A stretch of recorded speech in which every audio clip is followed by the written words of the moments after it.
Welcome back to the Midnight Mysteries sleeping experience. We're here to help you have the best night's sleep you've ever had.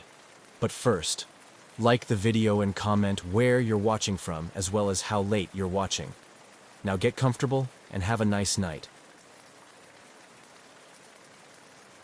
High above the rugged coastline of Chile, the steady hum of a Chilean Air Force helicopter sliced through the sky. The aircraft, a well-equipped Cougar AS-532, was on a routine patrol mission, its crew trained to maintain vigilance over the vast expanse of ocean and land beneath them. It was a clear day in November 2014, with visibility perfect for the task at hand. Little did the crew know, their standard patrol was about to turn into an encounter that would captivate the world and ignite a storm of speculation and intrigue. The crew consisted of a seasoned pilot and a skilled naval technician, both members of the Chilean Air Force, tasked with monitoring the coastal areas for illegal activities and ensuring maritime safety. The helicopter was outfitted with a state-of-the-art infrared camera designed to detect heat signatures from a distance, making it an invaluable tool for their surveillance operations. As they approached a routine checkpoint along their patrol route, the technician monitored the live feed from the camera, expecting nothing out of the ordinary. Suddenly, the calm of the patrol was shattered by an anomaly on the infrared screen. Initially appearing as an inexplicable blip, it quickly became apparent that this was no ordinary object. The pilot maneuvered the helicopter for a better view, while the technician tried to adjust the focus of the camera, zooming in on what appeared to be a flying object emitting an unusual heat pattern. The object moved with a precision and speed unlike any typical aircraft, its motion smooth yet erratic, defying the usual aerodynamic expectations. The technician recorded the object's movements, his hands steady despite the growing realization that this was no ordinary sighting. The object's thermal signature was unusually strong and consistent, suggesting it was not only metallic, but also generating a considerable amount of heat. As they continued to observe, the object began emitting what appeared to be plumes of vapor or gas, which were clearly visible through the infrared camera, adding another layer of mystery to the encounter. Communications between the helicopter crew and their ground control became frantic as they reported the sighting. Ground control, equally perplexed, confirmed that no other aircraft were scheduled to be in their vicinity at that time, and there were no known satellites or drones that could explain the presence of such an object. The pilot, maintaining a safe distance, maneuvered to keep the object within their visual and infrared range, while the technician captured as much footage as possible. This initial encounter, though lasting only a few minutes, felt longer due to the intensity of the moment. The crew was trained for a multitude of scenarios, but nothing quite like this. Their professionalism kept them focused on the task of documenting the encounter, even as the realization dawned on them that they might be witnessing something truly unexplained.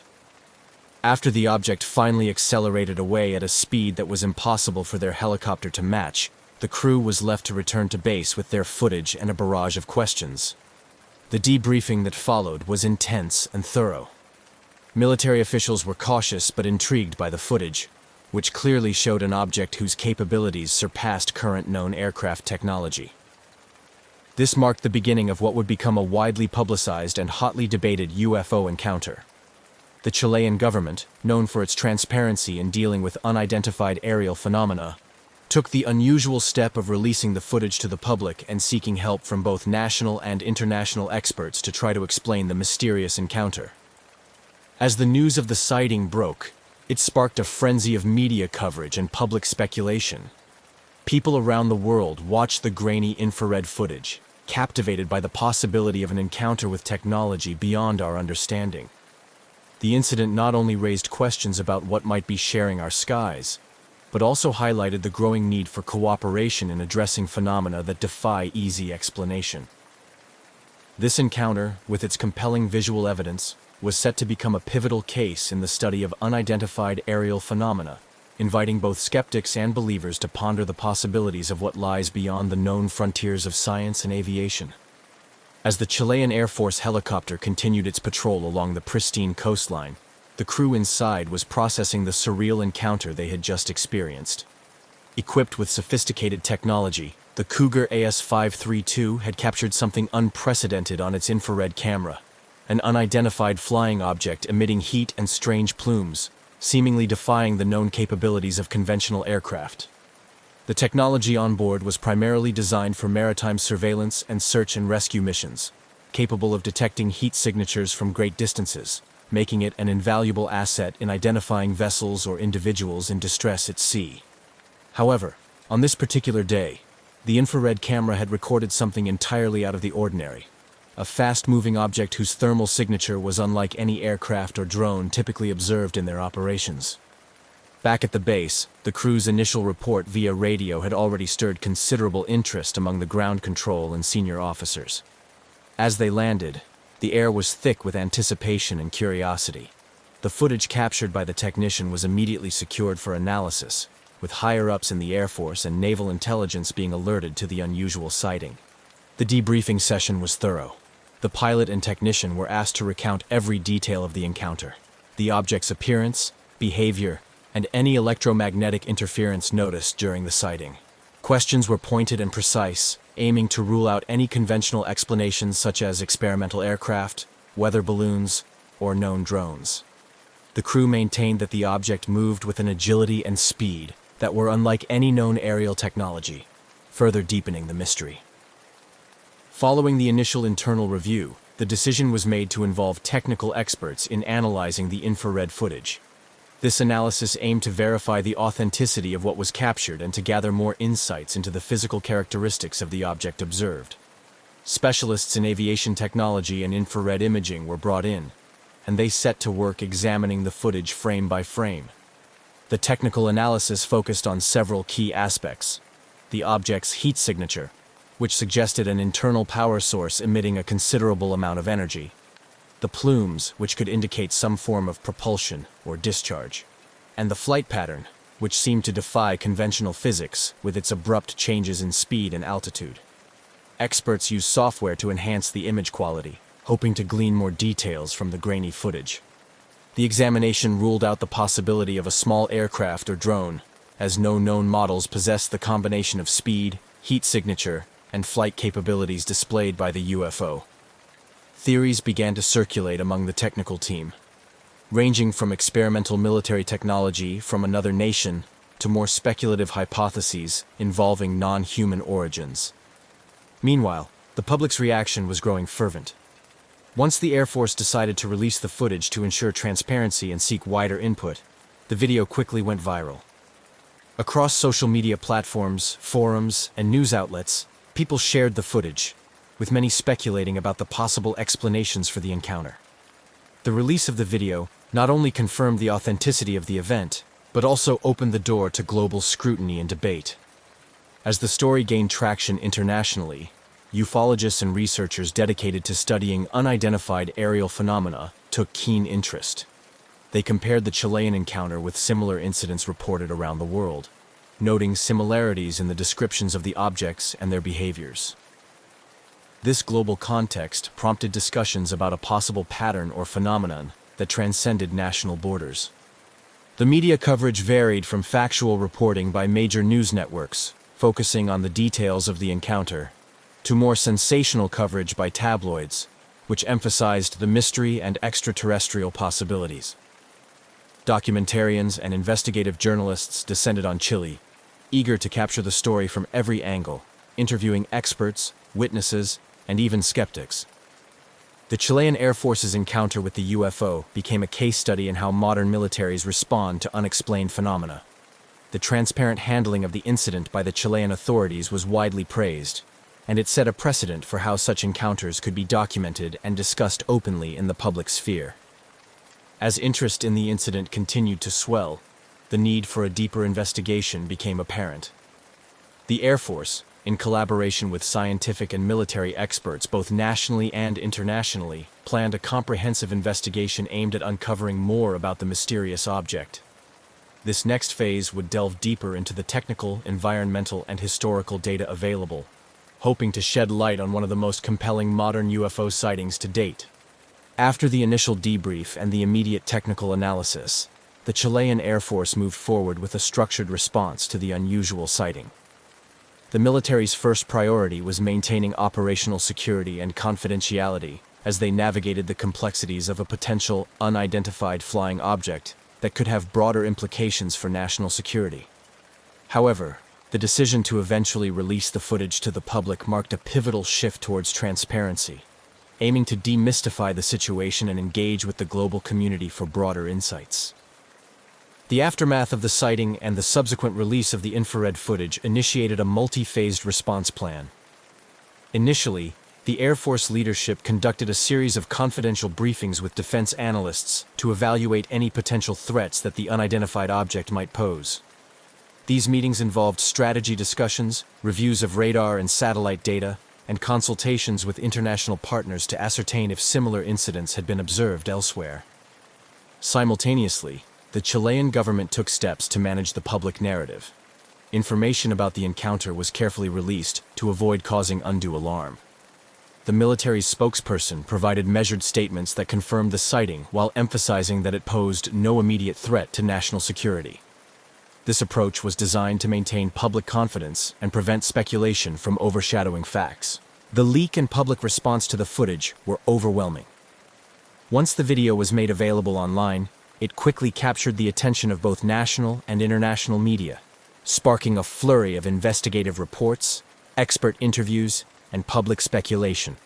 In Chile and beyond, the story became a topic of intense interest and debate, with the footage being analyzed and reanalyzed by various civilian UFO research organizations and independent experts. Media outlets played a significant role in shaping the public's perception of the incident. Major networks sought to strike a balance between reporting on the sensational aspects of the UFO sighting and providing a platform for credible experts to discuss the potential explanations. This coverage helped to elevate the discourse, moving it from mere conspiracy theories to more scientific and investigative discussions about what the object could have been. Online forums and social media also became hotbeds for debate.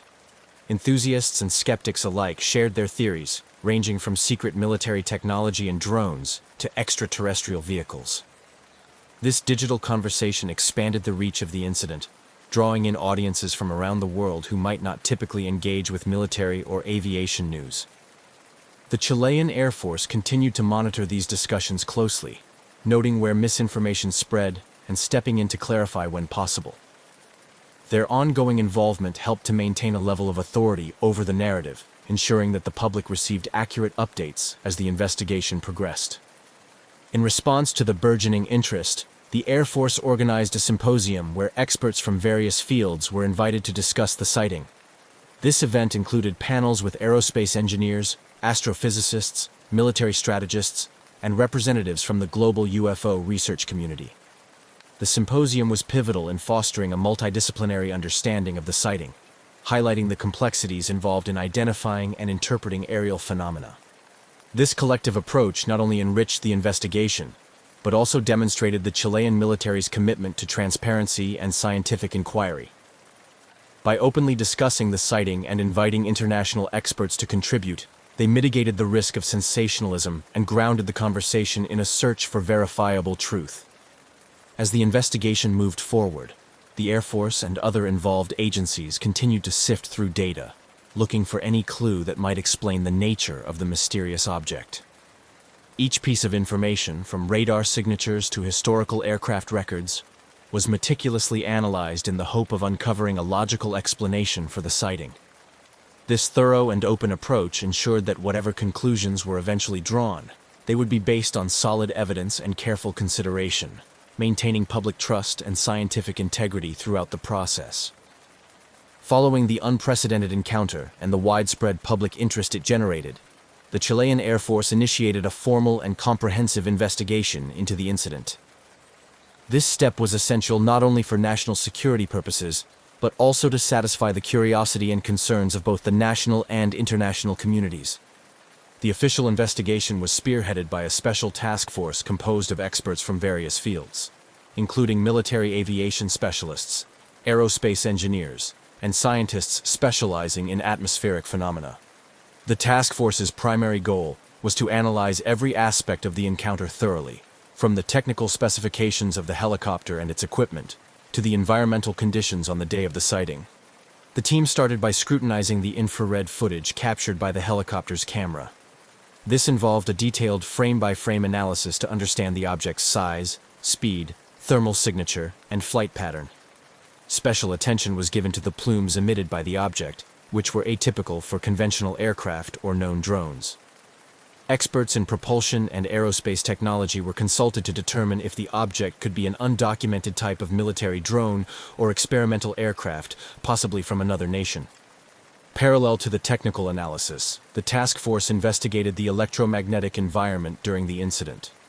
They collaborated with meteorologists and physicists to explore whether unique atmospheric conditions could have caused optical illusions or radar anomalies. This line of inquiry included a review of historical meteorological data to check for similar anomalies that might have been recorded but not publicized. The military also re-examined radar data from the day of the sighting to trace the object's flight path and origin. This effort was coordinated with neighboring countries' air defense systems to rule out the possibility that the object had crossed into Chilean airspace from abroad. Additionally, the task force checked for any unauthorized satellite launches or space debris re-entries that could explain the object's presence in the sky. As the technical and environmental analyses progressed, the Chilean military maintained open communication with international bodies, such as the Committee for the Study of Anomalous Aerial Phenomena, CEFAA, which had a history of investigating UFO sightings in a scientific and systematic manner.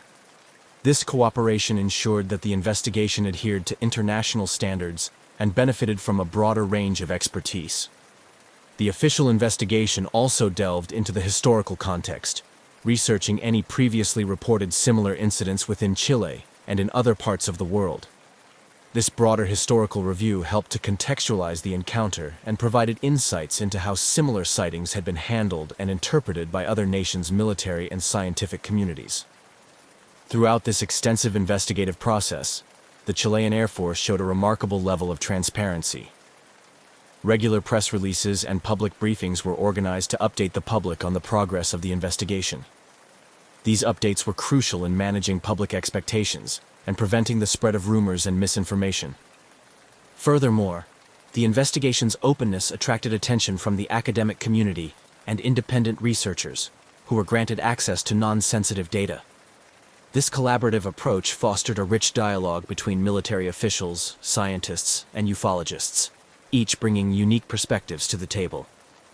As the investigation unfolded, it became a model of how military organizations could handle unidentified aerial phenomena sightings transparently and scientifically. This approach not only helped to demystify the incident, but also encouraged a more informed and less speculative public discourse on the subject of UFOs and aerial anomalies. The thoroughness of the investigation, while time-consuming and resource-intensive, underscored the Chilean military's commitment to understanding the nature of the sighting fully. By systematically ruling out conventional explanations and considering every possible angle, the task force aimed to provide a conclusive answer to the mystery, or at least to narrow down the possibilities to the most plausible explanations based on empirical evidence and expert analysis. As the investigation into the Chilean Air Force's UFO encounter gained depth and complexity, the incident quickly captured the attention of the global UFO research community. Ufologists and researchers specializing in unidentified aerial phenomena, UAP, took a keen interest, offering hypotheses and seeking to draw parallels with similar events documented worldwide. Internationally recognized organizations dedicated to UFO research eagerly followed the developments. Their involvement brought a plethora of theories, ranging from conventional to speculative, into the discussion.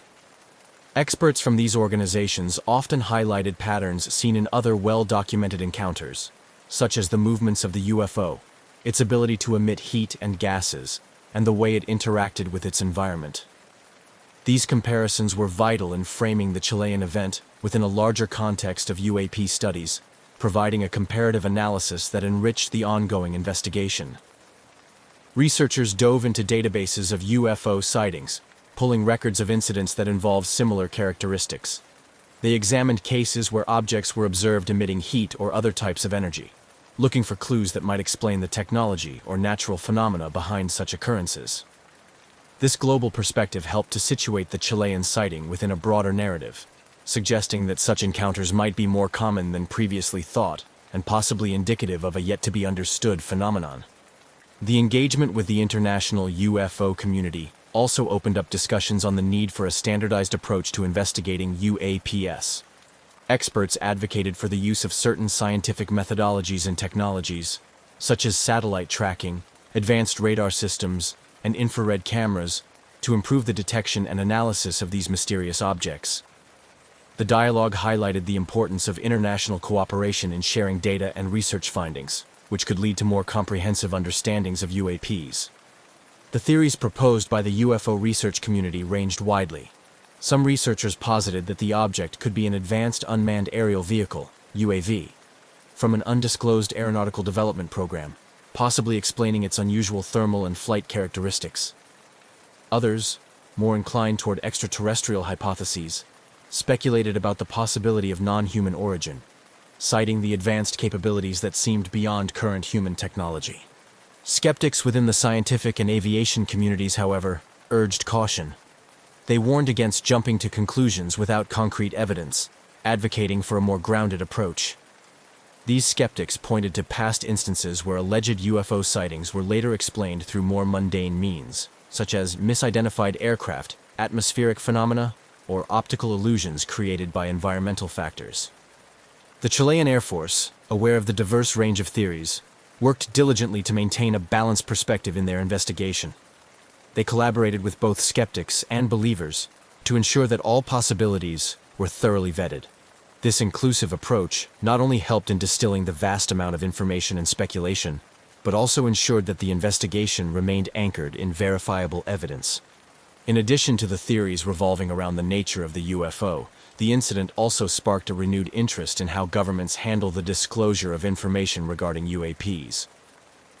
The Chilean case became a reference point in discussions about transparency and public engagement, with many lauding Chile's openness in dealing with the incident. This aspect of the case encouraged other countries to reconsider their policies on UAP-related information, potentially leading to more open and comprehensive public disclosures in the future.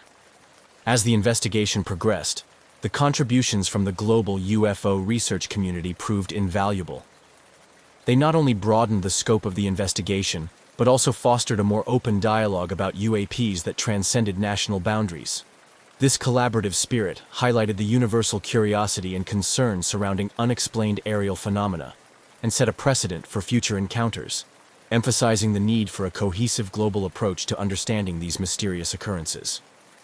As the Chilean Air Force continued its investigation into the mysterious UFO encounter, a range of theories and speculations proliferated, each offering potential explanations for the observed phenomena. Among these, the extraterrestrial hypothesis garnered significant attention, captivating the imagination of the public and stimulating debate among experts and enthusiasts alike. Extraterrestrial hypotheses. Many in the UFO research community and the general public lean towards the possibility that the object could be of extraterrestrial origin. This theory was supported by the object's seemingly advanced capabilities, such as its rapid maneuvers, the ability to emit heat without visible propulsion systems, and the odd plumes that were unlike any known aircraft emissions. Proponents of this theory cited the lack of conclusive explanations from conventional investigative routes, arguing that the object's technology appeared to surpass current human achievements in aerospace. Alternative explanations. In contrast, a significant number of scientists and skeptics presented alternative explanations grounded in known scientific principles. One popular theory suggested that the object might be an undisclosed experimental military drone, possibly from another nation, testing advanced propulsion systems. This theory was supported by the fact that governments often conduct secret tests of new technological equipment, sometimes without broad disclosure even to other branches of their own military to maintain confidentiality. Atmospheric scientists brought up the possibility of rare atmospheric phenomena that could create illusions or reflections in the sky, misleading observers and instruments alike. Optical illusions, particularly in high-stress, high-altitude flight conditions, could cause pilots and sensors to misinterpret airborne objects. Additionally, advanced mirages, known to occur under certain atmospheric conditions, were proposed as a natural explanation for the sighting. Psychological and sociological perspectives. Psychologists and sociologists also weighed in, discussing the human factors influencing UFO sightings. They pointed out that under conditions of uncertainty and high tension, individuals are more prone to interpret ambiguous stimuli as significant or threatening.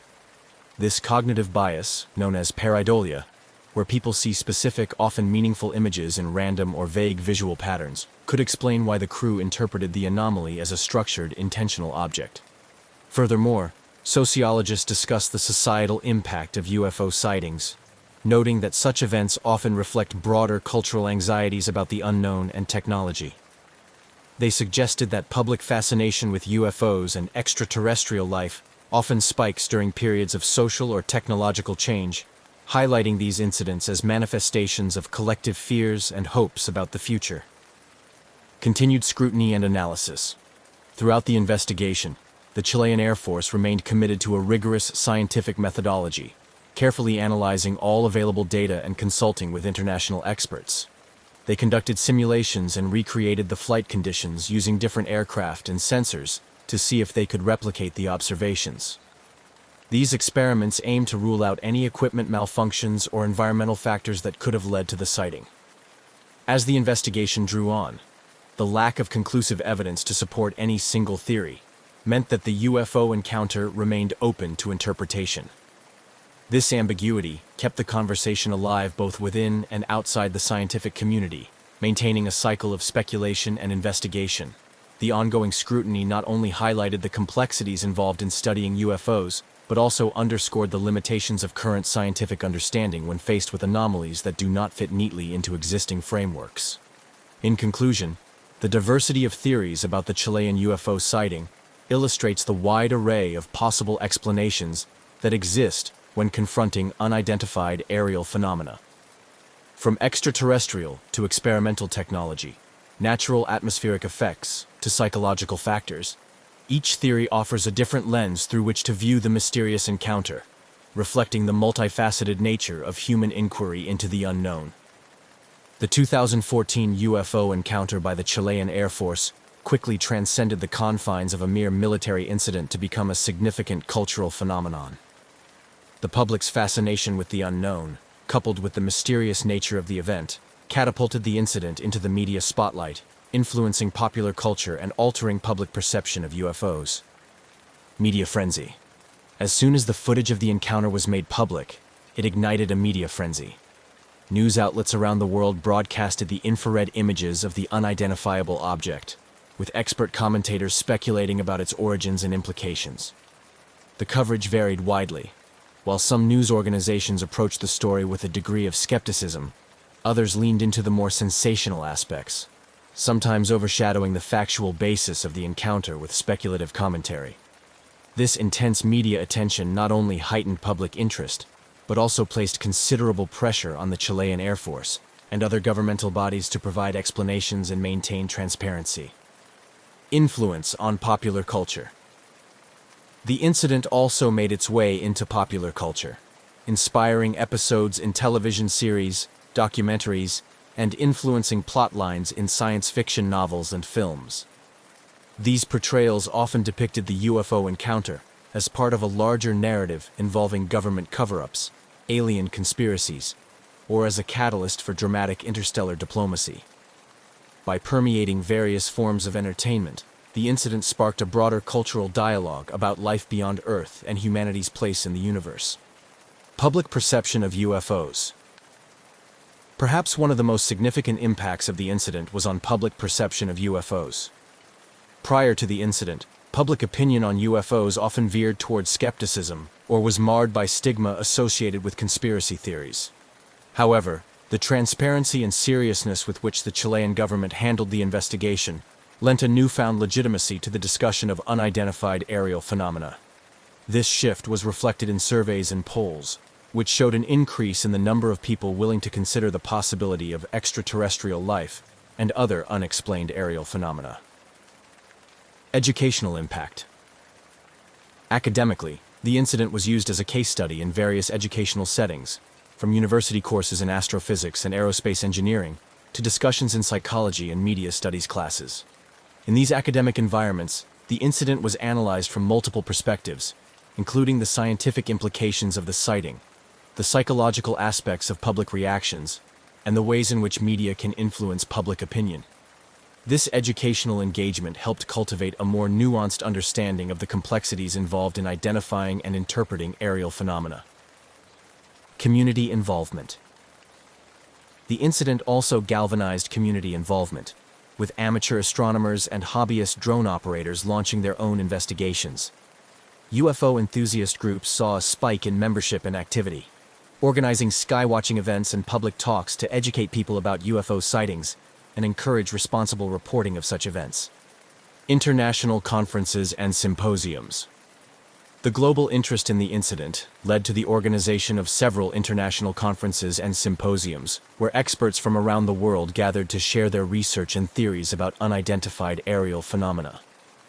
These meetings not only helped consolidate a global community of researchers and enthusiasts, but also fostered an interdisciplinary approach to studying such phenomena, combining insights from science, sociology, history, and even philosophy. Through these various channels, the Chilean UFO encounter left a lasting impact on society and culture. It challenged existing beliefs, inspired new forms of artistic expression, and stimulated educational and scientific inquiry.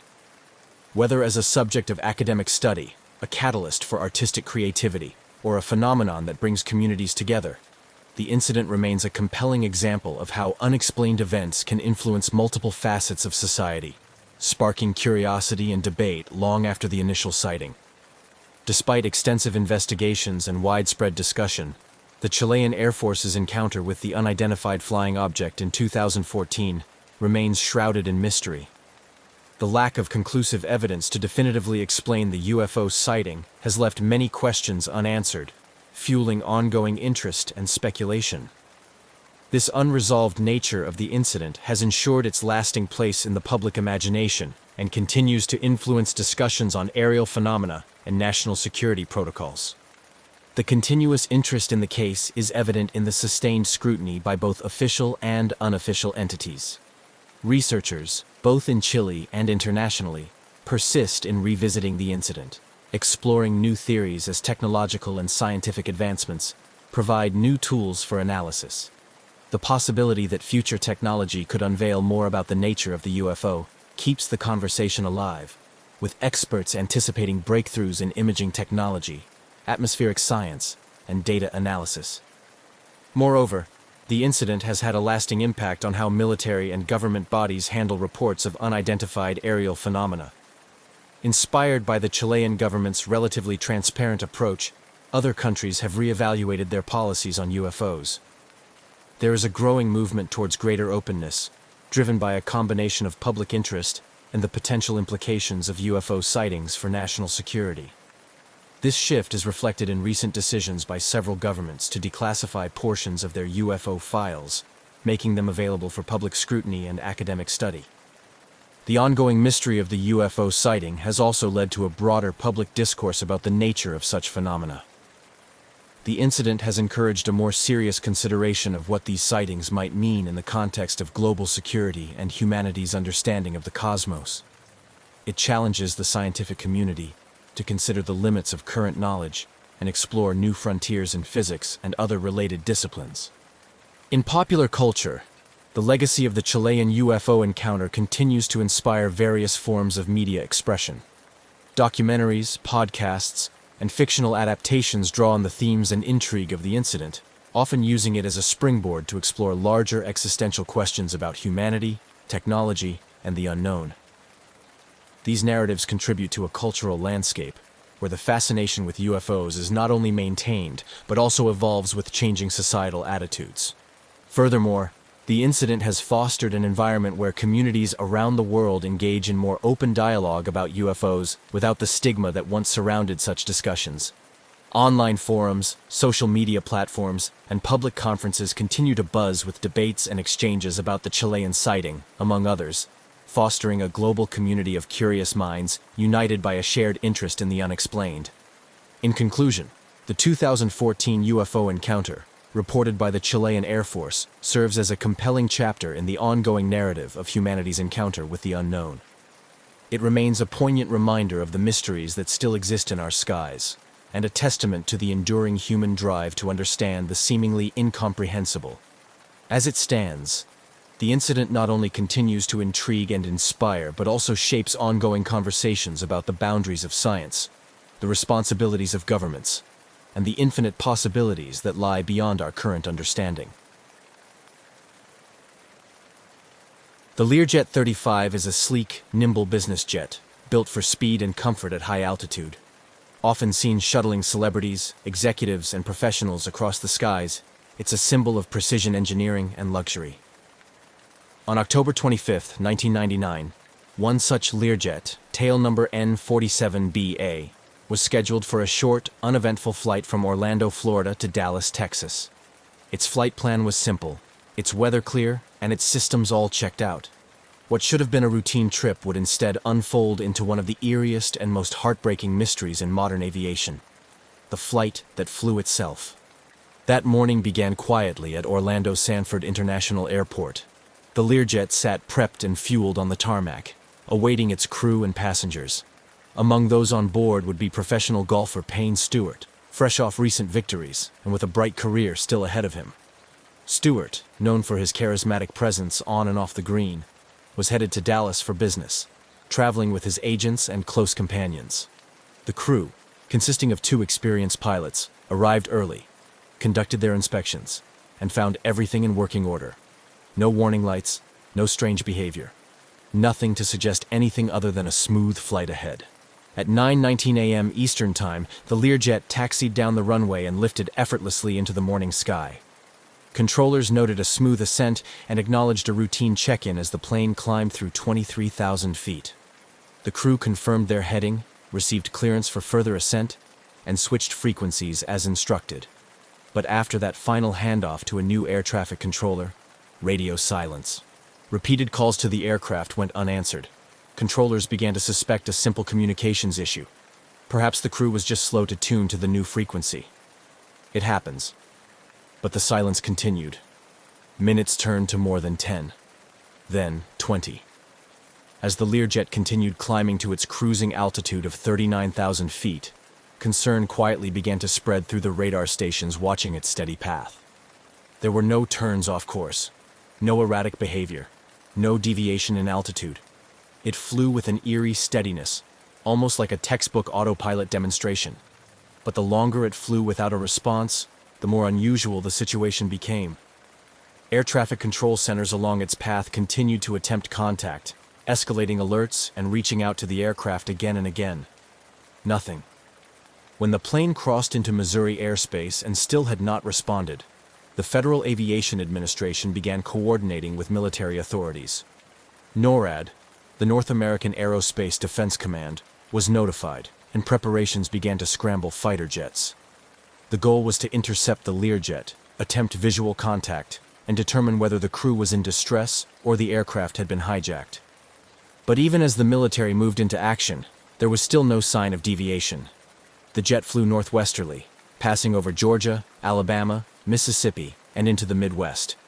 It flew for hour after hour, eerily consistent in its heading and altitude, cruising far above the ground as though everything was perfectly normal. All the while, those tracking it from the ground grew increasingly uneasy. Planes don't just go silent for no reason. Pilots don't miss repeated check-ins. Something was wrong. But what? And what were the people on board experiencing at that moment, if anything at all? F-16 fighter jets were finally scrambled from an Oklahoma Air National Guard base. The pilots quickly ascended to meet the Learjet's altitude and reached visual range as it neared Missouri. What they reported back was chilling. Through the cockpit windows, frosted over and opaque, they could see no movement, no sign of life, no signal or change in trajectory. The jet flew on, as if guided by invisible hands. As they circled the silent aircraft, the fighter pilots tried to make contact, maneuvering beside it, rocking wings, attempting hand signals through the glass. But there was no response. The Learjet flew on, ghost-like, cutting through the sky without a sound save for the engines that kept it aloft. Back on the ground, the realization began to set in. Whatever had happened on board must have happened quickly, and it had likely rendered everyone on the jet unconscious. Investigators would later suspect a loss of cabin pressure, an insidious and silent failure that could rob everyone of consciousness in just minutes, especially at high altitudes where the air is thin and time for useful action is measured in seconds. As the Learjet pushed farther into the open skies of the Great Plains, its engines still strong, it was clear the aircraft was running on autopilot, unmanned, unattended, and unable to correct course. Those watching on radar and through binoculars could only wait, powerless to alter its trajectory. The mystery, now fully underway, had moved beyond a simple communication issue. It had become something else entirely, a jet flying itself across the sky, unresponsive and unstoppable, with no one answering the call. The Learjet continued its silent course through the sky, a sleek silver arrow slicing westward at 39,000 feet, stubbornly steady, eerily perfect.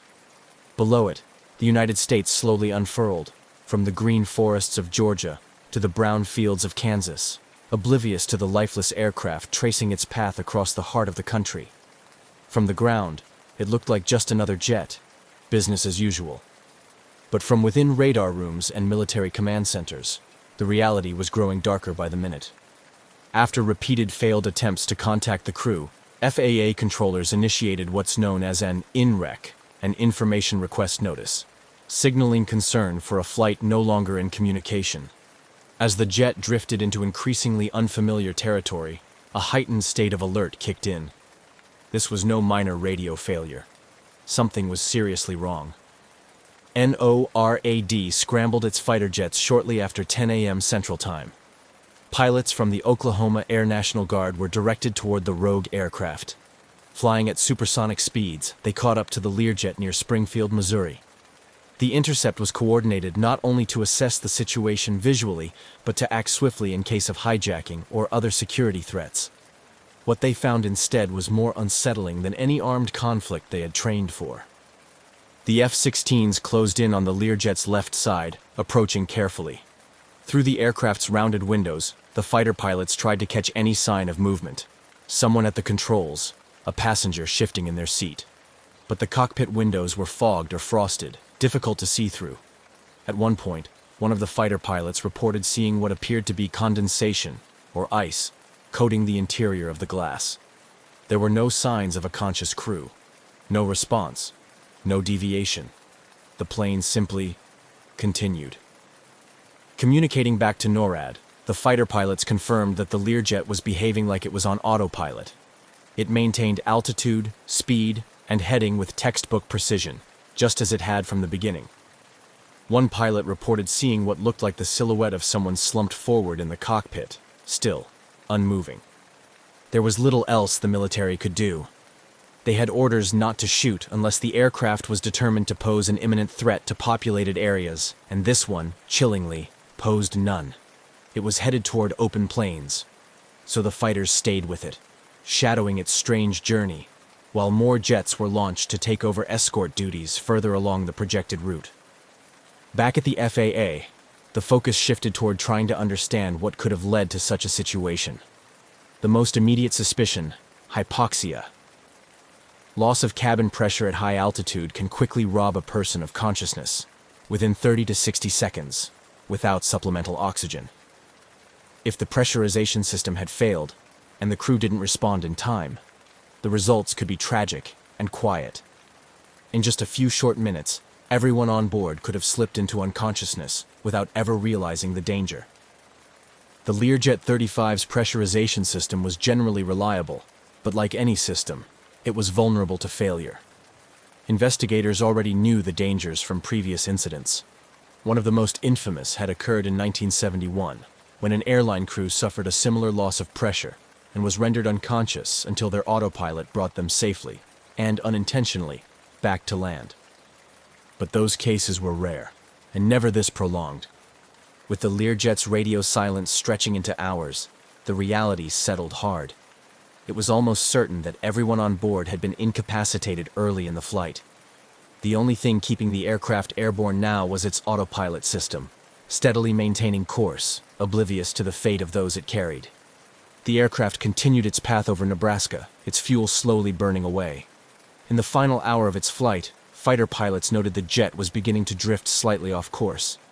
The autopilot may have started to falter. The systems were nearing their limits. The silence had grown louder, not a mechanical failure, not an explosion or fire, but a slow, invisible descent into tragedy. No alarms, no frantic calls, just a flight gone eerily quiet. Families of the passengers and crew had begun to receive calls from authorities. The name Payne Stewart had already reached newsrooms across the country.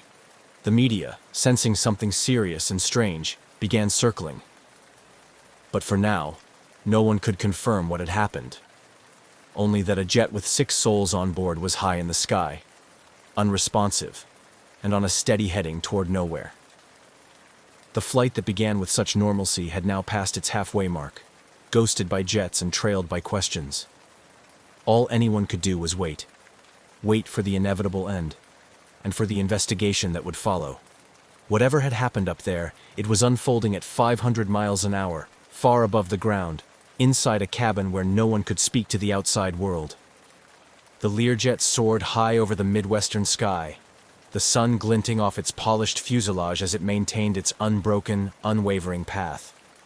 From the ground, it looked like any other business aircraft, calm, fast, efficient. But to those following it from control towers, military radar stations, and the cockpits of the F-16s assigned to monitor it, the jet had taken on an eerie quality. It was now deep into its ghost flight, heading toward the vast open spaces of South Dakota, a plane flying perfectly, without a soul guiding it. By this point, the Learjet had been airborne for over 3 hours. Fighter jets had tailed it since Missouri, taking turns from different Air National Guard units along its projected route. Their reports remained consistent. No response to radio calls, no movement visible inside, no signs of life. The cockpit windows remained frosted. Through the cabin windows, some F-16 pilots claimed to see what looked like passengers slumped in their seats, unmoving. The cabin pressurization theory now felt less like a hypothesis and more like a tragic certainty. The aircraft's route, originally intended to deliver its passengers from Orlando to Dallas, had long since been left behind. Without human input, the autopilot had locked onto a stable heading and kept the aircraft flying almost due northwest. It crossed Kansas, then Nebraska, and crept steadily toward the sparsely populated regions of South Dakota. There was no deviation, no descent, no flare, just smooth, steady, silent flight. Those aboard likely lost consciousness within minutes of the presumed cabin pressure loss.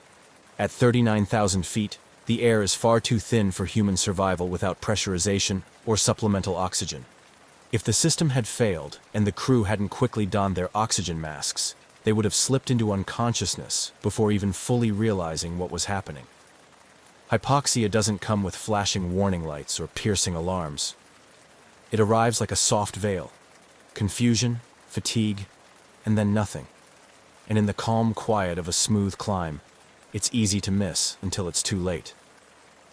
In the Learjet's cockpit, the autopilot likely maintained level flight while the aircraft cruised through the upper atmosphere. There were no inputs from the pilots, no course corrections, no descent planning. It simply flew, mechanically perfect and unnervingly indifferent to the condition of the people on board. The fighters assigned to shadow it could do little but watch. They flew alongside at a respectful distance, occasionally adjusting positions to recheck for visual clues. Radio calls continued, but no response ever came. With the Learjet not exhibiting any signs of aggression, deviation toward populated areas, or threat to national security, there was no justification to intervene physically. NORAD issued strict standing orders: do not shoot. Meanwhile, across the country, the story had begun to emerge. News outlets picked up on reports of a plane flying unresponsive across several states. As word spread, the name Payne Stewart entered headlines and broadcasts. The golfing world, already buzzing with his recent success at the US Open, was stunned. Fans, colleagues, and sports journalists held their breath, hoping for a miraculous explanation, or at least a safe landing. But aviation experts understood what the signs meant. This was not a survivable scenario. Just after 12 p.m. Central Time, fuel began running low. The jet, having traveled over 1,500 miles, had nearly exhausted its supply. Those tracking it braced for the inevitable. The aircraft could no longer stay aloft. There would be no emergency landing, no radioed mayday. There were no conscious hands at the controls. It was only a matter of time. Radar data showed the Learjet slowly beginning to descend. At first, it seemed like a typical programmed descent, the kind you'd expect from an autopilot approaching a destination. But it wasn't under control. It was a quiet fall. Engines sputtering. No flaps, no gear, no course correction. A graceful but terminal arc toward the ground. At 12:13 p.m., in a remote field near Mena, South Dakota, the Learjet crashed. There were no survivors. The jet impacted the earth at high speed, creating a deep, smoking scar in the soil and scattering debris in a tight pattern.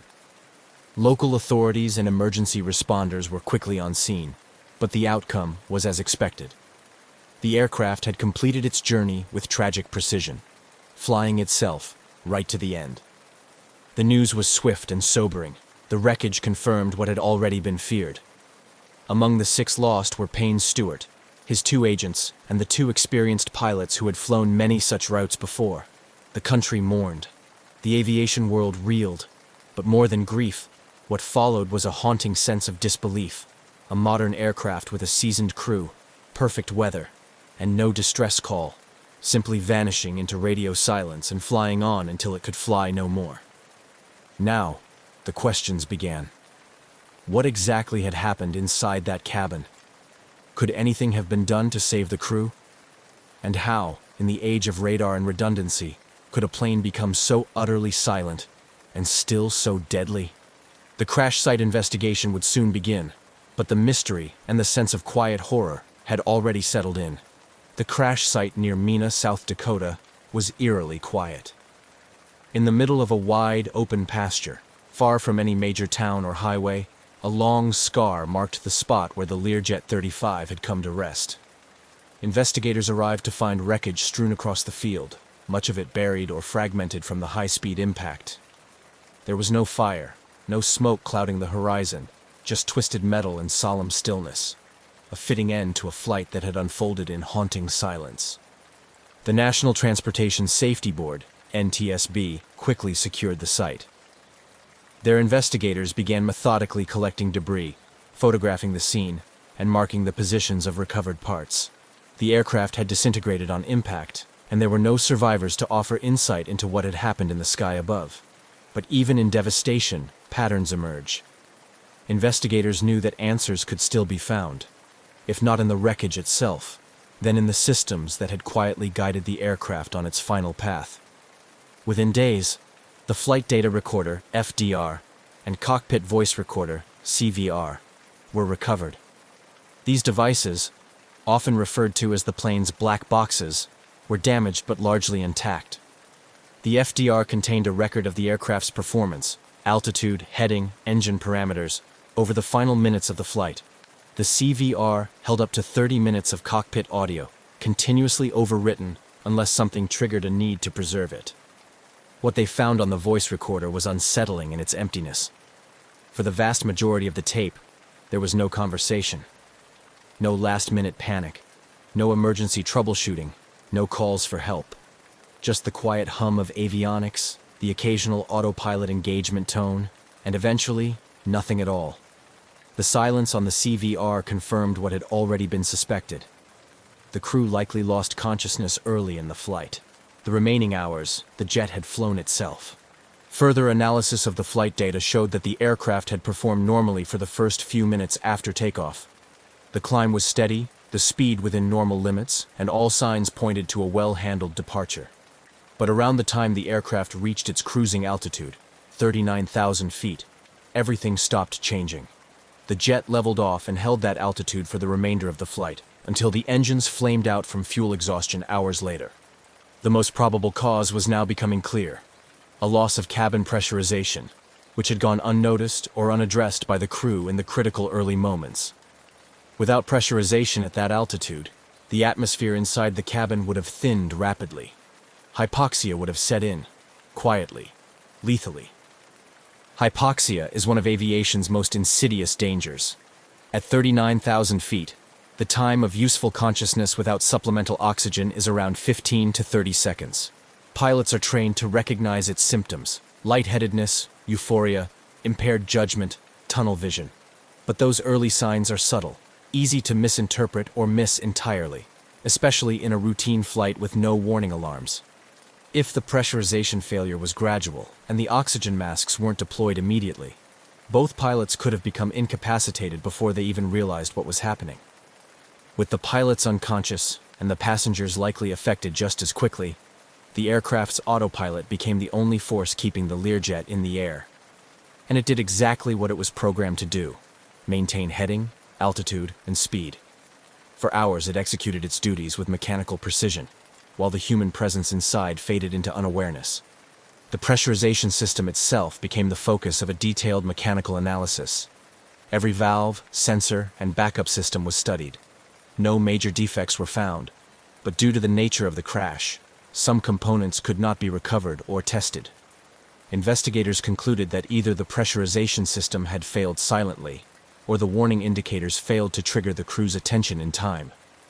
The oxygen supply system was also inspected: tanks, lines, and masks. But again, the impact had destroyed much of the evidence. No clear malfunction was recorded. With no distress call made and no manual intervention recorded after climb-out, the NTSB's final report leaned toward a grim but logical conclusion. The crew was incapacitated by hypoxia, the aircraft continued on autopilot until fuel exhaustion, and the crash was the tragic culmination of a system working exactly as designed, but without its most important component: conscious humans. The findings were sobering. There was no singular mechanical failure to blame, no villain, just a cascade of small failures or missed moments that allowed a routine flight to become a national tragedy. The very design of the aircraft, to fly smoothly, efficiently, and without pilot input for long stretches, had become its undoing. As the investigation closed in on its final findings, the public's questions shifted. If something so silent and sudden could render an entire cabin unconscious, what could be done to prevent it from happening again? The focus would soon turn to procedure, training, and systems design. But for now, the most haunting detail remained: a jet, silent and sleek, flying flawlessly across a cloudless sky, with no one left awake to see where it was going. In the weeks following the crash, the National Transportation Safety Board worked through every angle of the case, determined to understand exactly what went wrong aboard Learjet N-47BA, and what could be done to keep it from happening again. The deeper they probed, the more chilling the reality became. This was not a case of one catastrophic failure, but a quiet chain of small, subtle oversights and missed opportunities that ultimately allowed a deadly scenario to unfold unnoticed and unchallenged. The investigation zeroed in on one element above all: cabin pressurization. At 39,000 feet, the human body cannot survive for more than a minute or two without supplemental oxygen. Commercial jets are designed to automatically pressurize the cabin as they ascend, mimicking a lower, livable altitude inside. If that system fails and the cabin pressure drops, hypoxia sets in fast, often before the symptoms are even recognized. The signs can be deceptive: dizziness, tingling, euphoria, confusion. It feels like nothing at first. That's what makes it so deadly.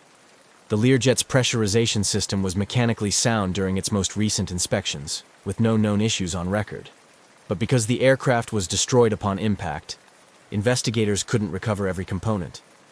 They couldn't confirm whether a slow leak had begun early in the flight, whether a valve had malfunctioned, or whether a system setting had been overlooked by the crew. What they did know was that at some point during or shortly after climb-out, something went wrong. Under normal procedures, a crew reaching altitude would check cabin pressure levels and confirm that the pressurization system was functioning correctly. If a warning light illuminated or an alarm sounded, pilots were trained to immediately don oxygen masks and begin emergency descent. That's the critical window. Seconds, not minutes. The crew of N-47BA didn't make a call. They didn't descend. They didn't engage emergency protocols. The only conclusion? They lost consciousness too quickly to act. The aircraft's oxygen system also came under scrutiny. Investigators wanted to know if the emergency supply, stored in high-pressure tanks and delivered through masks, had failed in some way. But there was no way to verify whether the masks had deployed or whether they had been used. The voice recorder revealed no conversation indicating trouble, no sounds of masks being donned, no struggle, no effort to troubleshoot. Just silence. This raised unsettling questions. Had the crew ignored early warning signs? Had they mistaken hypoxia's onset for simple fatigue or pressure changes? Or had the failure been so sudden and complete that they never stood a chance? The flight data reinforced a consistent pattern. Once the jet reached cruising altitude, it never deviated. Autopilot held the aircraft at 39,000 feet for nearly 4 hours. This indicated that the autopilot had been set properly before the crew lost awareness, but also that it had never been disengaged or overridden afterward. The aircraft remained in a perfectly stable cruise, flying as it was told, right up to the moment its engines gave out from fuel starvation. The NTSB's findings, while incomplete in hard physical evidence, pointed with overwhelming probability to a gradual loss of cabin pressure and a failure to react in time. It wasn't negligence. It wasn't sabotage. It was a quiet breakdown in human response, masked by the reliability of technology and the subtle danger of altitude. The report's conclusion was concise but grave. The probable cause of this accident was incapacitation of the flight crew members as a result of their failure to receive supplemental oxygen following a loss of cabin pressurization for undetermined reasons. It was a hard truth. This was an aircraft that did exactly what it was built to do. It flew straight and smooth, held its course, and executed every function as designed. And that was part of the problem. In the absence of human oversight, automation had no way of recognizing or responding to the unfolding crisis. The industry had long viewed automation as a safeguard, a way to reduce human error and lighten pilot workload. But this incident revealed an unsettling paradox. When the human element disappears, automation does not replace it. It simply keeps going. For pilots across the aviation world, the case became a cautionary tale. It emphasized the importance of early response to pressurization warnings, the need to remain vigilant even in routine climbouts, and the real present danger of hypoxia. In training programs, simulators were updated to reflect hypoxia scenarios more realistically, showing just how quickly a routine flight can spiral into silent catastrophe. For the families of those lost, the report offered little comfort. There was no villain, no mechanical flaw to fix. Just a small window of time that closed too quickly, and a flight that became one long, quiet drift into darkness. What remained was the sobering understanding that modern flight, for all its sophistication, is still deeply vulnerable to the unseen. At 39,000 feet, a missed cue or a failed system doesn't come with chaos. It comes with silence. And sometimes, that silence is the loudest warning of all. The crash of Learjet N-47BA, while tragic, left behind more than a trail of wreckage. It sparked change. In the months following the investigation, the aviation industry began taking a closer look at how it trained pilots to recognize and respond to hypoxia, and how it designed safety systems to account for the very scenario that had unfolded across America's skies. Simulators were updated to emphasize rapid onset hypoxia situations, showing pilots just how subtle and dangerous the symptoms could be. Training programs stressed that reaction time is everything. New emphasis was placed on immediate oxygen use at the first sign of cabin pressure loss, even before verifying the problem. Aircraft manufacturers and regulators reviewed pressurization systems and the alarms associated with them. The aim was to create clearer, more urgent warnings, both visual and audible, so that no early sign would go unnoticed or dismissed.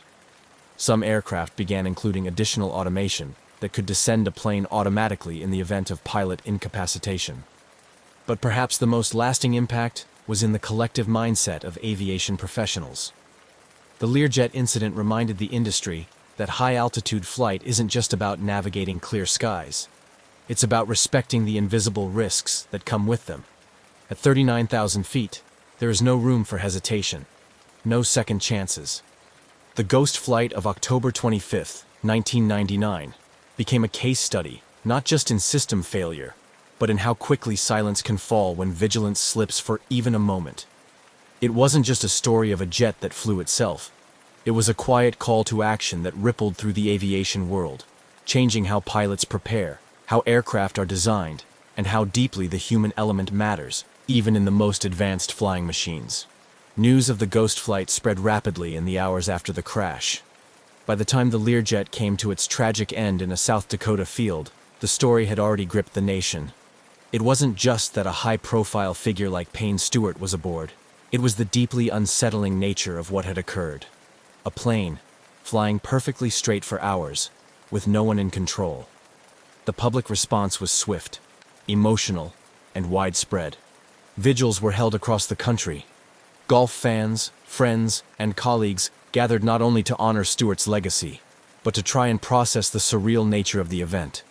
He had been more than a champion athlete. He was a personality known for his charisma, his old-school attire, and his spirit. The golf world mourned not just the loss of a player, but a symbol of the sport's character. Tributes poured in, from fellow athletes to fans who had never met him. Golf tournaments observed moments of silence. Flags at PGA events flew at half-staff. Beyond the personal grief, the crash triggered a deep fascination with the incident itself. People were drawn not just to the tragedy, but to the mystery, the unsettling idea of a plane in flight, silently continuing its journey with no human hand guiding it. It became the subject of intense media coverage, panel discussions, and late-night conversations. The phrase ghost plane entered the public lexicon, carrying with it a strange blend of technological wonder and human fragility. As the months passed and the investigation concluded, the public's focus turned to the legacy of the event. Families of the victims worked with aviation safety groups, pushing for reforms and sharing their stories. They didn't just want answers. They wanted to ensure that future flights wouldn't suffer the same fate. Their advocacy added a human face to the technical changes that would follow. And so, the story of the Learjet 35 that flew itself came to rest not only in a quiet field in South Dakota, but in the minds of millions who followed its journey. It served as a modern parable of how even the most precise machines depend on fragile human systems. A reminder that, in aviation, silence isn't always a sign of calm. It can be the first whisper of something going terribly wrong. In the years since, the incident has remained one of aviation's most haunting modern mysteries. It is taught in flight schools, discussed in safety briefings, and referenced in conversations about the evolution of autopilot systems and cockpit protocols. The aircraft's flight path has been recreated in simulations, studied in classrooms, and depicted in documentaries. But above all, it endures because it touched a nerve, a flight that began like any other, guided by trusted hands and bound for familiar skies, only to drift slowly into the unknown. The final chapter of N-47BA wasn't written by turbulence or storm, nor sabotage or chaos, but by stillness. A quiet cabin, a plane flying itself through clear skies, and a world below, watching, wondering, and learning. In the cold upper reaches of Earth, where flight paths cut through skies layered with ice and silence, military aircraft serve as both transportation and symbol, trusted, tested machines that brave the world's most unforgiving climates. One such aircraft was the Canadian Forces C-54 Skymaster, a four-engine transport plane used routinely in Arctic operations during the early 1960s. Built to be rugged and reliable, it carried cargo, personnel, and at times classified payloads through snow-blind corridors above the North Atlantic. On a winter day in 1964, one of these aircraft lifted off from Goose Bay, Labrador, headed for Thule Air Base in Greenland. It was a route the military knew well. The plane never arrived. Its crew called her the Snowbird, a name fitting for a plane that routinely danced with sub-zero altitudes, skating through clouds between icy islands and frozen fjords. That morning, the Skymaster carried 6 Canadian military personnel and a modest load of cargo. There was nothing unusual in the mission, and nothing in the pre-flight checks to raise alarm. The crew, seasoned in northern navigation, understood the hazards: crosswinds, poor visibility, radio blackouts, and the ever-present cold. But on that day, forecasts were clear. The aircraft's departure went as expected. Weather conditions were within operational limits. and the flight's course was well traveled, with military radars along the way ready to monitor its movement. Initial radio contact confirmed the snowbird had reached cruising altitude. It was approximately halfway through its journey when the silence began. A routine position report never came. Controllers reached out, expecting a delay in check-in, maybe a frequency change or signal bounce. When there was still no reply after 10 minutes, then 20, the worry became formal. The aircraft had disappeared from communication, and soon after, from radar entirely. It was difficult to tell precisely when the plane vanished. In the Arctic, signals flicker, instruments shift under magnetic strain, and contact can dip in and out for no clear reason. But this was different. There was no fading signal, no static-filled final transmission, no distress call. The snowbird had gone from present to absent in an instant, as if the sky had simply closed behind it. An immediate alert was issued. Canadian and American forces launched coordinated search and rescue operations from both coasts of Greenland and from Labrador. Aircraft combed the planned route, while teams on snowmobiles and dog sleds explored isolated fjords and ice fields. From the air, spotters scanned the snow for anything: an oil sheen, a shadow beneath the surface, a tear in the whiteness. There was nothing. The Arctic has a way of swallowing things. Planes, boats, and stories disappear into its depths, as if the landscape itself is complicit in their erasure. The rescue teams knew this well, yet held on to hope. Even with freezing temperatures and relentless winds, a survival scenario wasn't impossible.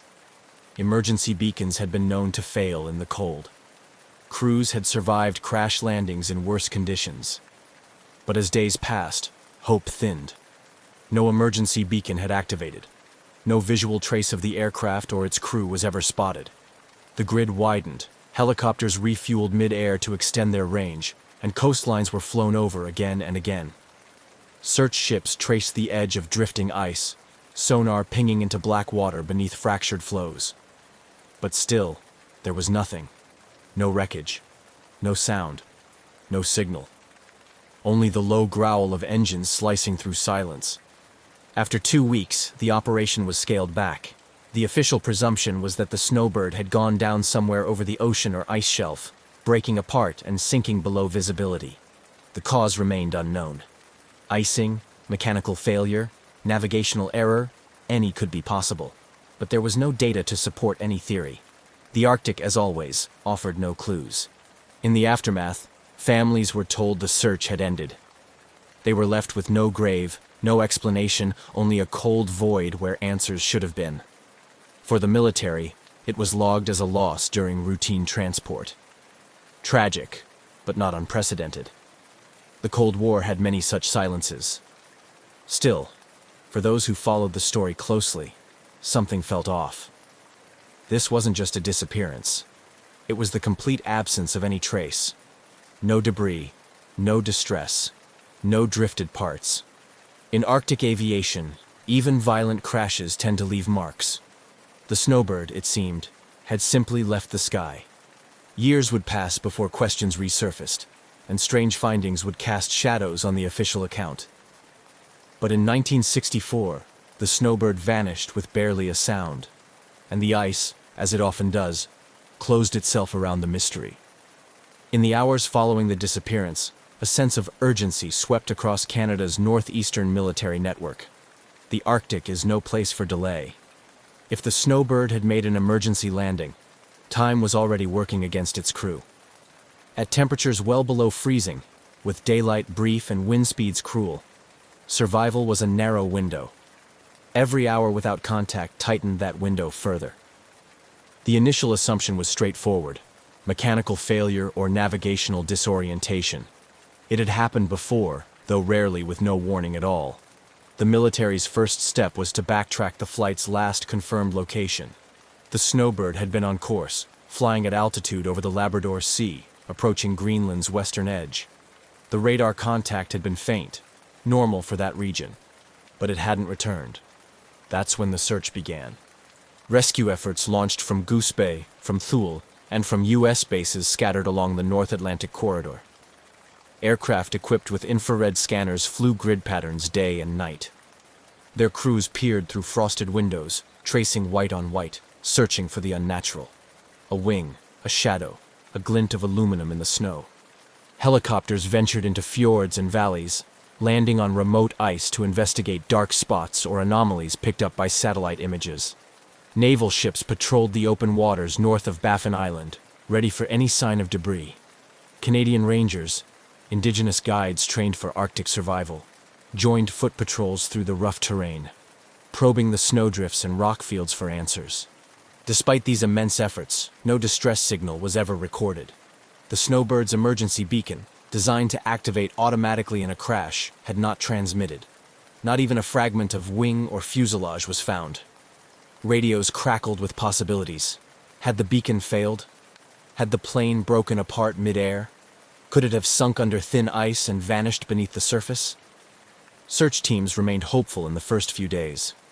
Downed aircraft had been found before, sometimes after weeks, but usually with at least some clue. Oil, fabric, a life raft carried by current. Here, there was only blankness. By the fifth day, crews began searching beyond the original flight path, exploring the possibility that wind or ice might have carried wreckage elsewhere. Still, the Arctic remained mute. Back home, the disappearance dominated military briefings and gripped local headlines. Families clung to updates, each new lead a flicker of hope. But those hopes dimmed as the reality set in. There were no leads, only absence. The search lasted more than 2 weeks. As the days grew shorter and weather worsened, aircraft were grounded more frequently. Fuel costs climbed. Risks to search personnel increased. Eventually, the operation was officially stood down. An advisory was issued. Presumed crash due to unknown cause, no survivors expected.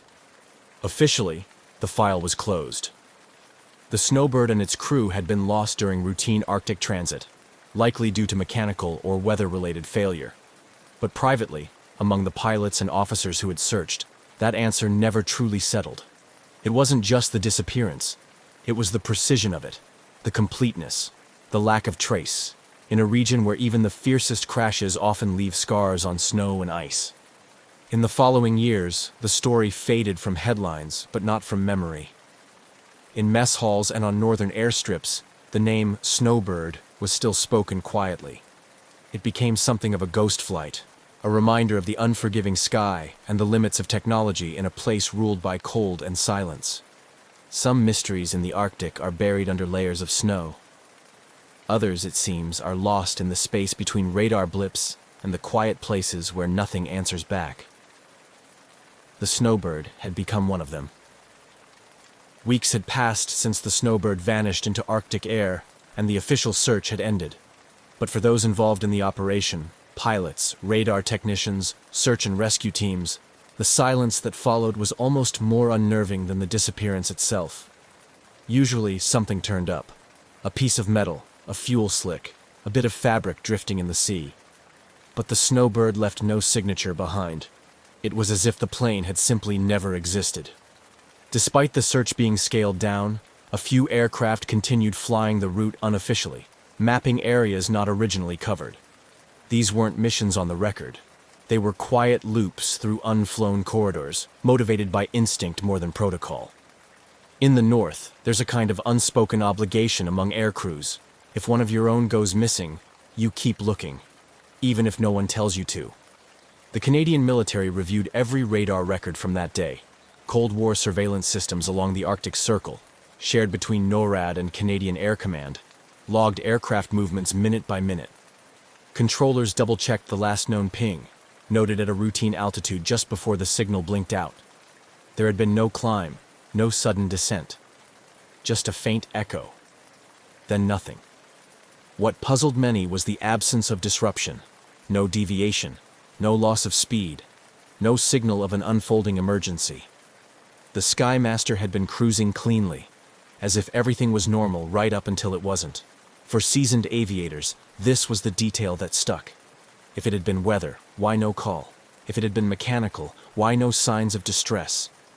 There was another layer to the puzzle: geography. Much of the snowbird's path crossed vast regions of thick sea ice and glacial rock, where even large aircraft can vanish with ease.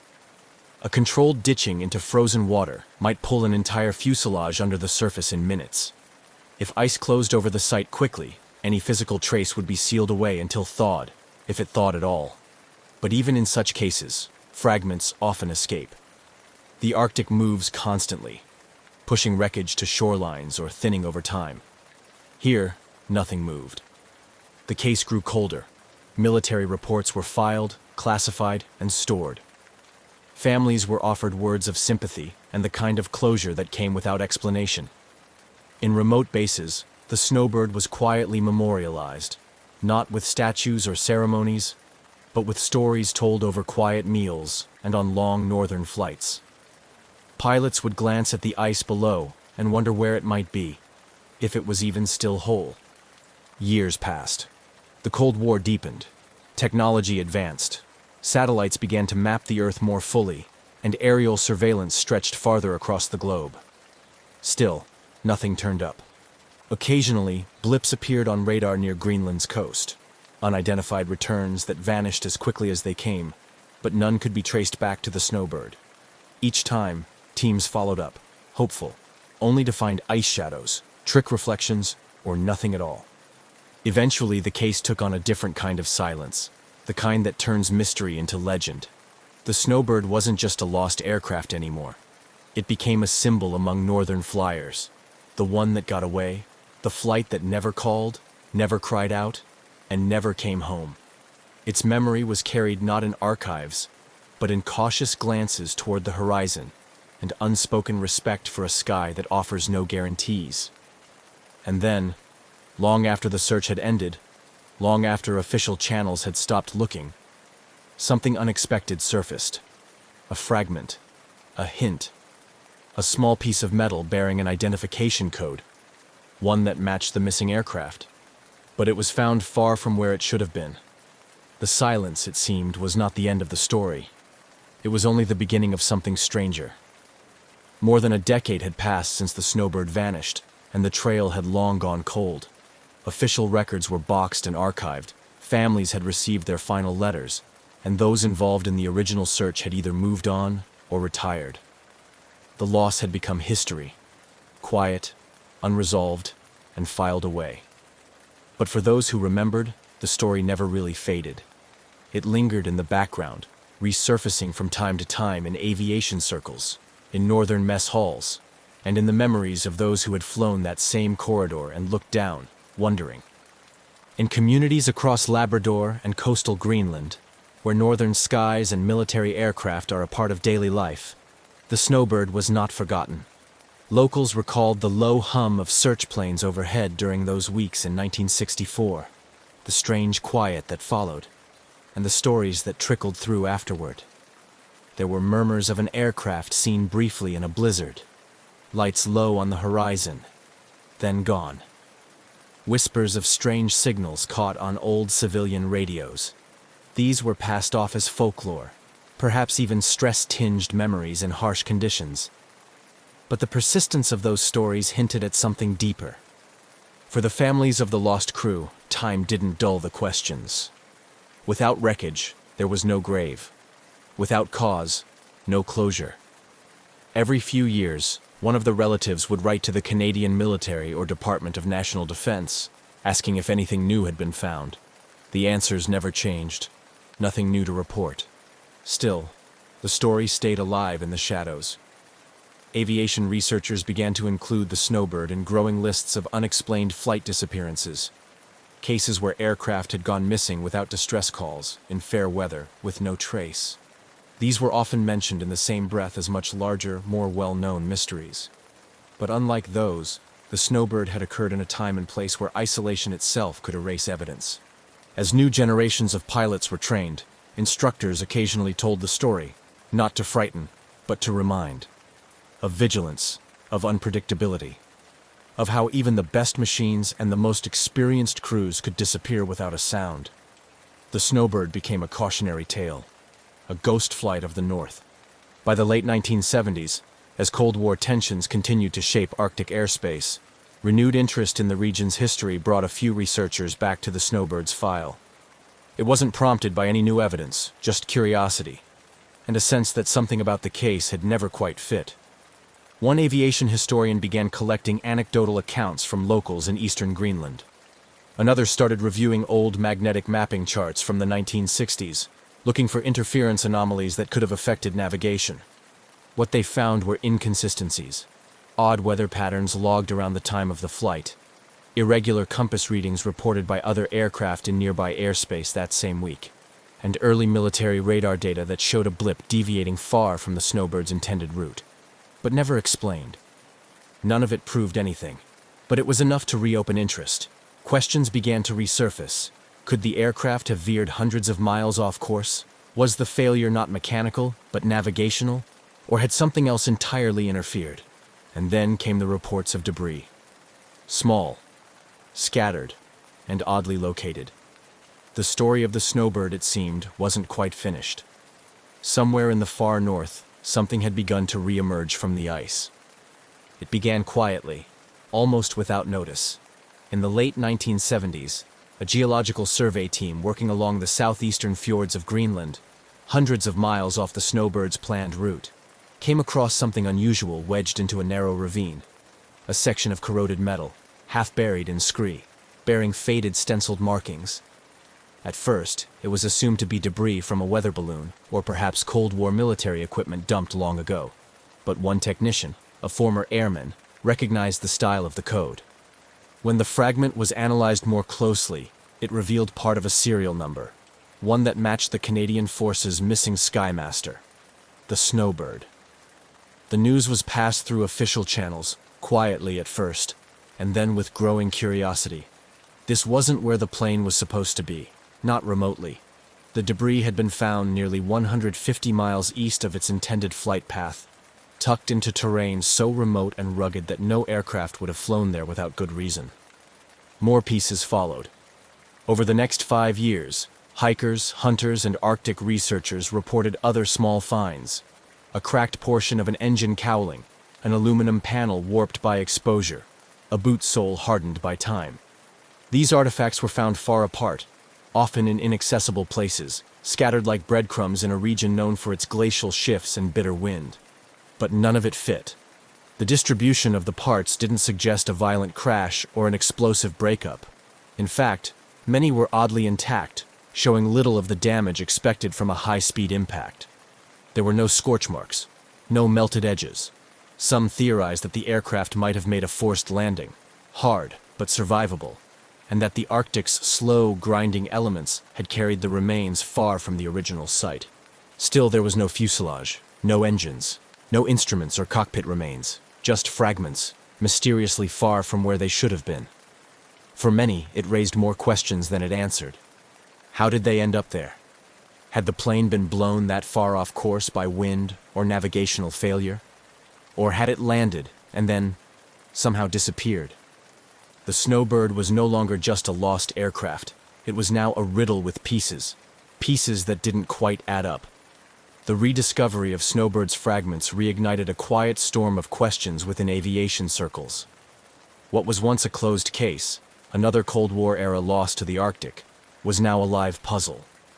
Researchers, historians, and retired military pilots began combing through flight charts, magnetic field logs, and weather data from that day in 1964.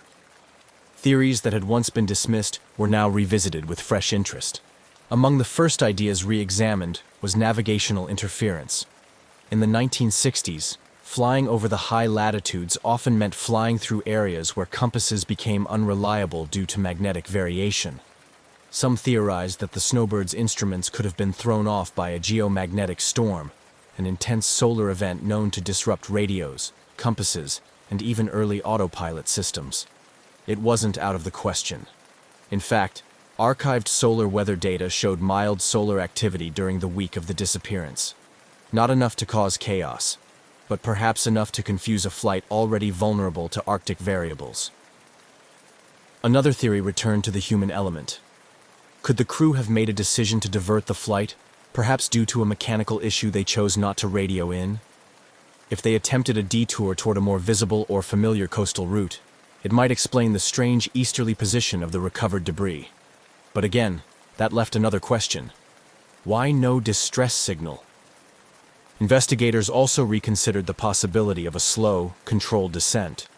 The relatively undamaged nature of the fragments, no burn marks, no catastrophic signs, suggested a scenario in which the plane didn't crash at full speed. Could it have landed on ice, intact, and broken apart over time as glacial movements carried the pieces outward? If so, the main wreckage might still be locked beneath the ice, preserved, untouched.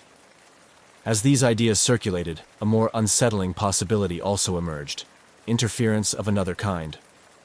Some radar operators from the Cold War era came forward with declassified reports of unknown returns on Arctic radars from that same week. Blips with no transponder signals, no flight plans, and no clear identity. These anomalies had been dismissed at the time as glitches. Now, a few questioned whether they were something more. It was a theory with no proof, just timing and speculation. But it spread quickly. The idea that the snowbird might have encountered something unexplained in the sky wasn't taken seriously by everyone, but it wasn't laughed off either. In a region where compasses spin and silence can be deceiving, even the outlandish starts to feel plausible. The official stance remained unchanged. But among those who knew the skies, the rediscovery of the fragments had changed everything. The snowbird had not simply vanished. It had left behind pieces, silent, scattered evidence that something had happened. What exactly, no one could yet say. But the story was no longer a disappearance. It was an unfolding mystery, still drifting just beyond reach. The story of the snowbird had settled into quiet legend, preserved in the faded corners of military records, and the memories of those who'd once scanned white horizons for a glimpse of silver fuselage. But in the 1980s, as new attention fell on those long-forgotten fragments recovered in Greenland's fjords, the mystery took a sharper edge. Now, it wasn't just about a missing aircraft. It was about what had been missed, or perhaps ignored, in the earliest days after it disappeared. The Canadian military, in response to growing interest from civilian researchers, quietly reopened its files on the snowbird's final flight.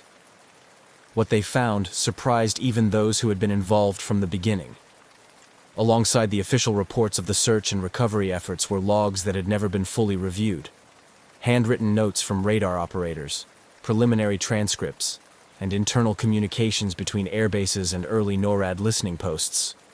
These documents hadn't been hidden. They'd simply been archived and forgotten in the shuffle of Cold War bureaucracy. Among the more curious rediscoveries was a sequence of radar returns logged by a U.S. outpost in northeastern Greenland. On the day of the snowbird's disappearance, the station recorded an object moving at standard altitude across the radar net, initially presumed to be the Canadian aircraft itself. But then something odd occurred. The return abruptly shifted course, veering far east and dropping in altitude before vanishing entirely. The trajectory didn't match any known flight plan and wasn't flagged at the time due to the assumption that the blip had been an unrelated flight or a technical error caused by interference. After all, radar anomalies were common near the pole. But decades later, when the data was matched with the location where the snowbird fragments had been found, the path lined up almost perfectly. What had once been discarded as noise now looked suspiciously like a flight deviation, a real-time record of the plane veering far off its expected route. The question was, why? Retired personnel who had served in Arctic surveillance stations during that era were contacted. Some recalled the event faintly, but others remembered strange activity in the skies during that week. Unidentified blips, temporary equipment malfunctions, or radio blackouts that weren't fully explained. One technician, then only in his 20s, recalled a faint emergency tone heard briefly over a secondary monitoring frequency, one never used for official traffic. He reported it at the time, but it had been brushed off. There was no evidence it came from the snowbird. But in hindsight, he wondered. It became increasingly clear that the Arctic in the 1960s was a chaotic and heavily watched place. Military operations, weather experiments, early satellite tests. There was a storm of classified activity, much of which was never publicly documented. Some theorized that the snowbird may have unknowingly entered restricted airspace or encountered classified operations that, in the confusion, were never properly reported. If a radar station had tracked the aircraft going off course but didn't connect it to the missing Canadian plane, it could explain why the search had started in the wrong place, and why it ended without answers. Others took the theory further. Could there have been an interception? A misidentification? During the Cold War, such possibilities were not just conceivable, but dangerously common. Stories of near misses between NATO and Soviet aircraft were frequent in military circles. If the snowbird had been mistaken for something else, something unfriendly, could it have been forced down, accidentally targeted, or deliberately hidden? None of these ideas could be confirmed, of course. There were no records of interception, no reports of conflict. And yet, the gaps in documentation only invited more speculation.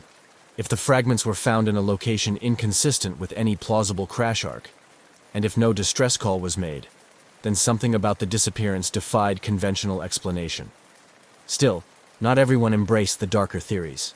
Experienced pilots pointed to simpler, if no less tragic, possibilities. A navigational failure, compass drift perhaps, combined with a failure of the pressurization system could have rendered the crew unconscious. The aircraft might have continued on its own, guided only by autopilot or prevailing winds, eventually descending or breaking up in an area far from where anyone expected. It was a clean explanation, but it didn't quite match the condition of the recovered fragments. They seemed too intact, too misplaced. In the end, what the rediscovered documents did was shift the snowbird from a forgotten loss into an open case, one surrounded by layers of uncertainty and fragments of overlooked truth. Researchers compiled everything they could: satellite data, radar charts, recovered parts, and laid them out like a puzzle missing just one or two critical pieces. And that was the trouble. It was always just short of certainty. The snowbird had returned, in part, from the silence, but not enough to explain what truly happened that day in 1964. It remained a question half-answered, a story retold in parts. And as the search continued, now digital, now forensic, now historical, the Arctic skies seemed to hold on to their secrets just a little longer. Decades had passed, but the Arctic never forgot. It held the snowbird's final secret beneath its endless white, untouched, unmapped, and unsolved. The fragments discovered along Greenland's rugged coastline were all that ever surfaced. The fuselage, cockpit, engines, and the 6 souls on board remained where they had vanished, locked in a mystery that the cold seemed determined to keep. But while the land gave up little, those drawn to the snowbird refused to let the trail go cold again. By the early 2000s, advances in satellite imagery, ice-penetrating radar, and remote sensing technology offered new hope. Civilian researchers, retired military officials, and a new generation of Arctic historians began revisiting the disappearance with tools far beyond what was available in 1964. Scans of Greenland's southern ice sheet, especially along routes connected to the recovered debris, were analyzed for anomalies, depressions, or metallic signals beneath layers of compacted snow. There were moments of excitement. A radar signature, faint but structured, was detected in a glacial pocket less than 70 kilometers from the fjord, where parts of the aircraft had first been found. But harsh terrain, unpredictable weather, and limited funding delayed any serious ground exploration. The location, remote even by Arctic standards, remained out of reach. Some in the aviation community advocated for a renewed official investigation. They argued that the snowbird wasn't just a lost plane. It was a case study in Cold War-era search limitations, the fragility of flight in high-latitude conditions, and the enduring gaps in early international cooperation over shared airspace. But official bodies remained hesitant. The case, long considered closed, wasn't a priority for a new generation of policymakers. Still, the snowbird never truly left the public consciousness. Documentaries were produced. Articles resurfaced in aviation magazines. Podcasts dissected the case, drawing in new audiences captivated by the surreal image of a plane that simply vanished. With every new mention, another layer of curiosity was added to the legend. And then there were the families. Time had dulled the sharpest pain, but not the longing. For children who had grown up without answers, closure remained elusive. Some had never even seen the last resting place of their fathers or brothers. A few made pilgrimages to the region, standing in vast, empty landscapes beneath sky-stretched silence, where the only sound was the wind pushing through ice. They weren't searching for debris. They were reaching for connection, a place to grieve, a point to begin and end the story. In a small memorial ceremony held in 2014, on the 50th anniversary of the flight, veterans, family members, and Arctic pilots gathered at Goose Bay. Stories were shared. Names were read. The snowbird was remembered not only as a tragedy, but as a reminder that in aviation, even the best-trained crews and the most reliable machines can be humbled by nature's scale and by the unknown. What remains today is not just the unanswered question of where the snowbird fell, but how easily silence can swallow even the most traceable of things. In an age before global satellite tracking, before real-time black box transmissions and digital fail-safes, flights relied as much on the eyes and ears of their crew as on the steel beneath them. A navigational hiccup, a whiteout, a shift in wind. Any of these could start a chain of events that no one would see coming. There's also the lingering possibility, small but persistent, that the snowbird didn't just vanish. It was missed. Misread on a radar. Misplaced on a chart. That in the chaos of overlapping military activity, experimental aircraft, and sensitive Cold War operations, the truth of its last moments was quietly buried under layers of need-to-know silences and fractured record-keeping. But maybe the final answer will never come. Perhaps the snowbird's real story lies not in a definitive explanation, but in its resonance. It represents the margins of control in aviation, the quiet power of an environment that offers no second chances, and the humility required to fly through such places. Not every disappearance is destined for resolution. Some remain, like the Arctic itself, open, endless, and frozen in time. So the snowbird remains a question in the sky, a ghost in the ice. Its story told not in certainty, but in the search. And maybe that's what gives it its haunting power. That in a world so mapped, so digitized, so explained, we can still lose something so completely. Somewhere beyond the edge of radar, beneath snow too deep for memory, a plane waits. Whether it will be found or not doesn't change what it's already given. A reminder that mystery still exists, that even in silence, some stories still speak. On a humid morning in late June 1937, Amelia Earhart, already a celebrated aviator and symbol of pioneering spirit, prepared for what was to be the most challenging leg of her ambitious quest to circumnavigate the globe. Alongside her was navigator Fred Noonan, whose skills would be crucial in navigating the vast and treacherous expanse of the Pacific Ocean.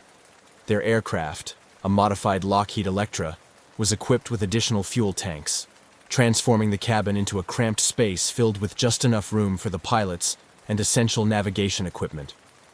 This setup underscored the gravity and daring nature of their journey. Amelia Earhart was not just a pilot. She was a visionary who had already broken numerous records and established herself as a formidable figure in the rapidly evolving field of aviation. Her goal to fly around the world was more than a personal challenge. It was a statement about the possibilities of air travel and the role of women in its future. As the Lockheed Electra took off from Lae, New Guinea, the weight of this ambition was palpable. The flight to Howland Island, a tiny sliver of land in the vast Pacific, was one of the most critical phases of her journey. The island would serve as a crucial refueling stop, without which the completion of the circumnavigation would be impossible. The preparation for this leg of the flight had been meticulous.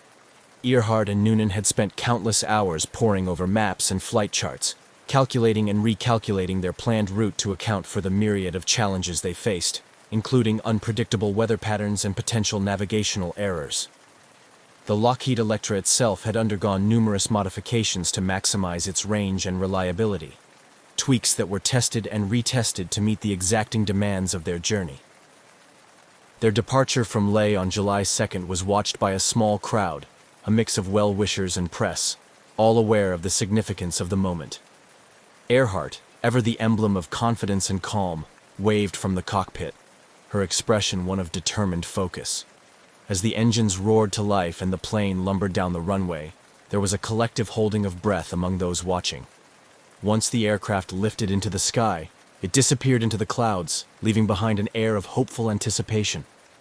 As Earhart and Noonan settled into the flight, their path took them over some of the most remote areas of the Pacific. Communication during this leg was limited to scheduled transmissions with the Coast Guard ship Itasca, which was stationed near Howland Island to provide radio guidance and weather updates. The vastness of the ocean around them was a constant reminder of the isolation and risks inherent in their undertaking. The last communication with the Itasca was both routine and ominous. Earhart reported cloudy weather, some rain, and rough seas below. She mentioned they were flying on a line of position noted on their maps that should have brought them directly over Howland Island. However, as time passed, further attempts to establish radio contact proved fruitless. Noonan's expertise as a navigator, crucial for their success, was up against the daunting challenge of finding a minute target in the immense Pacific. The realization that the aircraft might be lost began to dawn on those waiting on Howland Island and aboard the Itasca.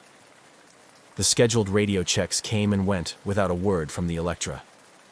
Anxiety turned to alarm as hours passed with no sign of Earhart or Noonan. The Itasca began broadcasting a constant stream of messages, hoping to guide the Electra in by radio if they were close enough to hear but unable to respond. When the full scope of the situation became apparent, a massive search operation was quickly mobilized.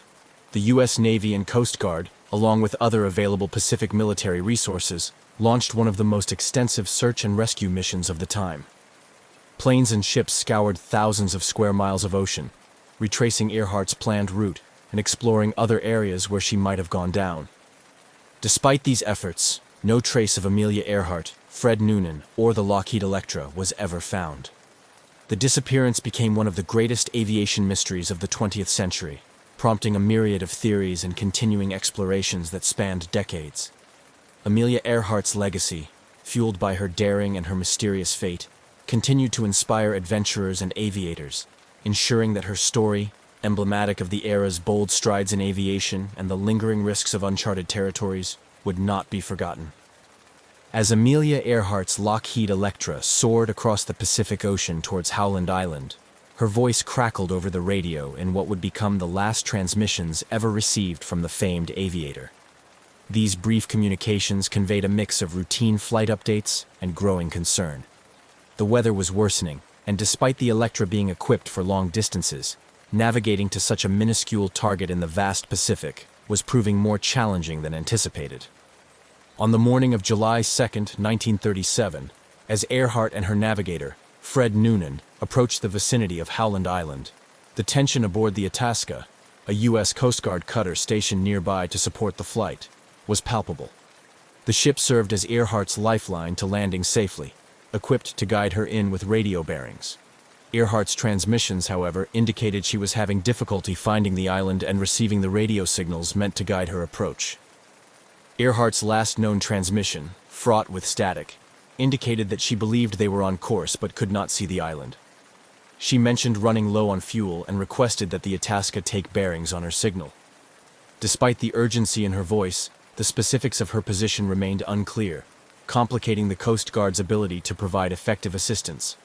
The gravity of the situation deepened with each unproductive exchange. The plane was somewhere close, yet invisible, hidden by vast oceanic expanses. This final phase of Earhart's flight was marked by a series of critical decisions and unfortunate miscommunications. Earhart and Noonan were navigating largely by dead reckoning, having to rely on their calculations and the plane's instruments, as their radio equipment lacked the sophistication to effectively pinpoint their location relative to Howland Island. The challenges were compounded by environmental factors. The weather conditions included overcast skies and sporadic rain showers, reducing visibility and further complicating their efforts to visually locate the island. Meanwhile, on Howland Island, personnel waited anxiously. Equipped with binoculars and ears tuned to the radio, they scanned the horizon for any sign of the Electra. Time ticked by with growing dread as the reality set in. Earhart and Noonan might have missed the island entirely, or worse, run out of fuel and been forced to ditch in the shark-infested waters. Back on the Itasca, operators attempted to re-establish contact, broadcasting a steady stream of messages in hopes that Earhart would pick them up and use them to find her way. Unfortunately, Technical limitations and a critical misunderstanding about the frequencies used for transmission hindered these efforts. The Itasca was equipped to transmit strong signals, but without confirmation that Earhart was receiving them, their utility was severely compromised.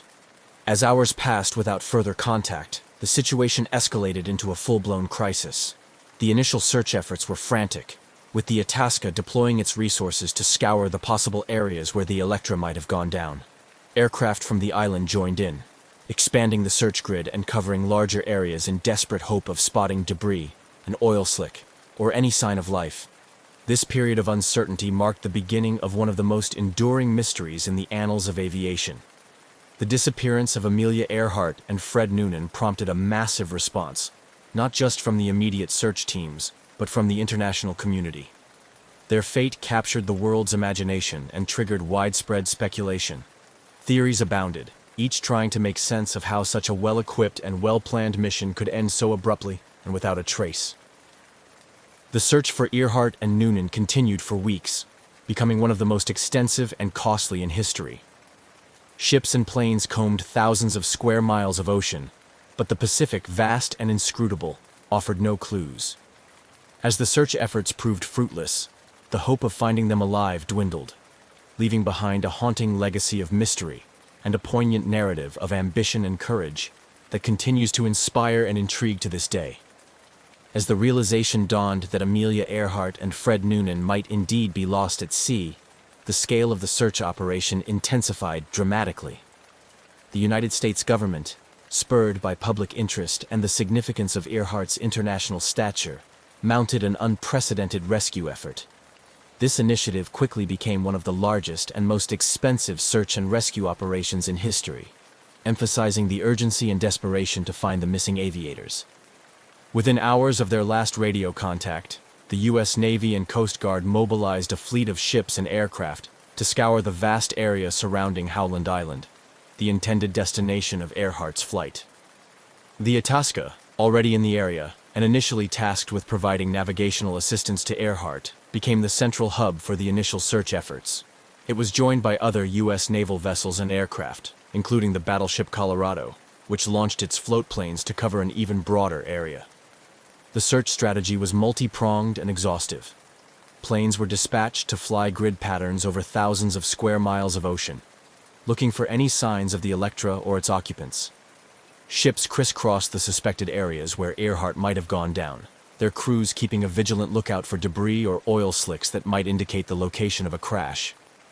Infrared cameras and other advanced, for the time, sensing technologies were employed in the hope of detecting the aircraft or life rafts. Despite these extensive efforts, the vastness and depth of the Pacific Ocean presented formidable challenges. The ocean's immense size and the difficulty of spotting small debris or oil traces made the search like finding a needle in a haystack. The weather conditions, which included frequent cloud cover and choppy seas, further hampered the search efforts, often obscuring visibility and complicating the navigation.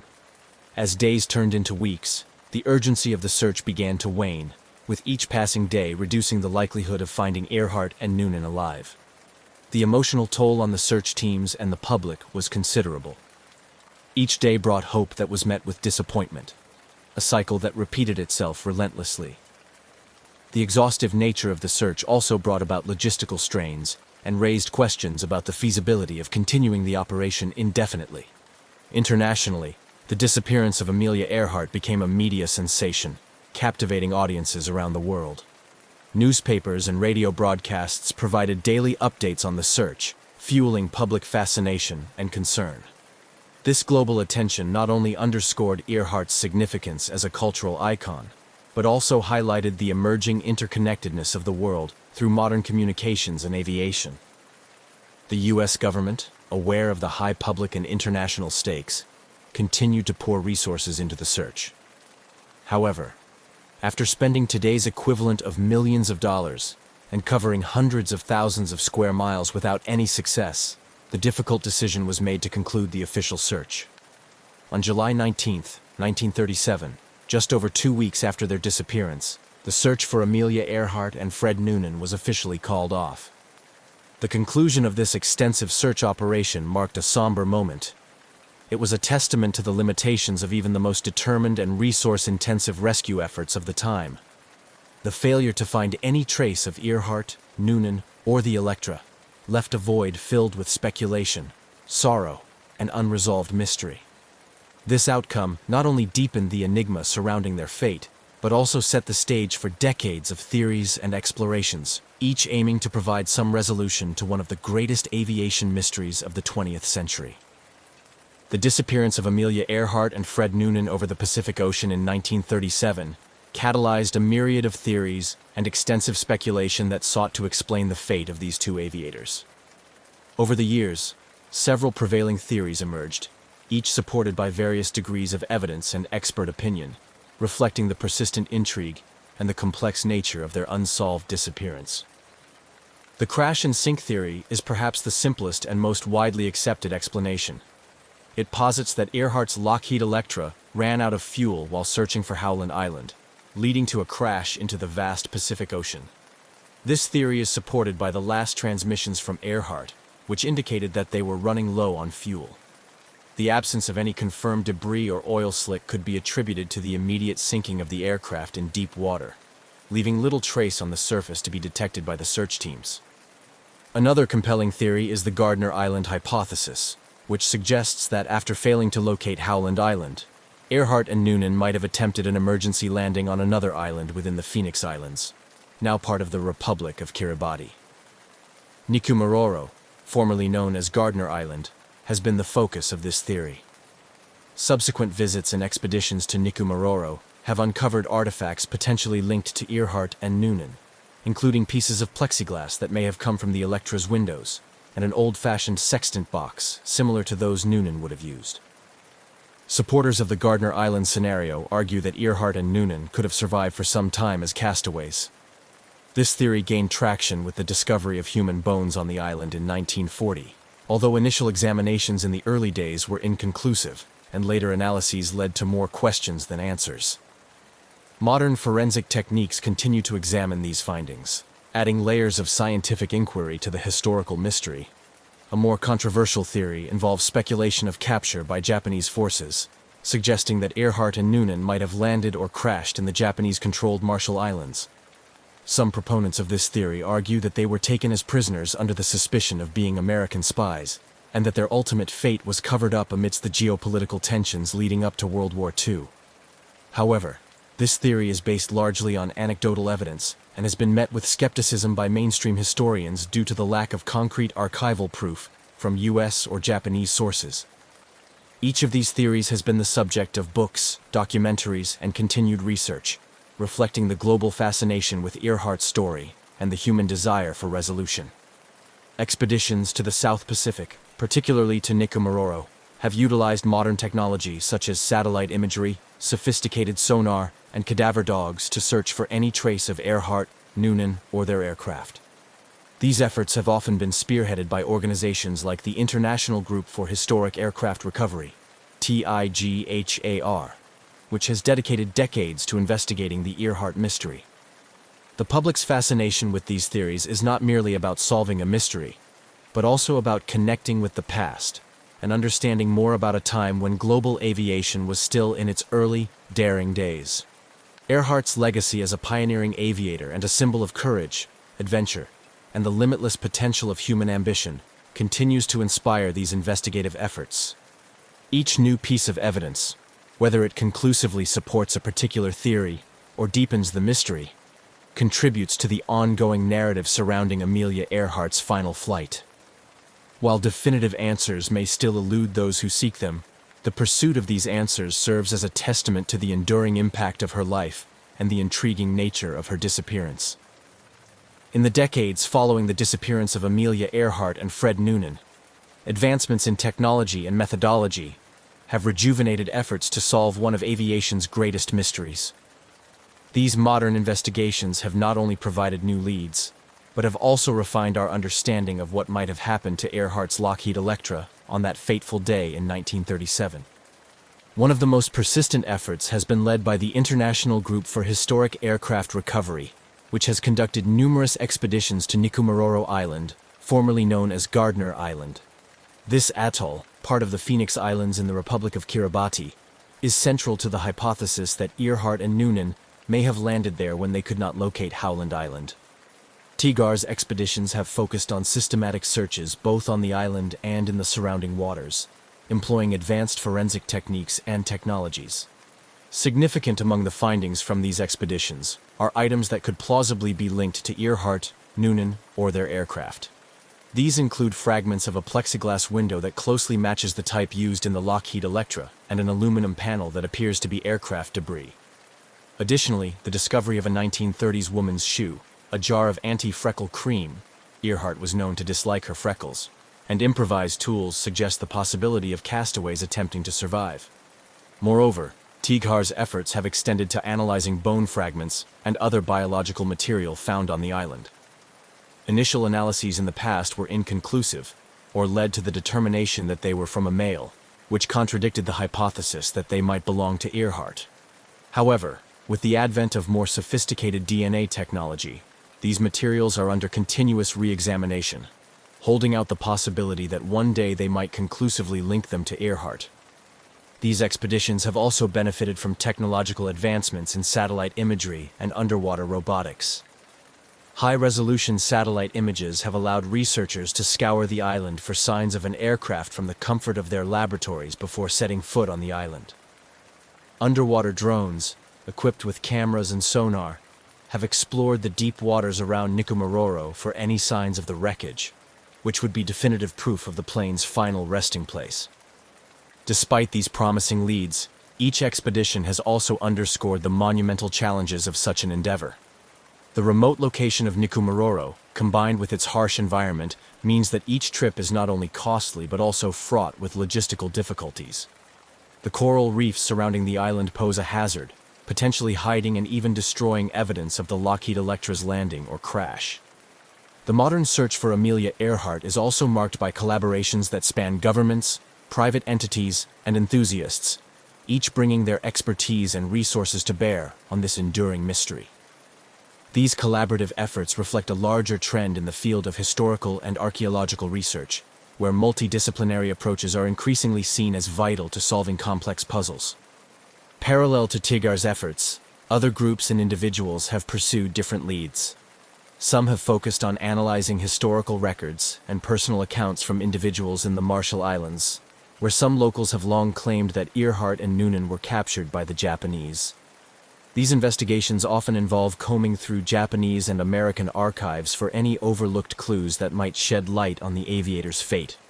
The renewed interest in Amelia Earhart's disappearance and the application of new technologies to the search have not only brought us closer to potentially solving this mystery, but have also had broader implications for aviation archaeology. Techniques developed and refined during these searches, such as deep-sea sonar imaging and DNA analysis from old remains, have applications in other investigations, expanding our capabilities to explore and solve historical enigmas. Moreover, these efforts underscore the changing nature of historical inquiry in the age of technology. With each new tool and each expedition, the public's fascination with Earhart's story is rekindled, ensuring that her legacy continues to inspire and that the quest for answers remains alive. Whether or not these modern investigations will ever conclusively solve the mystery of what happened to Amelia Earhart, they stand as a testament to the enduring human spirit to seek answers, no matter how elusive they may be. Amelia Earhart's disappearance in 1937 transcended the realm of a mere aviation mystery to become a powerful symbol of courage, adventure, and the endless quest for equality. Her legacy has profoundly impacted not only aviation, but also the role of women in STEM and broader societal contexts, inspiring countless individuals and shaping cultural narratives across decades. Earhart was more than an aviator. She was a pioneering spirit of her time, breaking numerous records and challenging societal norms that restricted women's roles both on the ground and in the skies. Her attempt to circumnavigate the globe was a bold assertion of her belief in women's capabilities and their right to compete on equal footing with men. This aspect of her legacy has made her an enduring icon in the feminist movement, symbolizing the struggle for equality and the fight to break through traditional gender barriers. In the world of aviation, Earhart's influence has been equally significant. she was instrumental in the formation of the 99s, an international organization of women pilots established in 1929 to provide support and advocacy for female aviators. Her leadership and vision set the stage for future generations of women in aviation, encouraging them to pursue careers as pilots, engineers, and space explorers. The organization continues to thrive, supporting women in aviation through scholarships, education, and mutual support, perpetuating Earhart's legacy of empowerment and involvement in the field. Moreover, Earhart's story has been a persistent presence in media and popular culture, serving as a rich source of inspiration for films, books, and plays. Each portrayal explores different facets of her life and disappearance, reflecting the public's enduring fascination with her story. These portrayals often emphasize her bravery and the mysterious circumstances surrounding her final flight. But they also highlight her role as a trailblazer for women's rights and her contribution to the early days of aviation. Her disappearance has also sparked numerous conspiracy theories and alternative explanations, which have been featured in various documentaries and investigative reports. This ongoing intrigue ensures that her name remains in the public consciousness, continually sparking new discussions about her life and legacy. The mystery of her fate invites people to explore not only the facts, but also the symbolic meanings of her journey and disappearance. Educationally, Earhart's life and career are studied in schools around the world, where her story is used to teach lessons about perseverance, courage, and the importance of pursuing one's dreams despite obstacles. This educational impact is perhaps one of the most enduring aspects of her legacy, inspiring students to learn from her achievements and challenges. Additionally, Earhart's influence extends to advocacy for aviation safety and technological advancements in flight. Her disappearance highlighted the limitations of aviation technology of the time and underscored the need for advancements in navigation and communication systems. Today, modern satellite and GPS technologies, which provide real-time tracking of aircraft, are part of her legacy, addressing the very challenges that contributed to her disappearance. On a more personal level, the annual remembrance events and continued interest in her life have provided a form of closure for those inspired by her story. For many, especially young women and girls, Earhart is a figure who represents the limitless possibilities of the human spirit. Her life encourages them to dream big and pursue those dreams with the same determination and fearlessness that she did. In sum, the legacy of Amelia Earhart is a tapestry woven from her achievements in aviation, her role as a cultural and feminist icon, and the ongoing mystery of her disappearance. As each new generation discovers her story, they find in her a source of inspiration, a reminder that the sky is not the limit, but just the beginning. The quest to uncover the truth of her final flight continues to evolve with new investigations and technologies, ensuring that her legacy will endure as long as the skies are flown. The enduring mystery of Amelia Earhart's disappearance continues to fascinate and inspire people around the world, transcending generations and cultivating a rich legacy that is as vibrant today as it was in the early 20th century. Her story resonates not only as a historical enigma, but also as a profound symbol of adventure, courage, and the relentless pursuit of dreams against formidable odds. This ongoing mystique contributes to her status as an iconic figure in history, aviation, and women's rights.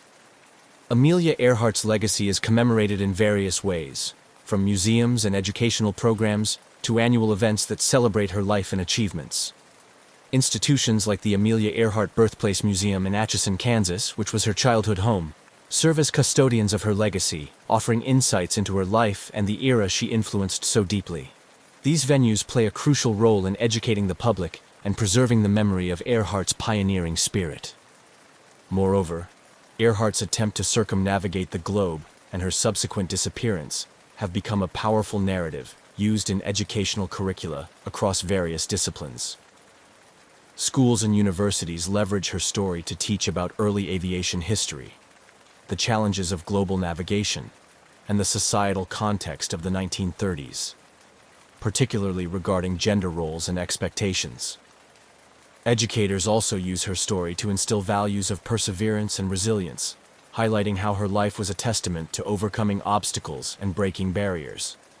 In the broader cultural context, Amelia Earhart is a perennial subject in media and popular culture. her story having inspired numerous films, documentaries, books, and articles.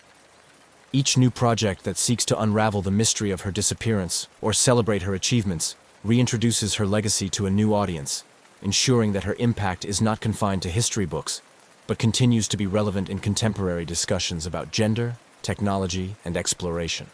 The mystery surrounding Earhart's fate also continues to inspire adventurers, scientists, and historians. Modern expeditions equipped with cutting-edge technology aim to solve the puzzle of her disappearance, diving into the depths of the Pacific or exploring remote islands for any trace of her or her aircraft. Each effort, whether successful or not, keeps her story in the public eye and fuels an ongoing dialogue about historical investigation and technological advancement in exploration. Furthermore, Earhart's influence extends into advocacy for women's rights and empowerment in fields traditionally dominated by men. Her legacy is often cited in discussions about gender equality in STEM fields, encouraging a new generation of young women to pursue careers in science, technology, engineering, and mathematics. Her life story is a motivational tool used by numerous organizations and initiatives that aim to empower women and girls worldwide. Internationally, Amelia Earhart is not just remembered as an American aviator. She is celebrated as a global icon who pushed the boundaries of what was possible in her time. Her bravery and the mysterious circumstances of her last flight provide a universal appeal that crosses cultural and geographical boundaries. Festivals, exhibitions, and public talks in various countries commemorate her life, each adding to the tapestry of her global legacy. In reflection, the story of Amelia Earhart is more than an unresolved disappearance. It is a narrative rich with themes of innovation, bravery, and the unyielding human spirit. Her life and the ongoing quest to find her continue to inspire and challenge us, reminding us of the vastness of human potential and the enduring desire to explore the unknown. Her legacy, perpetuated through continuous interest and investigation, ensures that Amelia Earhart will remain an inspirational figure, symbolizing the pursuit of adventure and the endless quest for knowledge. In the quest to preserve and honor the memory of Amelia Earhart, her impact on the field of aviation and beyond has been memorialized in numerous ways that inspire future generations and deepen our collective memory of her pioneering spirit. This additional chapter seeks to encapsulate the tangible and lasting tributes that have been established to commemorate her life and legacy. Across the United States and around the world, various memorials and statues have been erected in Earhart's honor. Perhaps the most significant of these is located at the Amelia Earhart Airport, in her hometown of Atchison, Kansas, which not only serves as a functional airport, but also as a living homage to her legacy. The airport features a museum filled with personal artifacts, photographs, and stories that chronicle her life and career, providing a focal point for those wishing to understand and celebrate her contributions to aviation and women's history. Educational scholarships and programs bearing her name continue to support aspiring female aviators, encouraging them to pursue their dreams with the same boldness and determination that Earhart exemplified. These scholarships are often provided by aviation organizations, including the 99s, which Earhart helped establish, ensuring that her passion for flying and her advocacy for women pilots are passed on to new generations. Furthermore, Earhart's influence extends into annual events and educational programs that not only celebrate her achievements, but also look at her life through the lens of modern feminist and technological perspectives. Conferences and symposiums discuss her impact on navigation technology, global communication, and gender equality, reflecting on how her legacy aligns with contemporary issues in these fields. Additionally, the mystery surrounding her disappearance has inspired a variety of creative works, including plays, novels, and films that explore the many facets of her character and the era she influenced. These portrayals contribute to a broader understanding of her as a complex and multifaceted figure, not only as a heroine in flight, but also as a person who faced immense challenges with courage and resilience. As these memorials, scholarships, and cultural portrayals continue to proliferate, they ensure that Amelia Earhart's legacy remains vibrant and relevant. Each tribute serves as a reminder of her contributions to aviation and her role as a trailblazer for women, proving that her spirit continues to soar in the hearts and minds of those who follow in her footsteps. Through these enduring symbols and initiatives, Amelia Earhart's life and legacy continue to inspire awe and admiration, securing her place as an eternal icon of bravery and innovation. On a balmy evening in May 2003, a Boeing 727-223, registered as N844AA, sat quietly on the tarmac at 4 de Fevereiro Airport in Luanda, Angola. This particular aircraft had a rich operational history, having once ferried passengers across vast distances for major airlines. However, its glory days were seemingly behind it, as it awaited a new lease on life or its final resting place, parked among other forgotten relics of aviation. The Boeing 727-223 was a marvel of its time, renowned for its robust tri-jet configuration that made it a favorite among airlines for short to medium haul routes.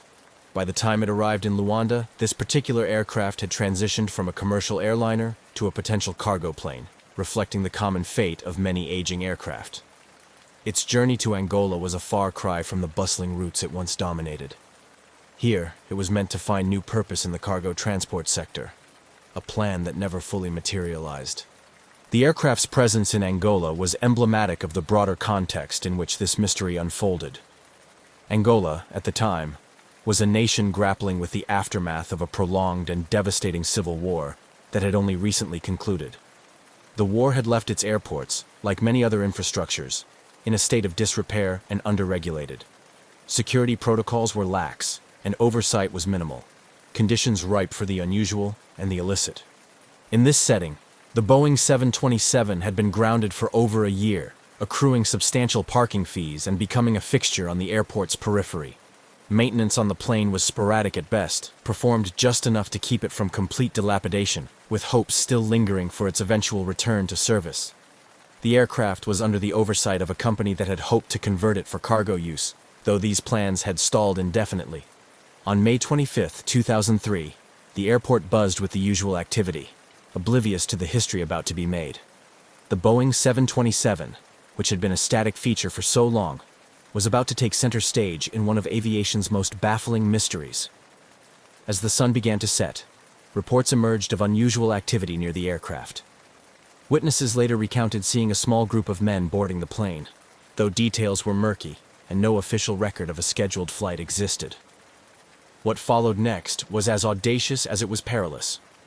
Without any clearance or communication with tower controllers, the Boeing 727-223 powered up its engines.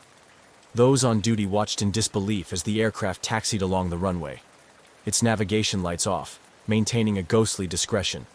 With a sudden burst of acceleration, the plane took off, disappearing into the darkening skies, leaving a trail of confusion and alarm in its wake. The immediate aftermath of the unauthorized takeoff was chaotic.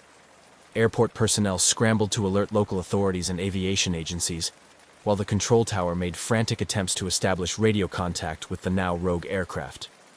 As minutes turned into hours without any sign of the plane or its illicit crew, the severity of the situation began to sink in. The aircraft had vanished, and with it, any straightforward explanation. The Angolan military, along with international aviation authorities, began piecing together the aircraft's last known movements. The search area was vast, spanning a significant expanse of the Atlantic Ocean where the plane was presumed to have headed. Meanwhile, international attention quickly escalated as news of the daring escape spread across the globe. The FBI and the U.S. Department of State became involved, given the American registration of the aircraft and the potential implications of such a security breach on international aviation. This disappearance triggered a cascade of investigative efforts and theories ranging from simple theft to more complex scenarios involving smuggling or espionage. The world was left to wonder, how could a sizable jet airliner simply disappear? What were the intentions of those who spirited it away? And most importantly, where did they, and the Boeing 727, ultimately end up?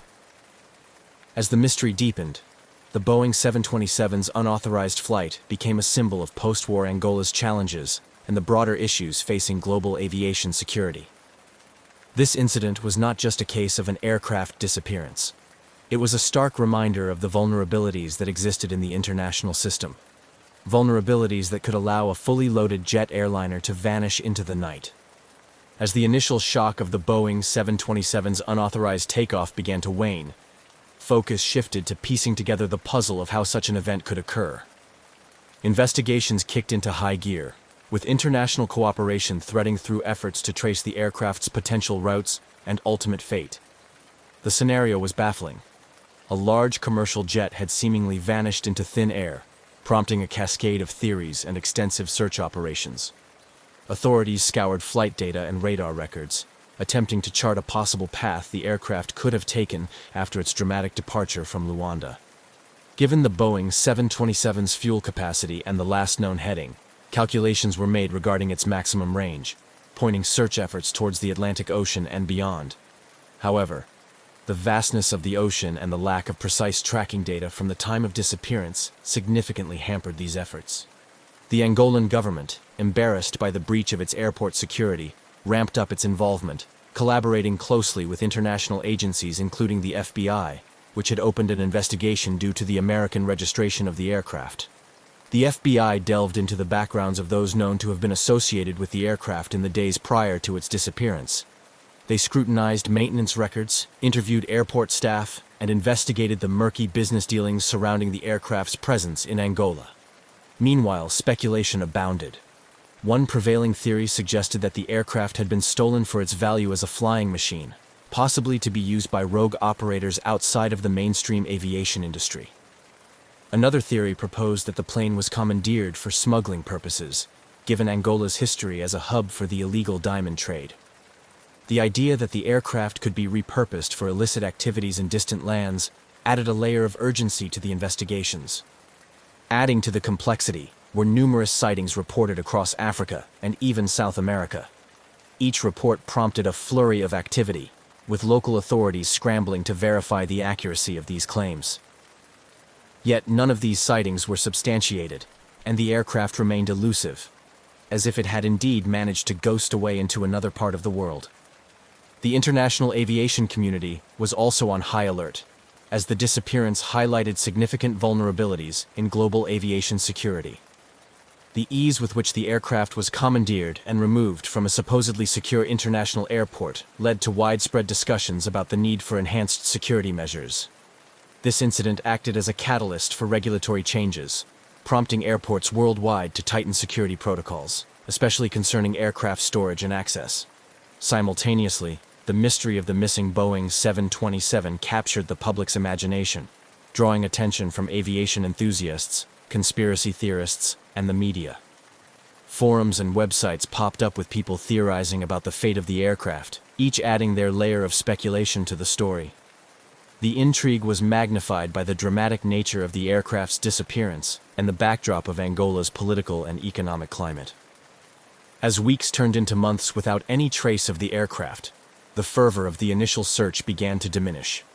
International attention gradually shifted away from the case, which nestled into the annals of unsolved aviation mysteries.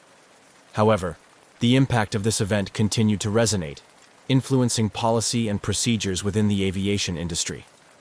The disappearance of the Boeing 727 in 2003 remains a stark reminder of the challenges and dangers lurking within international aviation, serving as a case study in the complexities of global security, the ingenuity of criminal intent, and the limits of modern surveillance and tracking technologies. As such, it continues to be a subject of study and speculation, holding a place as one of the aviation world's most intriguing mysteries.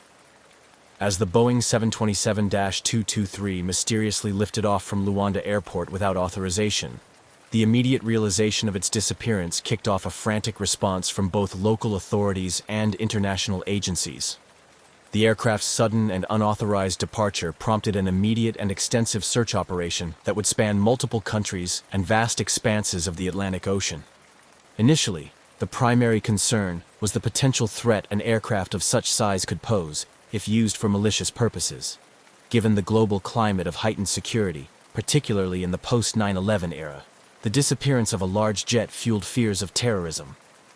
This urgency galvanized a coordinated international response, with the United States, Angola, and neighboring countries pooling resources in a desperate bid to track down the missing aircraft. The search operation was vast and complex, involving satellite imagery, radar data, and maritime patrols.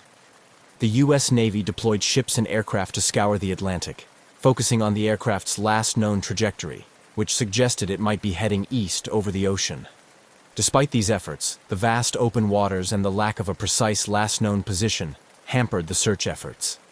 The Atlantic Ocean's enormity made the search akin to finding a needle in a haystack, with each passing hour diminishing the likelihood of a successful recovery. Meanwhile, the FBI and other international law enforcement agencies delved into the investigation of the aircraft's disappearance, focusing on the backgrounds of those associated with the aircraft in the days leading up to its unauthorized takeoff. Investigators explored various leads, including scrutinizing recent hires at the airport, examining flight logs, and interviewing those who last serviced the aircraft. They aimed to piece together a timeline of events and identify any potential suspects who might have had the knowledge and opportunity to carry out such a bold theft. Theories about the aircraft's disappearance varied widely. Some speculated that the plane might have been stolen for its scrap value, while others suggested it could have been taken by smugglers or terrorists. The investigation also considered the possibility that the plane was repossessed by creditors, given the financial difficulties faced by the airline operating the aircraft. One of the most challenging aspects of the investigation was the lack of communication from the aircraft post-takeoff. No distress signals or communication had been made, and the plane's transponder appeared to have been turned off, making it invisible to civilian radar. This lack of data severely limited the ability to track the aircraft's path after it deviated from its expected route over the Atlantic. As weeks turned into months, the initial intensive search efforts began to scale down. The vast area of ocean that needed to be covered, combined with the minimal evidence and the fading trail of the aircraft, made continued large-scale search operations unfeasible. The International Task Force had to make the tough decision to reduce the scope of the search, focusing instead on satellite monitoring and intelligence leads.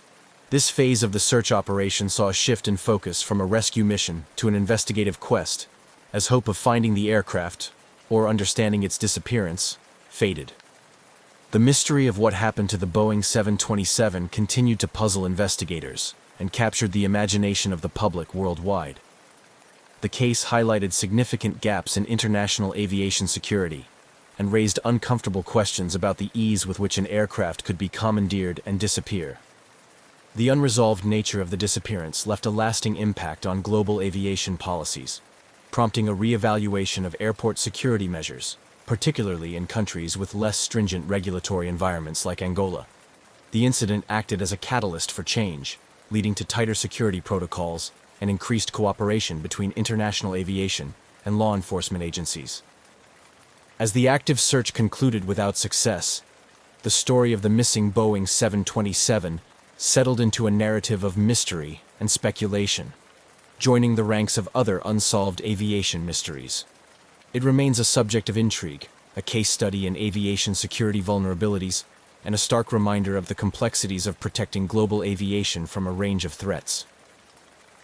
The disappearance of the Boeing 727-223 from Luanda in 2003 sparked a plethora of theories, both plausible and far-fetched, as investigators, journalists, and the public grappled with the scant details surrounding its mysterious takeoff and subsequent vanishing. The intrigue was compounded by the aircraft's known condition and the geopolitical context, weaving a complex tapestry of possibilities that ranged from criminal activity to intricate conspiracies. One prevailing theory centered on the possibility of criminal intent, specifically aircraft theft, for illicit use. The 727 could potentially be repurposed for smuggling operations, given its capacity to carry significant cargo over considerable distances. Africa, with its vast, loosely monitored spaces and ongoing conflicts, presented a fertile ground for such activities. This theory posited that the aircraft was stolen not for the plane itself, but for the profitable opportunities it represented. Another theory suggested that the aircraft was seized to be used in a terror attack. This was fueled by the global atmosphere post 9/11, where fears of aircraft being used as weapons were at a heightened state. However, this theory gradually waned due to the lack of any corroborative terrorist claims or subsequent attacks, which would typically follow such high-profile thefts if they were terrorism-related. There was also speculation that the aircraft had been taken for insurance fraud.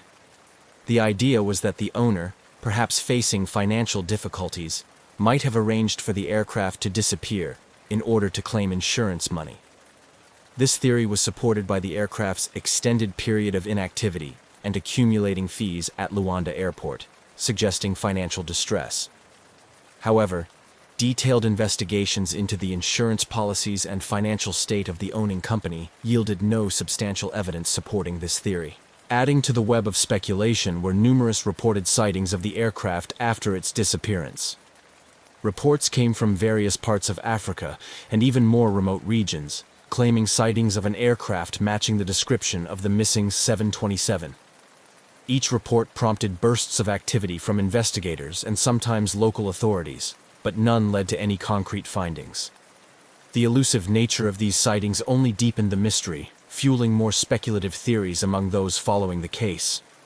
Some conspiracy theorists even suggested that the aircraft was part of a covert operation, either by a private entity or a government agency, which explained the seeming lack of traceability and the muted official responses in some quarters.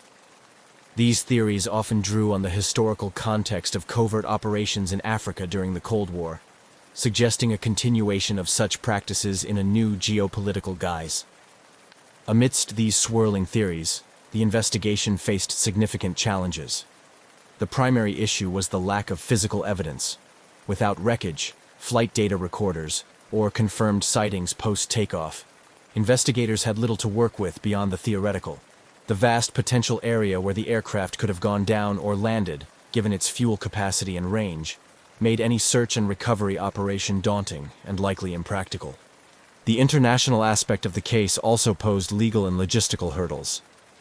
The aircraft's disappearance in Angola involved navigating the complexities of international law, cooperation between multiple countries' law enforcement agencies, and dealing with varying levels of resources and political will. The multinational nature of the investigation required careful coordination and was often hindered by bureaucratic delays and jurisdictional disputes.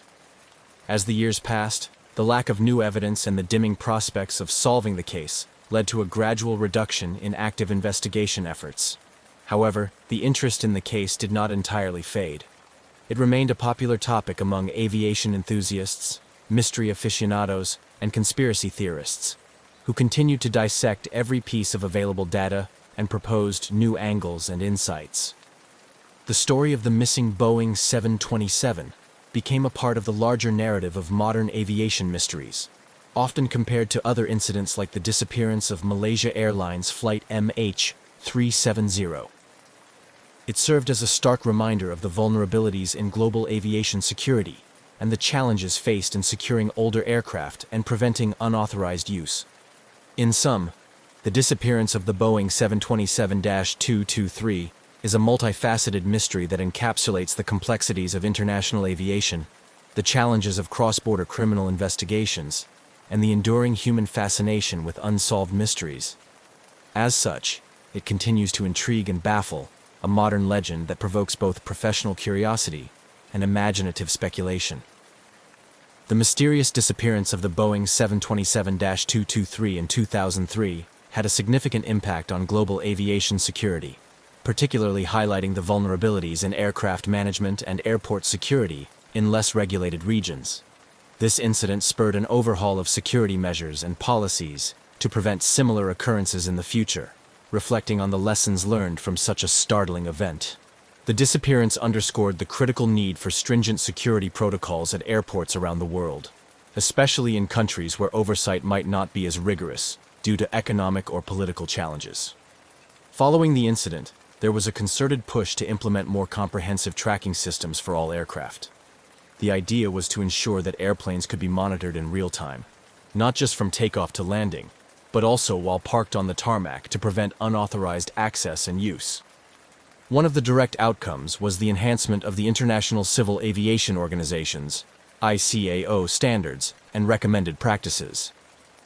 These updates included improvements in aircraft tracking technologies, mandating more robust communication systems that could help track an aircraft's movements more accurately and reliably. Efforts were made to extend these regulations to include not only passenger aircraft, but also cargo planes and other non-commercial aviation vehicles. The incident also prompted a review of airport security measures globally.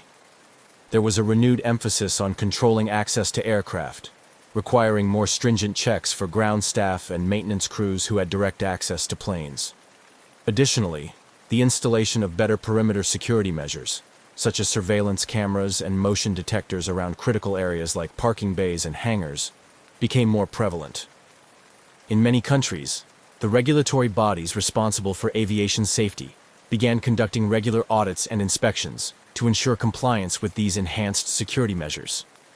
Training programs for airport security personnel were overhauled to equip them with the skills and knowledge necessary to detect and respond to potential threats swiftly.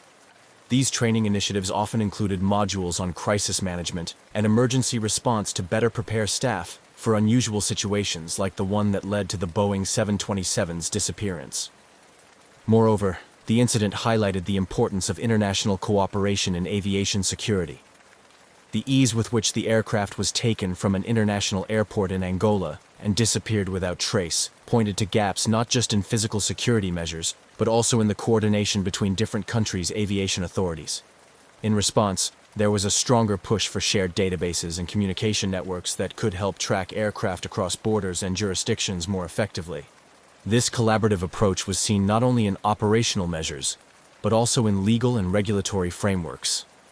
International agreements and treaties were strengthened or established to aid in the recovery and investigation of stolen or missing aircraft, ensuring that countries could work together more effectively in the face of such challenges. The Boeing 727 disappearance also led to increased public and regulatory interest in the fate of decommissioned aircraft. With hundreds of older planes parked in airports around the world, often in states of disrepair, the incident served as a wake-up call to the potential risks these aircraft posed if not properly secured.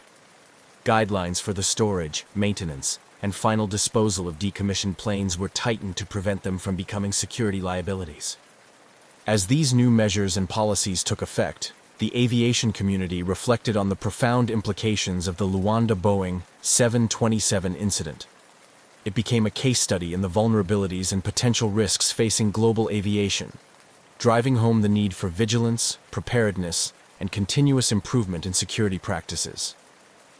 The legacy of this bizarre and unsettling event thus continues to influence the standards and strategies employed today to safeguard against similar threats to aviation security. The mysterious disappearance of the Boeing 727-223 from Luanda in 2003 has not only captivated the attention of aviation experts and mystery enthusiasts, but has also significantly impacted the families of those presumed to be on board and other stakeholders. Over the years, this unresolved case has woven a complex tapestry of emotional, legal, and financial ramifications that continue to resonate. For the families and friends of the crew members involved, the disappearance has been a source of enduring pain and uncertainty. The lack of closure and definitive answers has left many in a state of prolonged grief and unresolved loss. Anniversaries of the disappearance often bring renewed media attention, forcing families to relive the uncertainties and stirring up the emotional turmoil that comes with not knowing the fate of their loved ones. This ongoing mystery has also spurred advocacy efforts by these families, who have sought to keep the case in the public eye and pressure international authorities to continue the investigation. They have called for more rigorous international regulations regarding aircraft security and more effective measures to prevent similar incidents in the future. Their efforts have highlighted the need for comprehensive support systems for families affected by aviation disasters, advocating for better communication and assistance from both governmental and corporate entities. For the aviation industry stakeholders, including airlines, airport operators, and regulatory bodies, the incident was a wake-up call that prompted a re-evaluation of security practices. The economic implications were significant, leading to increased costs associated with enhanced security measures. However, these investments were recognized as essential to restoring public confidence in air travel, particularly in regions where security concerns had been previously highlighted. The financial impact extended beyond the immediate stakeholders. Insurance companies, facing the reality of covering a complete aircraft loss without recovery, had to adjust their policies and premiums for similar risks. This incident led to more stringent risk assessments and higher insurance costs for older aircraft and those operated in higher-risk regions. Legally, The disappearance of the Boeing 727 sparked numerous questions about jurisdiction and international law. The aircraft's sudden vanishing acted as a catalyst for discussions on legal responsibility and the complexities involved in dealing with incidents that occur in international, or in this case, poorly monitored spaces. Legal experts and policymakers were prompted to explore new frameworks to better address these challenges, ensuring more robust international cooperation and legal preparedness. Moreover, the incident has had a lasting effect on the broader community of Luanda and the aviation industry in Angola. It brought to light the vulnerabilities in the country's aviation sector, prompting improvements in airport security and regulatory oversight. These changes were necessary to align the country with international aviation standards and to restore trust among international partners and travelers.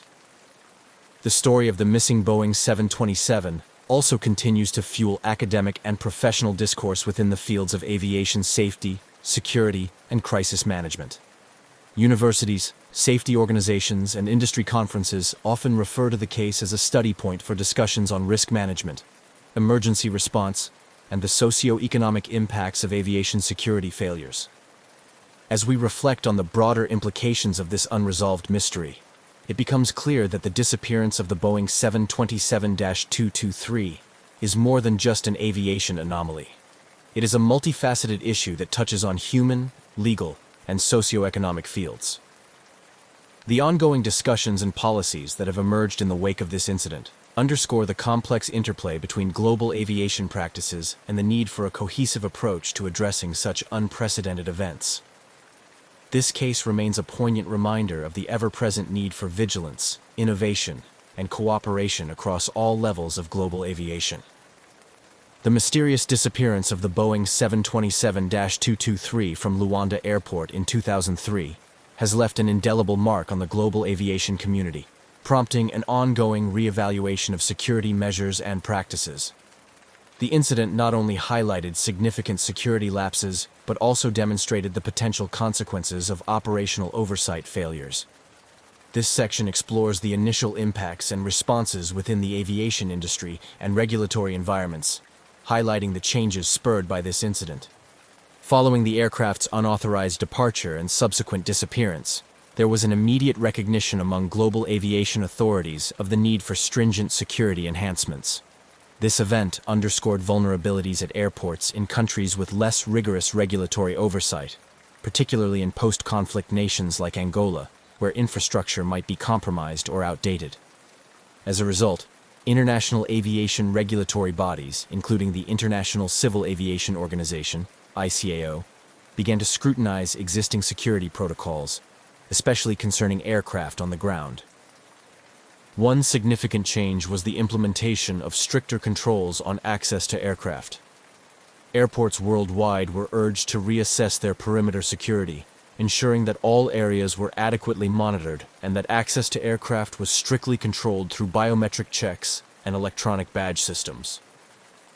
These measures aim to prevent unauthorized access to aircraft, a critical factor in the Luanda incident, where the individuals involved were able to board and pilot the aircraft without detection. Moreover, the incident catalyzed enhancements in aircraft tracking technology. Real-time tracking systems became a focal point of development, driven by the need to ensure that all aircraft could be monitored continuously throughout their operations, including when parked. Technologies such as automatic dependent surveillance broadcast, ADSB, started to see wider adoption, providing real-time precision tracking of aircraft movements, which would have alerted authorities to the unauthorized movement of the 727 much sooner. The global aviation community also saw a shift towards more collaborative security efforts. Recognizing that security is only as strong as its weakest link, there was a push for improved international cooperation and information sharing among aviation authorities. This was particularly important for tracking and managing the risks associated with older aircraft models, which might not meet the latest operational standards, but are still in use in various parts of the world. Additionally, the incident led to increased investment in training for airport security personnel. Training programs were overhauled to include modules on crisis management, threat detection, and response strategies tailored to scenarios like unauthorized aircraft operations. These training sessions aim to equip personnel with the skills necessary to identify and mitigate risks effectively, ensuring a proactive rather than reactive security posture. In the broader regulatory context, the disappearance of the Boeing 727-223 highlighted the need for comprehensive international standards that could be uniformly applied across all member states. The ICAO and other bodies work towards harmonizing global aviation security standards, emphasizing the need for robust regulatory frameworks that could adapt to the evolving landscape of global threats. These changes collectively represented a paradigm shift in how aviation security was approached, reflecting a more nuanced understanding of the multifaceted risks present in global aviation operations. The legacy of the missing Boeing 727-223, therefore, extends far beyond the immediate mystery and intrigue. It serves as a catalyst for strengthening the safety and security foundations of the aviation industry worldwide. The unresolved disappearance of the Boeing 727-223 continues to reverberate across the aviation industry, serving as a poignant reminder of the challenges and complexities associated with securing commercial aircraft. The event not only catalyzed changes in aviation security practices, but also left a lasting cultural and emotional impact, particularly among those directly affected by the incident. For the families of the crew presumed to be on board and the stakeholders directly involved, the absence of closure has been a source of ongoing distress. The mystery surrounding the aircraft's fate has prompted these families to become advocates for stronger aviation safety measures and more rigorous oversight, ensuring that their loved one's legacy contributes to preventing future such incidents. Their efforts highlight the human aspect of aviation disasters, which often gets overshadowed by technical discussions and regulatory updates. In the broader community, the disappearance has fueled a continued fascination with aviation mysteries, drawing comparisons to other infamous cases like the disappearance of Malaysia Airlines Flight MH370. This fascination underscores a deeper cultural attraction to mysteries and the unknown, particularly those involving technology and human ingenuity. The Boeing 727's disappearance has inspired documentaries, books, and articles, each exploring different theories and aspects of the case, illustrating our collective quest for answers and understanding.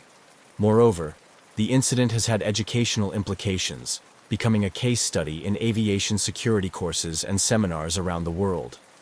It is used to teach critical lessons about risk management, emergency preparedness, and the importance of robust security systems. These educational initiatives help prepare the next generation of aviation professionals to better handle the challenges of a globalized and interconnected aviation environment. The story of the missing Boeing 727 also continues to influence policy and practice. The incident has been instrumental in shaping ongoing discussions at the International Civil Aviation Organization and other regulatory bodies about how to effectively manage and secure aging aircraft fleets, particularly in regions with limited resources. These discussions often lead to updated guidelines and recommendations that aim to enhance the safety and security of international air travel. Lastly, the enduring mystery of what happened to the Boeing 727-223 serves as a catalyst for ongoing technological innovation in aircraft tracking and surveillance. The aviation industry continues to develop more advanced tracking systems that can prevent aircraft from disappearing without trace. These technologies, which include satellite-based tracking and automated flight monitoring systems, are now seen as essential components of modern aviation operations. As we reflect on the broader impact of this incident, it becomes clear that the disappearance of the Boeing 727-223 from Luanda has left an indelible mark on many levels. From sparking improvements in global aviation security to impacting families and inspiring cultural narratives, the legacy of this event is multifaceted. It continues to motivate advancements in safety and security, ensuring that the aviation industry remains vigilant against similar threats in the future, thereby honoring the memory of those involved in this mysterious disappearance. On the afternoon of May 25, 1979, the bustling atmosphere of Chicago's O'Hare International Airport was typical of a busy travel hub. Passengers of American Airlines Flight 191, bound for Los Angeles, were boarding the McDonnell Douglas DC-10, a familiar workhorse in the fleet, recognized for its distinctive three-engine configuration. Inside the terminal, families hugged goodbye, and travelers made their final calls before switching their devices to airplane mode. As they settled into their seats, the flight crew, led by Captain Walter Lux with over 22,000 flight hours, was methodically conducting pre-flight checks. The cabin crew efficiently demonstrated safety procedures, their routine polished by countless repetitions. The energy on board was a blend of excitement and the monotony of routine travel, with passengers adjusting overhead bins and leafing through magazines. Outside, ground crew buzzed around the aircraft. The hum of the jet engines blended with the clatter of loading equipment as luggage was stowed and fuel lines were secured. The final checks were marked by a visual inspection of the aircraft's imposing frame, which showed no outward signs of distress or malfunction. The DC-10 pushed back from the gate, its engines roaring to life with a surge that vibrated through the cabin. Air traffic control cleared the flight for takeoff, slotting it into the busy sequence of departures. As Flight 191 taxied to the runway, pilots reviewed the flight path and weather conditions, confident in the aircraft's ability to deliver another routine flight. As the aircraft aligned with the runway, Captain Lux increased throttle, and the DC-10 began its takeoff roll. Acceleration pushed passengers gently back into their seats as the plane gathered speed, racing down the runway. However, unbeknownst to those on board, a critical failure was unfolding. As the aircraft reached takeoff speed, a loud thud was heard, a sound unbefitting of a normal takeoff. From the cockpit, the crew felt a jolt through the controls. Warning lights flashed as an engine pylon holding engine number 1, located under the left wing, failed catastrophically. The engine, along with its supporting structures, broke away from the wing, flipping over the wing and severely damaging control lines and part of the wing itself. Despite the chaos, the aircraft momentarily lifted off the ground, climbing into the sky. But the damage was too severe. Control was compromised. The DC-10, struggling against the physics of its crippled state, began to roll ominously to the left. Onlookers at the airport watched in horror as the aircraft's wing dipped, grazing the ground. The plane crashed just beyond the runway in a massive fireball, sending black smoke billowing into the sky. Emergency services at O'Hare, trained for rapid response, were dispatched immediately, their sirens cutting through the shock of the onlookers. Firefighters and rescue teams raced towards the flames, but the devastation was apparent from a distance. The impact was not survivable. As the first responders made their way through the wreckage, the aviation community was already buzzing with the news of the disaster. Flight 191 had become the deadliest aviation accident in U.S. history at that time, a tragic record marked by the loss of all 271 passengers and crew, along with 2 individuals on the ground. In the control tower, confusion compounded the tragedy, with reports that the flight crew had communicated with air traffic control post-crash, an impossible scenario that muddled an already chaotic situation. This eerie detail sparked immediate speculation and a flurry of theories about what had actually transpired in the cockpit in those final moments. This bizarre communication would later become a focal point of the investigation, adding a layer of mystery to the crash. As federal investigators descended upon the crash site, their task was to unravel not only the mechanical failures, but also to explore the procedural and human elements that led to this catastrophic event. The implications of their findings would resonate far beyond O'Hare, rippling through the aviation industry and leading to critical changes in aircraft design and maintenance practices. The crash of Flight 191 was a watershed moment in aviation safety, serving as a harsh reminder of the vulnerabilities inherent in complex systems and the perpetual need for vigilance in monitoring, maintenance, and regulatory oversight. The legacy of this tragic day would shape the future of aviation, compelling a re-examination of safety protocols to prevent a recurrence of such a disaster. As American Airlines Flight 191 ascended into the afternoon sky, those on board were unaware of the imminent disaster. The sequence of events on that fateful day in May 1979 unfolded rapidly, beginning with a critical failure that occurred just as the aircraft reached takeoff speed. A loud sound, almost like an explosion, was heard as the left engine and its pylon assembly separated from the wing, flipping over the top and slamming against the fuselage. This catastrophic failure was not only audible, but also visible to those watching from the airport, who saw parts separating from the aircraft as it struggled to climb. The aircraft initially continued to ascend, albeit with difficulty. Inside the cockpit, Captain Walter Lux and his crew were suddenly fighting to control an aircraft that was quickly becoming uncontrollable. The flight data later revealed that critical hydraulic lines had been severed when the engine detached, leading to a loss of hydraulic power to the control surfaces on the left wing. The damage was extensive, and the aircraft's ability to maintain lift and balance was compromised. From the ground, the sight was horrifying. Eyewitnesses described seeing the aircraft roll sharply to the left as it lost aerodynamic stability. The DC-10's left wing dipped down, striking a light pole at the end of the runway, which tore a gash in the wing and exacerbated the already critical situation. Fuel began leaking profusely, trailing flames. Seconds later, the wingtip hit the ground, causing the aircraft to roll completely onto its side and crash in a massive fiery explosion just beyond the runway perimeter. The impact was devastating. The aircraft, fully loaded with fuel for its cross-country flight, became an inferno. Rescue and emergency services at O'Hare were quick to respond, dispatching fire trucks and emergency personnel to the scene within moments of the crash. Despite their rapid response, the intensity of the fire and the total disintegration of the aircraft structure made immediate rescue efforts nearly impossible. The crash site was a scene of chaos and destruction. Twisted metal, charred debris, and personal belongings were strewn across the field where Flight 191 came to rest. First responders described the scene as apocalyptic, with thick black smoke billowing into the sky and the acrid smell of burning jet fuel and materials filling the air. Their primary focus was on extinguishing the fire, which took hours to fully control, and searching for any possible survivors, a hope that dimmed as the scale of the devastation became clear. Meanwhile, air traffic control at O'Hare, having witnessed the crash from their tower, were in a state of disbelief and shock.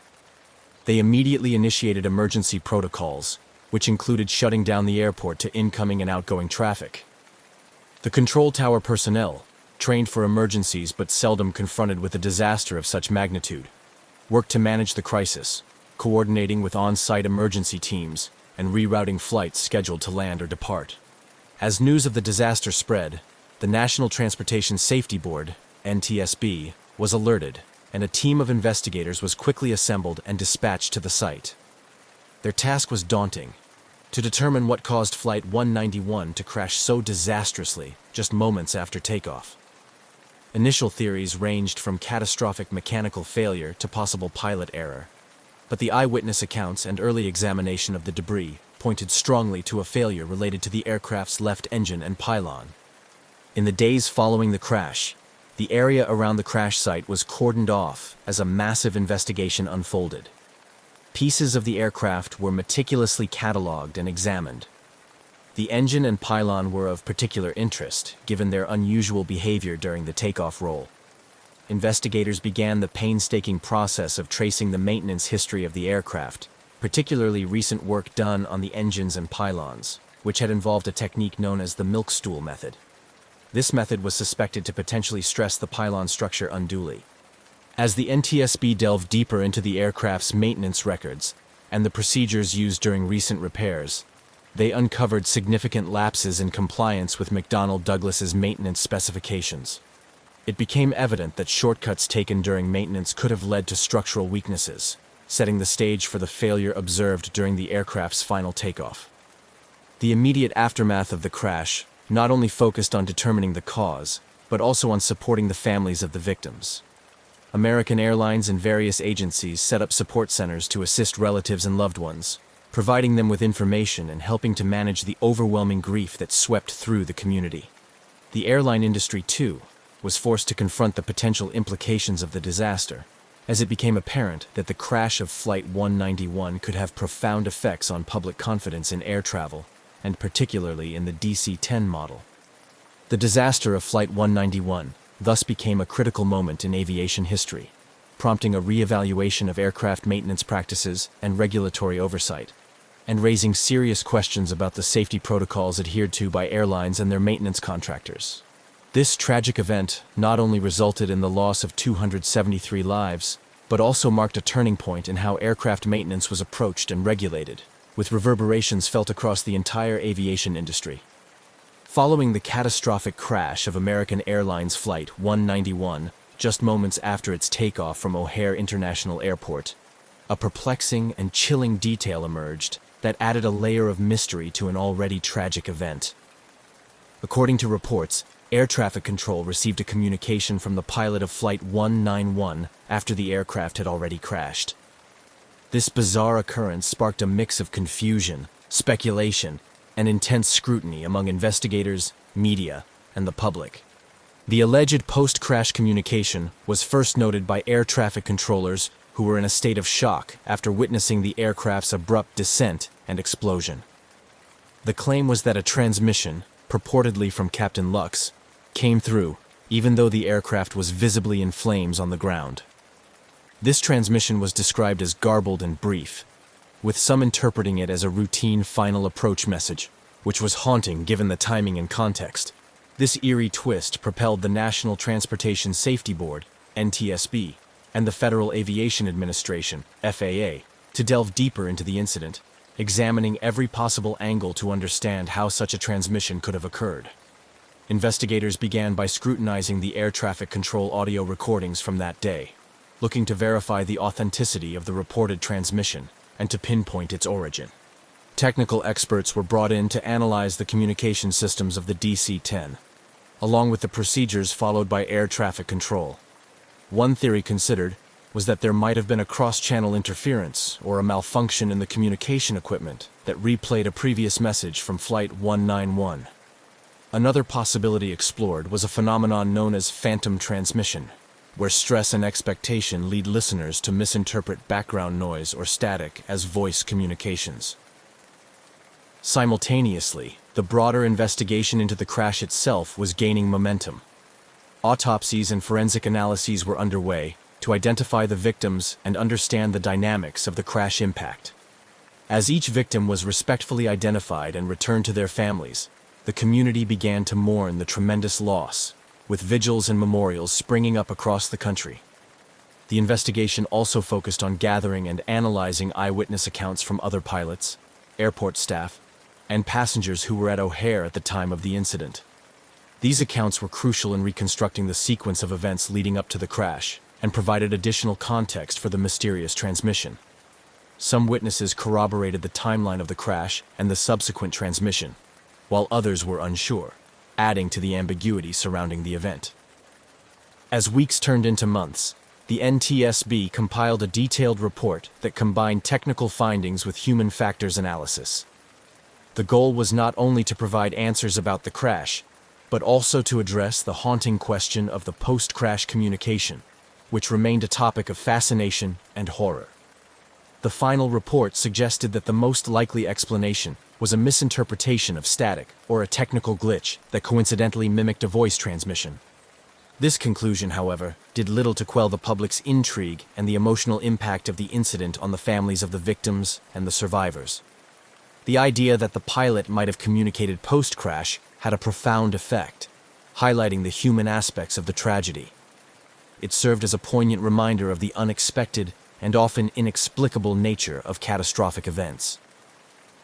The aftermath of Flight 191's crash and the mysterious communication underscored the importance of comprehensive emergency response planning and the need for rigorous maintenance and safety checks. It also highlighted the critical role of clear and reliable communication systems in aviation safety, leading to improvements in aircraft communication technology and protocols. Ultimately, the story of Flight 191, marked by this mysterious communication, became a case study in aviation safety courses and emergency response training, teaching future aviators and controllers about the complexities of crisis management and the importance of maintaining a clear head during emergency situations. The legacy of this event thus continued to influence aviation practices, ensuring that the lessons learned from this tragedy would contribute to safer skies for future generations. As the National Transportation Safety Board, NTSB, and the Federal Aviation Administration, FAA, intensified their investigation into the crash of American Airlines Flight 191, they encountered a complex web of factors that had led to one of the deadliest aviation accidents in U.S. history. Their inquiry extended beyond the initial impact and the unsettling reports of a post-crash communication, delving deep into the aircraft's design, maintenance history, and operational procedures. The DC-10, like any sophisticated aircraft, relied heavily on its design and maintenance to ensure safety. Early in the investigation, it became evident that the engine and pylon assembly detachment was central to the catastrophe.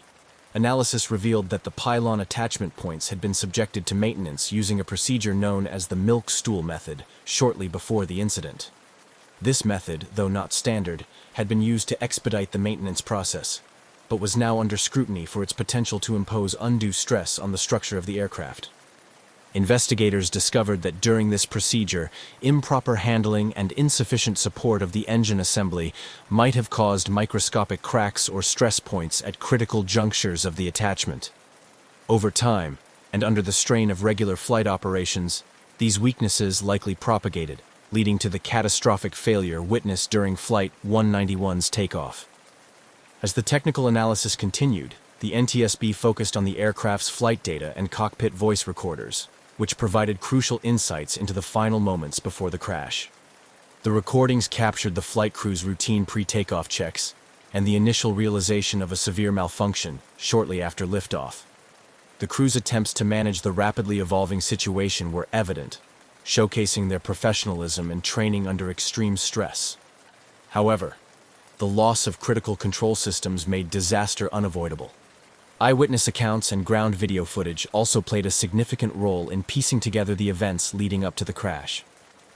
These sources helped investigators confirm the sequence of mechanical failures and assess the impact dynamics. This evidence was crucial for reconstructing the accident and for validating the data extracted from the onboard recorders. Amidst these technical inquiries, the human aspects of the tragedy were ever present. The investigators' reports touched on the personal stories of the passengers and crew, emphasizing the profound loss experienced by their families. These narratives drove home the importance of the investigation's goal, to prevent such accidents from occurring in the future. The NTSB's final report on the crash of Flight 191 concluded that the primary cause was the improper maintenance procedure employed during the engine and pylon attachment. The report criticized the oversight practices that had allowed such procedures to be implemented without adequate scrutiny or understanding of their potential impact on aircraft safety. Following the release of the investigation findings, the FAA took immediate action to revise maintenance and inspection protocols for the DC-10 and similar aircraft. These new regulations mandated more rigorous oversight of maintenance practices and required additional training for maintenance personnel. The aviation industry as a whole reeled from the revelations, prompting a widespread review of operational and safety procedures across all airlines. Moreover, the crash and subsequent investigation had a lasting impact on aviation safety regulations and practices. It led to enhanced design standards for engine pylons and other critical structures, ensuring that future aircraft designs would incorporate more robust safety features. The tragedy also accelerated advancements in aircraft monitoring systems, including the introduction of more sophisticated diagnostic tools that could detect potential failures before they became catastrophic. In academia and industry training programs, the crash of Flight 191 became a case study in the importance of adhering to established safety protocols and the potential consequences of their neglect. The lessons learned from this incident have been used to educate generations of aeronautical engineers, maintenance technicians, and pilots about the critical interdependencies between design, maintenance, and operation in aviation safety. Ultimately, while the loss of life could not be undone, the rigorous investigation and its aftermath led to significant improvements in aviation safety. These changes have undoubtedly prevented other tragedies, serving as a somber reminder of the need for constant vigilance and improvement in the ever-evolving field of aviation. The crash of American Airlines Flight 191 had far-reaching impacts on aviation safety, propelling significant changes in both policy and industry practices. This tragedy served as a critical lesson for aviation authorities, manufacturers, airlines, and the public, highlighting the crucial importance of rigorous maintenance and regulatory oversight. In the wake of the disaster, one of the immediate responses was the heightened scrutiny of the McDonnell Douglas DC-10's design and maintenance procedures. The Federal Aviation Administration, FAA, undertook a comprehensive review of the aircraft's certification processes, particularly focusing on the engine and pylon assembly. This review led to mandatory design changes and modifications for the DC-10 fleet to enhance structural integrity and reduce the likelihood of a similar failure. Moreover, the FAA revised its regulations regarding aircraft maintenance procedures. The crash had underscored the potential consequences of deviations from standard maintenance protocols. As a result, the FAA tightened its oversight of maintenance practices, requiring more detailed documentation and rigorous compliance checks. These new measures aim to ensure that all maintenance tasks were performed correctly and that any modifications to procedures were thoroughly evaluated and approved by regulatory authorities. The aviation industry also witnessed a shift in how maintenance staff were trained and certified. Recognizing that the quality of maintenance directly impacts aircraft safety, training programs were overhauled to include more in-depth coursework on the specific mechanics of aircraft systems, particularly focusing on critical components like engines and control surfaces. Maintenance technicians were now required to undergo regular recertification, ensuring they remained current with the latest technologies and best practices. Airlines themselves began to invest more heavily in their maintenance operations, often upgrading facilities and equipment to meet the new, stricter standards. Many adopted more sophisticated systems for tracking maintenance history and scheduling, ensuring that no detail was overlooked. Airlines also began to foster a culture of safety that encouraged employees to report potential issues or deviations from standard procedures without fear of retribution, a shift towards a more proactive safety management system. The impact of Flight 191 extended beyond regulatory and operational changes. It also influenced public perceptions of aviation safety. The crash, given its dramatic nature and the significant loss of life, drew widespread media coverage and public attention. This heightened awareness led to increased passenger interest in airline safety records and practices, prompting airlines to be more transparent about their safety measures and incident handling. In the broader context of aviation safety, the lessons from Flight 191 contributed to the development of more advanced safety technologies. Aircraft manufacturers began to incorporate more robust diagnostic systems that could detect potential issues before they led to failure. These systems, coupled with advancements in materials science and engineering, have led to newer generations of aircraft that are significantly safer and more reliable. The legacy of Flight 191 also includes its contribution to the evolution of emergency response and disaster management strategies at airports. The crash highlighted the need for rapid and effective emergency services, leading to improved coordination among first responders and the implementation of more sophisticated disaster response plans at major airports.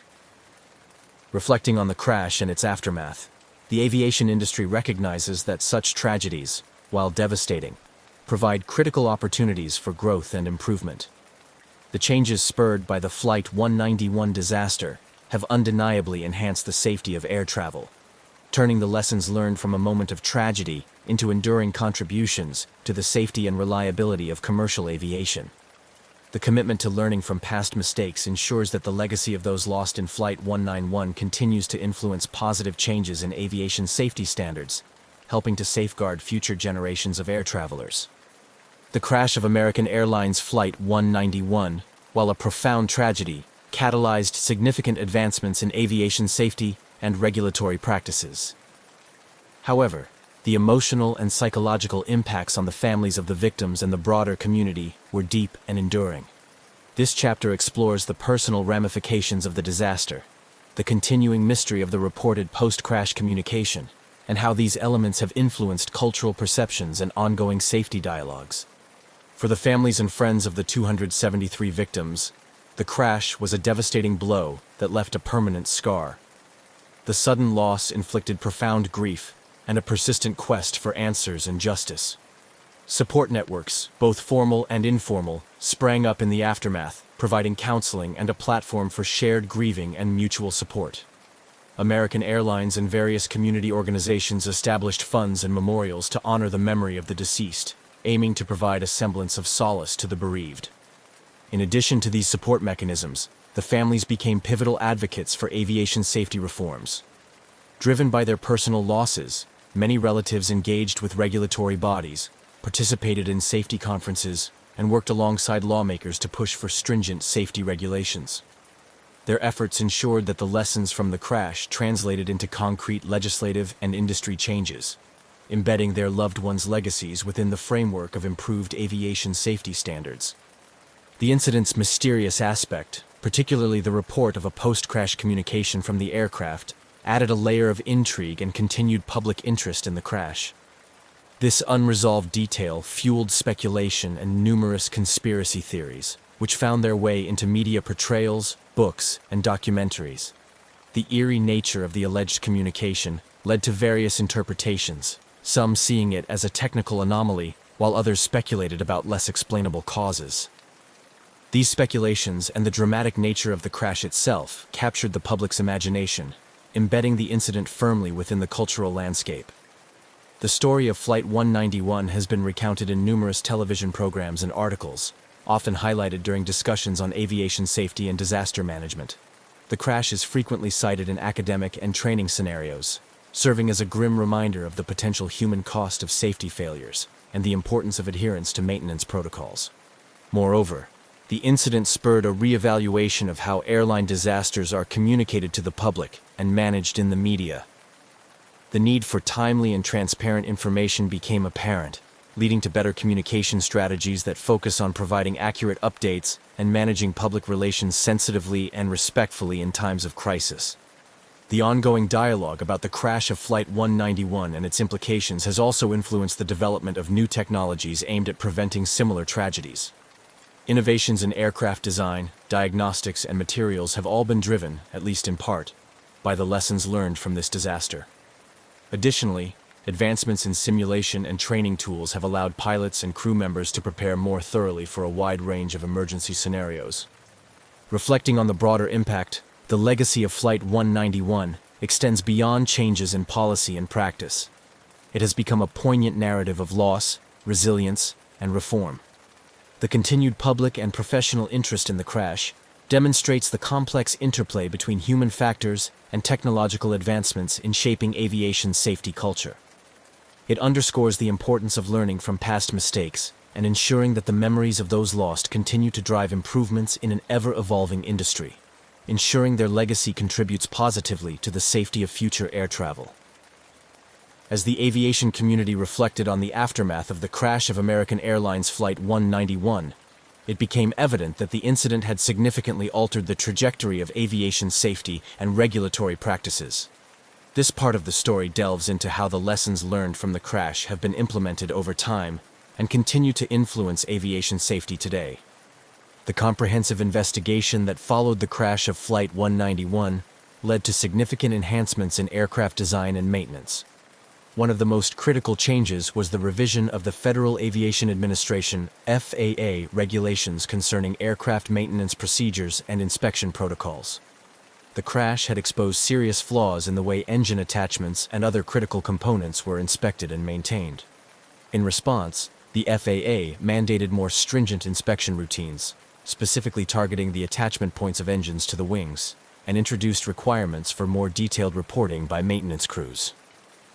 This shift was accompanied by a broader industry movement towards a more proactive approach to safety, known as the Safety Management Systems, SMS. This framework encourages airlines to not only comply with existing safety regulations, but also to continuously assess and improve their safety practices. The adoption of SMS has been pivotal in shifting the culture within airlines from reactive to proactive, focusing on the identification and mitigation of potential safety risks before they lead to accidents. The tragedy also spurred advancements in engineering and materials science, leading to stronger and more resilient aircraft components. Manufacturers began to use more sophisticated non-destructive testing technology to detect faults in metal parts before they become critical. These technologies, such as ultrasound and eddy current testing, have become standard in the industry, enhancing the overall safety of aircraft. Training for pilots and maintenance personnel has also evolved in response to the crash. Simulation technology, which has significantly advanced since 1979, now allows for more realistic and varied training scenarios. Pilots and crew members are better prepared to handle a wide range of emergency situations, including those that may not have been well understood at the time of the Flight 191 crash. This comprehensive training is crucial in equipping today's aviation professionals with the skills they need to ensure passenger safety. Furthermore, the crash has had a lasting impact on emergency preparedness and response strategies at airports. Lessons learned from the response to the Flight 191 crash have led to improved coordination among emergency services, more effective disaster response plans, and better resources for handling mass casualty situations. Airports around the world have refined their emergency protocols, ensuring that they are better prepared to respond to accidents swiftly and effectively. The legacy of Flight 191 extends into public awareness and education about aviation safety. The crash underscored the importance of transparency and accountability in the aviation industry. Today, passengers are more informed about the safety records of airlines and the specifics of the aircraft they fly on. This informed passenger is a critical component of the aviation safety ecosystem, as public pressure and expectations continue to drive improvements in industry standards. In conclusion, the tragic crash of American Airlines Flight 191 was a pivotal moment that transformed the aviation industry. It brought about sweeping changes to safety protocols, regulatory oversight, and the technology used in aircraft manufacturing and maintenance. The lessons learned from this disaster continue to resonate, ensuring that the legacy of those lost lives on through each flight that safely reaches its destination. The improvements in safety practices and the ongoing commitment to preventing similar tragedies stand as a testament to the importance of learning from the past, no matter how difficult those lessons may be. British Airways Flight 9 was a Boeing 747-236B, a wide-bodied giant of the sky built to travel oceans and continents in quiet, high-altitude grace. With 4 Rolls-Royce engines, a double-deck cabin, and an enviable safety record, the aircraft was an icon of international aviation, reliable, powerful, and capable of carrying hundreds of passengers comfortably across the globe. It was not a plane one expected to see in distress, let alone gliding silently through the dark with all 4 engines out. But on the night of June 24, 1982, this very aircraft, registration GBDXH, would be at the center of one of aviation's most remarkable survival stories. The flight was part of a long journey from London to Auckland, New Zealand, broken into multiple legs. That evening, Flight 9 had just completed a brief stop in Kuala Lumpur, Malaysia. Passengers had stretched their legs, grabbed snacks, or wandered through the small terminal. Most were weary but in good spirits. They were nearing the final stretch. Next stop, Perth, Australia. At the controls for this segment was Captain Eric Moody, an experienced pilot with thousands of flying hours under his belt. Alongside him in the cockpit were First Officer Roger Greaves and Flight Engineer Barry Townley Freeman. All 3 were seasoned, calm professionals, the kind of crew passengers rarely think about, because everything always goes to plan. As the aircraft taxied for departure, the weather was reported as good. It was a routine evening in Southeast Asia, humid but clear, and the crew saw nothing of concern on their instruments. The 747 rolled down the runway with the familiar surge of thrust, lifting into the sky just after 8:40 p.m. local time. Inside the cabin, lights dimmed to a gentle glow as the plane climbed to its cruising altitude of 37,000 feet. By now, passengers had settled into the lull of overnight flight. Cabin service was underway, soft music played over the intercom, and outside, the view was pitch black. Just the occasional flash of stars beyond the window. In the cockpit, it was quiet. The aircraft was flying smoothly, and the crew made small talk while monitoring instruments. Over Indonesia's Java Sea, the aircraft's flight path would soon arc southward toward the Indian Ocean, placing it above volcanic regions, but the skies looked clean. Then, somewhere near the halfway mark between Jakarta and Perth, subtle changes began. It started with something beautiful. Strange blue-white sparks began dancing on the cockpit windscreen. They crawled along the glass like electric tendrils, glowing at the edges of the wipers. This phenomenon, known as St. Elmo's fire, wasn't entirely unheard of. It's an atmospheric electrical effect caused by static buildup, often seen near thunderstorms. But tonight it was different. The glowing shapes were brighter, more intense, and they were being noticed not just by the flight crew, but by passengers as well. Back in the cabin, a strange haze was forming. A soft mist seemed to be drifting from the vents. Some passengers thought it was smoke, others assumed it was condensation. Flight attendants moved through the aisles calmly, checking in with passengers but noticing it too. The haze was odd, and it had a faint smell. Something slightly metallic, a little like sulfur. Nothing alarming, but strange enough to raise eyebrows. Then the cockpit received its first real surprise. Engine 4, on the far right, began to lose power. Warnings flashed briefly, and then Engine 2 began surging. Within seconds, both Engine 1 and Engine 3 began spooling down. The noise in the cabin changed from the steady hum of jet thrust to something quieter, almost unsettling. And then the unimaginable happened. All 4 engines failed. For a moment, the silence was total. No engine roar. Just the rush of wind over the fuselage and the quiet chime of alerts in the cockpit. The 747, one of the most reliable aircraft in the skies, had become a glider at 37,000 feet. The crew checked and rechecked the instruments. This wasn't a gauge failure. The engines were out, every one of them. The aircraft was descending, gliding through the darkness with no power and no clear reason why. It was then that Captain Moody did something extraordinary in its calmness. He picked up the cabin PA and addressed the 263 passengers on board with the now famous words, "Ladies and gentlemen, this is your captain speaking. We have a small problem. All 4 engines have stopped. We are doing our utmost to get them going again. I trust you are not in too much distress." It was a voice steady as steel, offering not false reassurance, but controlled clarity. Passengers looked around at each other, confused. A few gasped. Others thought it was a joke. But the flight attendants, trained for moments exactly like this, moved swiftly. They checked seatbelts. They steadied their voices. They reminded people that the plane could glide for a long distance. And up front, the crew began preparing for a descent with no engine power and no certainty about what lay ahead. Outside, the night was clear, but the sky wasn't empty. Not that anyone could see it yet. The Boeing 747 continued its silent descent through the upper atmosphere, gliding with nothing but inertia and altitude to guide it. In the cockpit, Captain Eric Moody and his crew worked through emergency checklists with quiet urgency, their training sharp, but their situation unprecedented.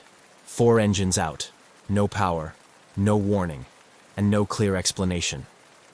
They had prepared for engine failures before. Every commercial pilot is, but never all 4. It was the sort of scenario that wasn't supposed to happen. And yet, here they were, in the middle of the night sky over Indonesia, coasting downwards in an aircraft that now resembled a 350-ton sailplane.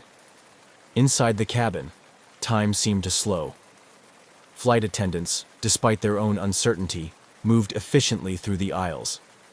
Passengers clutched armrests and exchanged nervous glances. Some whispered prayers. Others stared out the windows into the black void. There was no screaming, no chaos, just a steady hum of confusion and unease. The mist in the cabin was still there, faintly glowing in the dim lighting. A few passengers noted an unusual brightness around the wings, like a soft, unearthly halo. This was no ordinary turbulence. Something had happened, something environmental, and completely unexpected. The crew still didn't know the source, but they were beginning to suspect it wasn't mechanical in the usual sense. As the aircraft descended past 30,000 feet, a critical clock began ticking. Oxygen. At cruising altitudes, passengers and crew need supplemental oxygen to stay conscious.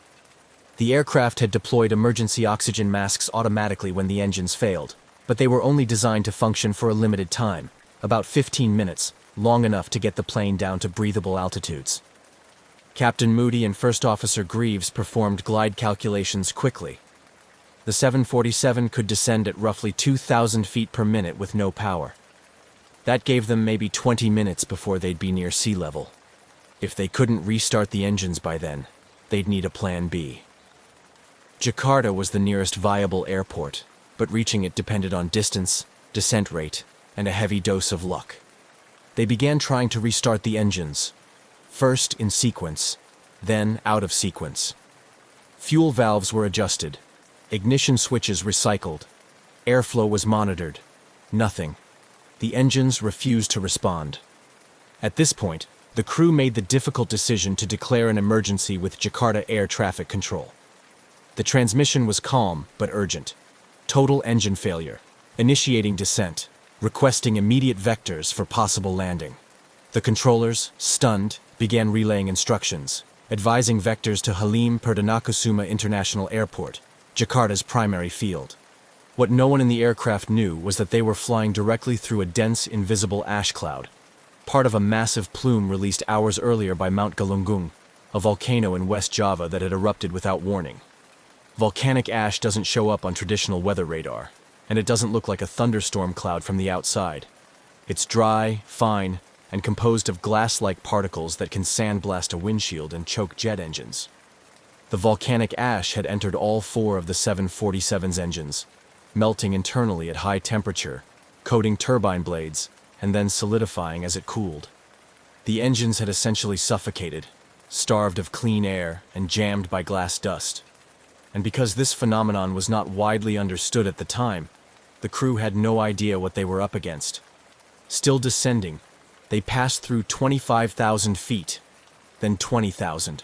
The lights flickered, the silence remained, and then something changed. Engine 4, on the far right, gave a cough, then a rumble, and then, against every odd, it restarted. The cockpit came alive with energy. If one engine could be revived, so could the others. Restart procedures were repeated immediately.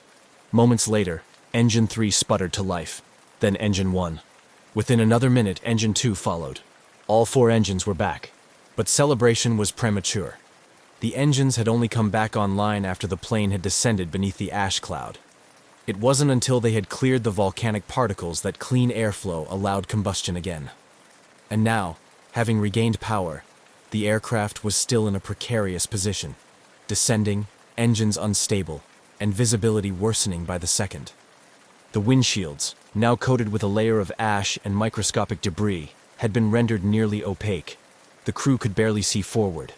Forward lighting produced a milky white glare on the glass, like headlights in a foggy snowstorm. The approach to Jakarta would have to be managed not by sight, but by instruments, and by looking through the tiny clear strips on the side windows where the wipers had kept the view somewhat unobstructed. Passengers, meanwhile, hadn't fully grasped what had just happened. The engines had fallen silent and returned without fanfare. Most remained in a quiet daze, holding tightly to the armrests, oxygen masks dangling now, unsure of whether the danger had passed or only just begun. The crew adjusted altitude, stabilized speed, and turned toward Jakarta.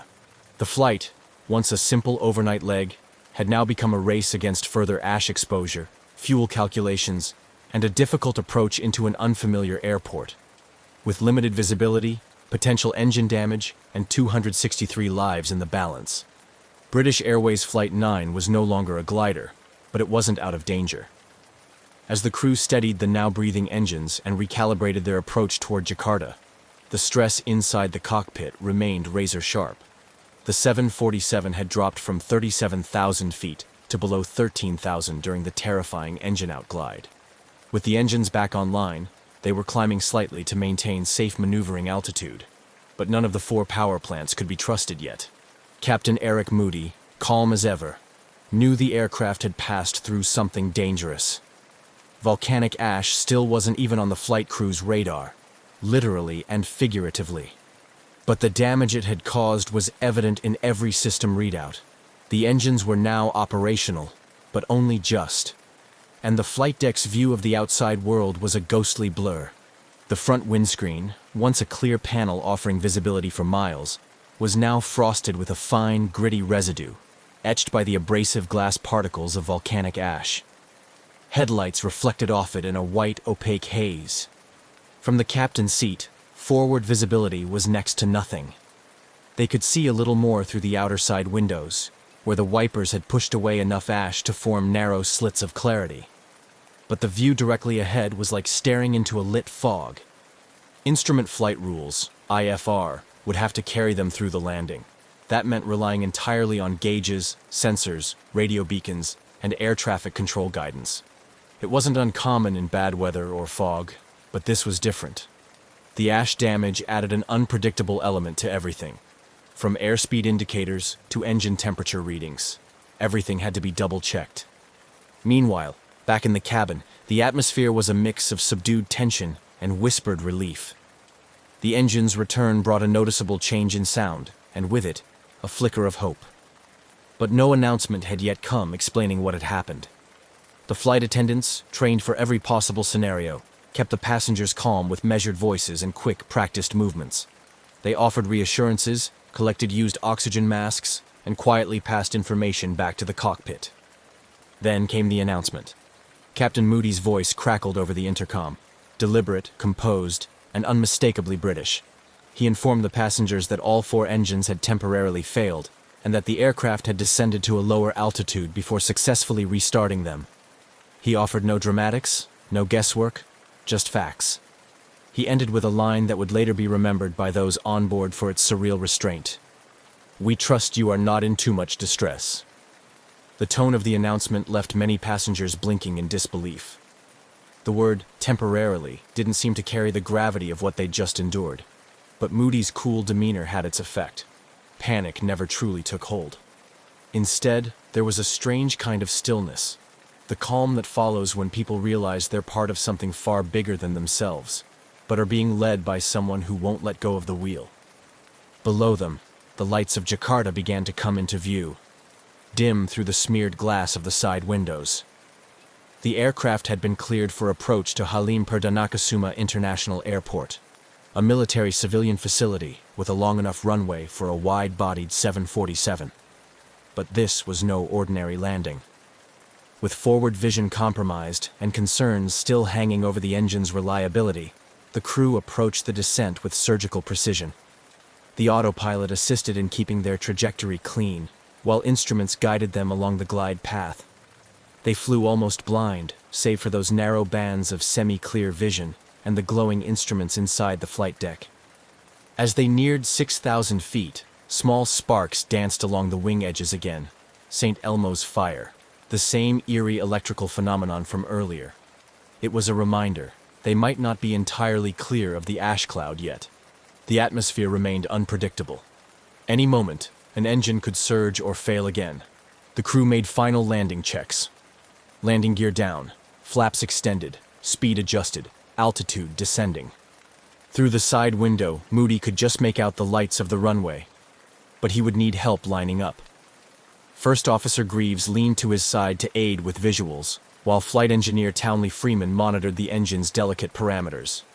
It was a cockpit ballet, each man doing his part, trusting the others, moving in rhythm through one of the most demanding approaches in their flying careers.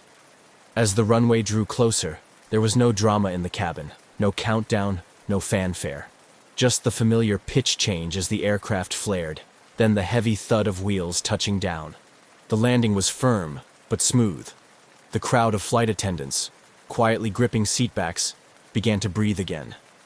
On the tarmac, emergency vehicles rolled forward, unsure of what to expect from this wounded aircraft from the sky. But what they found was extraordinary. The engines were still running. The aircraft was structurally intact, and every one of the 263 passengers had survived. They had done it. They had landed a 747, blind and battered, after gliding through a full engine failure at cruising altitude, and no one on board had been lost. The mystery of what had nearly taken them down was still unresolved, but for now there was ground beneath their feet. The nightmare at 37,000 feet was over. When British Airways Flight 9 came to a complete stop on the runway at Jakarta's Halim Perdanakusuma International Airport, a stillness fell over the aircraft, unlike any other moment in the journey.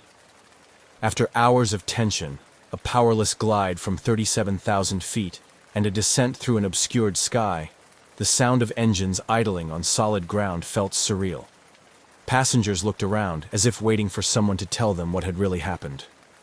There was no cheering, no clapping. Just quiet exhalation, a shared disbelief that they had made it. Outside, emergency vehicles swarmed toward the aircraft. Fire crews, medics, and ground personnel moved into position, anticipating anything from engine fires to evacuation procedures. But there were no flames, no smoke, no injuries. The only unusual sight was the state of the 747 itself. The once shining paint on the leading edges of the wings was dulled and scorched. The nose cone was frosted over in an eerie gray film, and the cockpit windows were so sandblasted they looked like frosted bathroom glass, completely opaque from nose to crown. Captain Moody and his crew powered down the engines one by one. The aircraft's long flight had ended not in disaster, but in an emergency landing pulled off with remarkable composure and precision. And yet, none of them fully understood what they had just flown through. As maintenance crews swarmed the aircraft, the extent of the damage began to reveal itself. The engine interiors were lined with ash. Turbine blades had melted and resolidified. Tiny shards of glassy material coated the intakes and ventilation systems. On closer inspection, engineers noticed that the ash wasn't just dust. It was volcanic in nature, composed of sharp, abrasive particles. It had scoured the fuselage, dulled the landing lights, and, more alarmingly, interfered with the engines at a level no one had thought possible. British Airways immediately launched an internal investigation. But as data trickled in from Jakarta, it was clear that the source of the crisis wasn't the aircraft itself. It was the sky. Only after Flight 9 was safely on the ground did word reach the crew about the eruption of Mount Galunggung, a volcano roughly 110 miles southeast of Jakarta. The eruption had occurred earlier that day and sent a massive ash cloud soaring into the upper atmosphere. The eruption wasn't violent or fiery. It was quiet, distant, and largely unnoticed by air traffic control. No official NOTAM, notice to airmen, had been issued. The volcanic plume had drifted westward into one of the busiest commercial air corridors in the region, invisible on radar, undetectable until it was too late. Volcanic ash clouds are unique threats to aviation. They don't behave like thunderheads or storm systems. They don't show up on conventional weather radar because the ash particles lack the moisture content to reflect radar signals. Visually, they can appear like thin cloud layers, or even clear air under night skies. But inside those clouds are microscopic fragments of rock, glass, and minerals, lethal to jet engines. The heat inside a jet engine melts the ash into molten glass. This clings to the internal turbine components and then cools rapidly, solidifying again and blocking airflow. In extreme cases, it can choke the engine completely, extinguishing combustion and shutting down power, just as had happened aboard Flight 9. As British Airways and Indonesian authorities pieced together the timing and flight path, they confirmed the unthinkable. Flight 9 had flown directly through the heart of a high-altitude ash plume, and it had done so for several minutes before engine failure occurred. The ash had entered all four engines, cut them off simultaneously, and turned a powered flight into a silent glide. What made the survival even more remarkable was the fact that the engines reignited at all. Most pilots, and even manufacturers, didn't believe that once volcanic ash caused flameout, an engine could be restarted. But by descending below the ash cloud, where the air was clearer and denser, the crew had unknowingly given the engines a chance to breathe again. One by one, they had sputtered back to life. The landing was the culmination of this miracle. Flying blind, trusting instruments, managing systems strained to their limits. It was a display not only of engineering resilience but of human focus, coordination, and calm in a scenario for which no training manual could truly prepare. In interviews that followed, Captain Moody was quick to credit his crew, British Airways, and the aircraft itself. He downplayed heroism and emphasized teamwork. But among passengers and aviation professionals alike, the story took on a legendary quality. A 747, brought down by invisible ash, had glided through the dark and landed safely. Every person aboard had walked away. But the questions were just beginning. If ash clouds couldn't be seen or tracked, what protections did future flights have? How could crews be expected to avoid something they couldn't detect? And how many more flights were passing unknowingly through similar dangers? British Airways Flight 9 was no longer just a near disaster. It was a warning. A quiet, smoky wake-up call to the hidden threats of the atmosphere, and one that would change the aviation world forever. In the aftermath of Flight 9's miraculous landing, the magnitude of what had just occurred began to ripple far beyond Jakarta. British Airways, already conducting internal reviews, now found itself part of a growing international concern. What had struck down a 747 mid-flight, without a storm, without mechanical warning, wasn't turbulence, bird strike, or equipment failure. It was something far less understood, and until now, far more underestimated: volcanic ash. The crew of Flight 9, particularly Captain Eric Moody, quickly became the focus of attention, not only because they had saved 263 lives, but because they had flown through an event that few had believed possible. In press interviews, Moody remained characteristically calm and humble. "We're trained for emergencies," he told reporters, but this one was a bit different. A bit different indeed. Volcanic ash had long been known to pose some threat to aircraft, particularly propeller-driven ones at lower altitudes. But what Flight 9 experienced rewrote the narrative entirely. Jet engines, flying at altitudes above 35,000 feet, were supposed to be above most weather hazards. What no one had accounted for was that ash clouds, fine enough to linger invisibly in the atmosphere, could rise that high, and that their effects could be so devastating so quickly. The engineering teams that examined the aircraft back in Jakarta and later in London were astonished at the damage. All 4 engines had suffered severe erosion to their turbine blades. The combustion chambers were coated in a gritty glaze, molten ash that had fused with metal at high temperature before solidifying mid-process. Portions of the fuselage and wing leading edges were scraped raw, with paint stripped and sensor covers pitted. Even the landing lights and cockpit windscreens showed signs of abrasion, sanded down to a frosty opacity. Despite this, the aircraft had flown again, and that, more than anything, underscored the miracle. But it also revealed the urgency of a terrifying question. How many other flights had unknowingly passed through similar clouds, and how could pilots avoid something they couldn't see? Before Flight 9, ash clouds weren't monitored with the same seriousness as weather systems. Meteorological stations tracked eruptions when they were explosive or locally hazardous, but there was no global network for tracking ash dispersion in real time. Even radar systems, the gold standard in weather detection, failed to register ash because the dry, fine particles didn't return strong radar echoes. In the cockpit, there was no alert, no warning. Only the ghostly glow of St. Elmo's fire and a faint burning smell.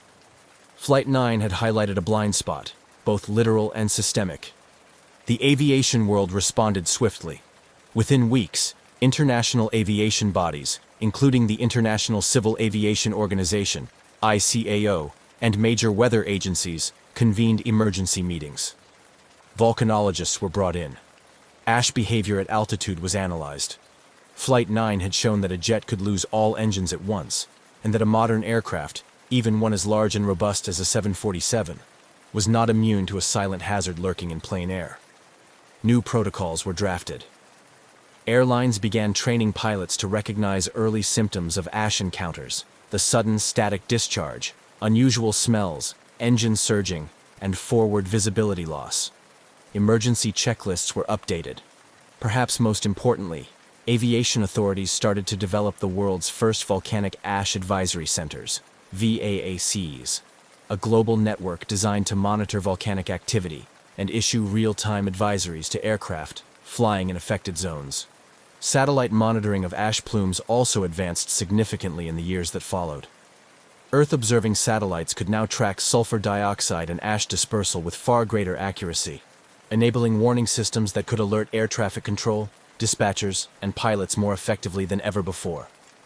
Flight 9 had done something no one wished for, but everyone ultimately benefited from. It forced aviation to evolve. It filled a knowledge gap with a hard-earned lesson. For those aboard that night, the world carried on, but never quite the same.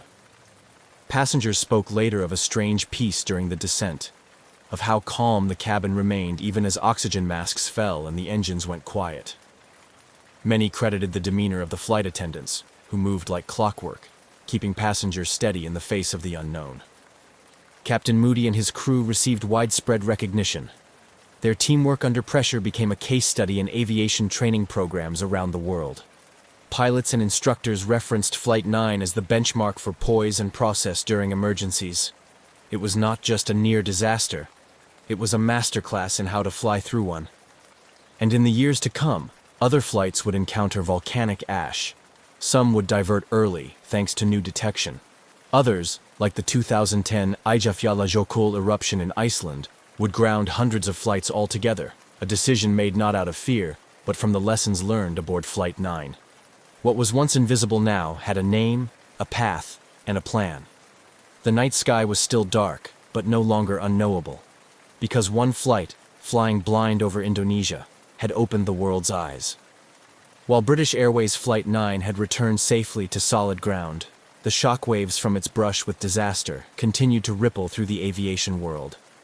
The dramatic mid-air crisis revealed vulnerabilities in modern flight that had been previously overlooked or underestimated, especially in the context of a growing global network of long-haul routes that routinely crossed volcanic regions.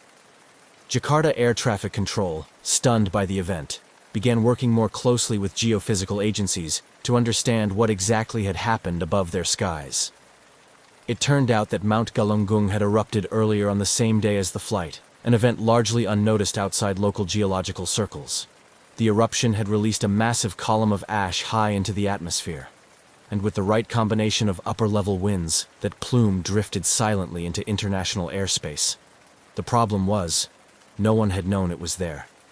There were no alerts, no radar echoes, no warnings. The implications were sobering.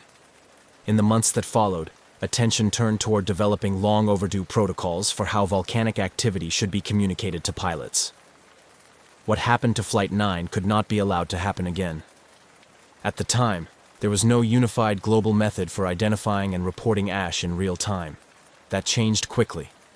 Under pressure from ICAO and national aviation regulators, the world's first volcanic ash advisory centers, VAACs, were proposed and developed. Eventually, 9 centers would be established worldwide, each responsible for monitoring volcanic activity within a specific region and issuing alerts to aviation authorities and pilots. These centers, including those based in London, Anchorage, Tokyo, and Darwin, now serve as constant monitors of potential ash threats. Flight manuals also began to include specific guidance for recognizing and responding to volcanic ash encounters. New checklists addressed the subtle but critical warning signs: the sudden glow of St. Elmo's fire, strange engine behavior, or the faint, gritty smell of sulfur in the cabin. Pilots were taught not to rely on radar, but instead to trust the signs and act immediately, by descending, turning away, and avoiding further exposure. Flight simulators were updated to include volcanic ash failure scenarios.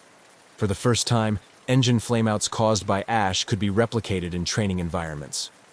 What had once seemed like an impossibility, losing all 4 engines in a 747, was now a part of the training syllabus for airline crews around the world.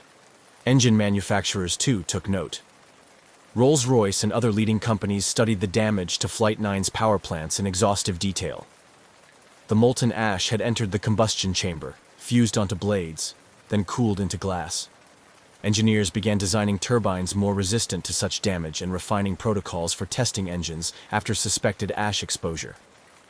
But perhaps the most lasting change was psychological. The illusion of complete control in modern aviation had been fractured.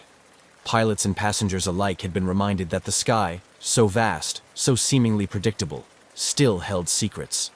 And while the industry had grown more advanced, more redundant, more secure, it was not invincible. Nature, when unmonitored or misunderstood, could still outmaneuver the best of machines. For the passengers of Flight 9, life resumed, albeit with a deeper appreciation for its fragility. Many kept in touch long after the flight, bound by a shared memory of quiet terror and miraculous survival. Some described it as life-changing. Others said they didn't fully understand the gravity of the incident until they saw the headlines afterward. As for Captain Moody and his crew, they returned to flying after a period of review and rest. They were never ones to seek the spotlight, but their actions, decisive, professional, and calm under extraordinary circumstances, became legendary. Their story was passed down in classrooms and cockpits, not just as an example of skill, but of the human strength required when the systems fall silent. Flight 9 didn't crash. It didn't break apart in the sky or disappear beneath the ocean. But what it gave aviation was as important as any near miss or tragedy. A warning that came in time. A mystery solved just enough to spur global change. And a reminder, above all, that vigilance in the sky must extend beyond what can be seen. In the years that followed the safe landing of British Airways Flight 9, the story became more than an incident report. It became a benchmark, a moment in aviation history where everything worked as it should, even as everything failed. And the final pieces of the legacy it left behind weren't just procedural or mechanical. They were human. They were cultural. They were enduring. The passengers of that extraordinary flight returned to their lives, scattered across the world, some never speaking much about the night they drifted powerless over Indonesia. Others held on to it quietly, knowing they had walked away from something that, by any standard, should have ended very differently. Among them were business people, families, backpackers, and crew members, each with a version of the story that included the surreal calm in the cabin, the quiet descent in the dark, the soundless minutes when the world outside was nothing but stars and silence. For many, the memory wasn't traumatic so much as deeply humbling. Some passengers described an eerie sense of peace while the engines were out, perhaps a product of the crew's measured composure, or the shared understanding that panic had no place here. The cabin crew, too, received high praise. Their ability to continue service, maintain order, and assist passengers through confusion and fear was nothing short of professional excellence. British Airways Flight 9 became a celebrated example of crew coordination under duress. It entered training manuals. Aviation conferences cited it as the gold standard for CRM, crew resource management. And in the years that followed, as aviation evolved with faster aircraft and more automation, the story of Flight 9 reminded the industry of something simple. Machines alone don't save lives. People do. Captain Eric Moody's now famous announcement, "Ladies and gentlemen, we have a small problem. All 4 engines have stopped," became a case study in communication. It was a statement of impossible calm, delivered in a tone that seemed to compress the chaos of the moment into something oddly manageable. Moody, of course, didn't see it as legendary. In later interviews, he always redirected credit to his crew. It was a team effort, he insisted, the way flying is meant to be. And yet, it wasn't just the professional aviation community that took notice. The story captured imaginations far beyond the airport tarmac. It was covered in newspapers and on television, and eventually retold in books, documentaries, and podcasts. Writers saw in it not just technical drama, but the poetry of the impossible. A plane, silenced at altitude, returning from the brink without a single fatality. The Boeing 747 involved in the incident, GBDXH, returned to service after significant repairs and engine overhauls. It flew for years afterward, earning the nickname the Jakarta Jumper among those who knew its history. Every flight it made afterward carried with it a quiet legacy, proof of both the aircraft's resilience and the lessons it forced into the world. And those lessons rippled out far beyond British Airways. The aviation community began to share data more freely, particularly in volcanic regions. Airspace management protocols were rewritten, and volcanic monitoring programs saw new investment. Countries with active volcanoes began establishing better communication channels, with air traffic control centers and flight dispatchers. The volcanic ash advisory centers became fully operational and interconnected. Their early alerts would eventually be credited with saving countless flights from potential exposure in years to come. Notably, in 2010, when Iceland's Eyjafjallajökull volcano erupted and shut down a significant portion of European airspace for days, many remembered Flight 9. Airlines, governments, and meteorologists worked together in real time, guided in part by the experience decades earlier of a jetliner that had fallen silent over Java. The delays were frustrating, but the caution was justified. It was a sign that the system now understood what ash could do. Flight 9 never needed a monument to be remembered. Its legacy lived in every pilot who learned its story, every crew member who rehearsed a once unthinkable emergency, and every satellite pinging Earth's surface to track clouds the eye couldn't see. It became part of aviation's quiet conscience, a reminder that not every danger rumbles with thunder, and not every survival ends with applause. To this day, the events of June 24, 1982, serve as a reminder that the sky, for all its wonder and openness, still holds moments where instinct, skill, and calm resolve matter most. The engine stopped, the sky went quiet, and still, somehow, everyone came home. That's not just a mystery solved, that's a miracle flown. There's something eerie about a plane with no passengers. A machine meant to carry hundreds of people, now sitting idle, its engines silent, its cabin empty. The Boeing 727-223 at 4 de Fevereiro Airport in Luanda, Angola, had been sitting there for over a year. Unpaid airport fees kept it grounded. No flight attendants bustled through its aisles. No captains checked their instruments. Just dust, settling quietly over the aircraft's faded American Airlines stripes. This particular 727 had seen better days. Built in the 1970s, it once soared across the United States, carrying businessmen, families, and dreamers. But time had stripped it of its prestige. By the early 2000s, it was purchased by an American businessman named Miami-based Keith Irwin, who leased it to an Angolan airline for fuel-hauling operations. Its new role? A flying gas station, refueling remote locations where fuel trucks couldn't go. But things weren't going smoothly. The aircraft sat unpaid, unwanted, and unmoving. Mechanics worked on it sporadically, hoping to get it flying again. But bureaucracy and financial troubles kept it stuck on the tarmac. It became just another forgotten plane in an airport full of them. Until one quiet evening in May 2003, when it did something no one expected. Without warning, the 727 powered up. Its once dead engines rumbled to life, sending a low vibration through the concrete beneath it. Airport workers paused, confused. There had been no flight plan filed, no clearance. No crew had officially boarded. Yet, there it was, moving. As the plane began to taxi, its lights remained off. No communication with the tower, no acknowledgement of commands, just the deep growl of its engines as it turned toward the runway. By the time air traffic control realized what was happening, the Boeing 727 was already accelerating. Within seconds, its wheels left the ground, and the massive aircraft soared into the darkening sky. No distress calls, no transponder signals, just silence. One of the world's largest commercial jets had just vanished into thin air, and no one knew why. At least not yet. The sky was beginning to darken over Luanda, the air thick with the lingering warmth of an African evening. The hum of airport activity had started to quiet, but on the runway, something unusual was happening. The Boeing 727, long grounded and collecting dust, was moving. Its engines, once lifeless, now roared with a low, steady rumble. It wasn't scheduled for departure.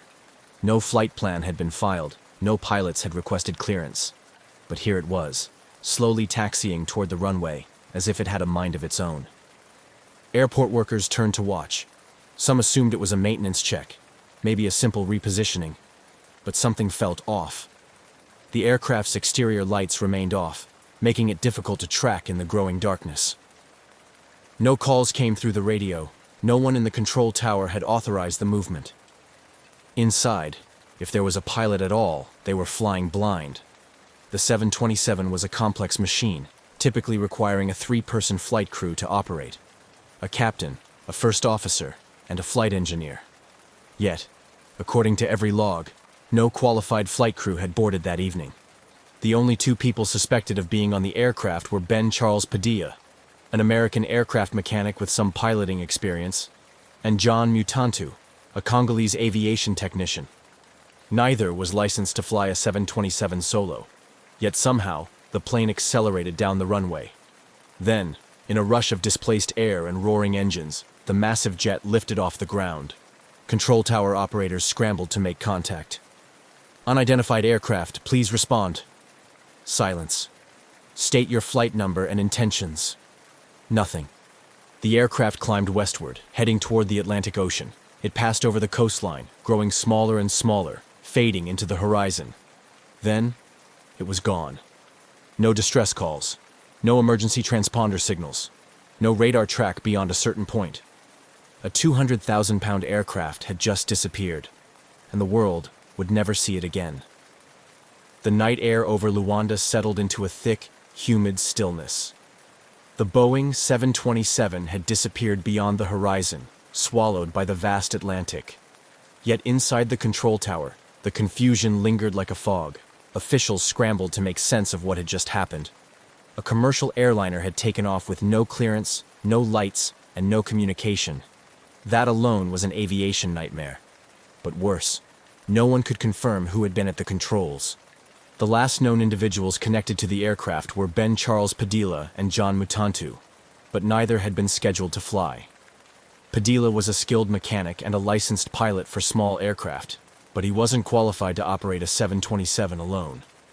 The aircraft required a flight crew trained in complex systems, someone with experience in a large multi-engine commercial jet. So how did it take off so smoothly? Some in the airport speculated that Padilla and Mutantu were not alone. Had a third person, perhaps a skilled pilot, been secretly involved?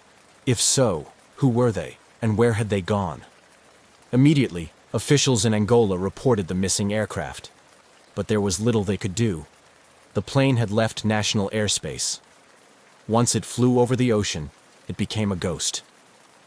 In the following days, the U.S. government took an interest.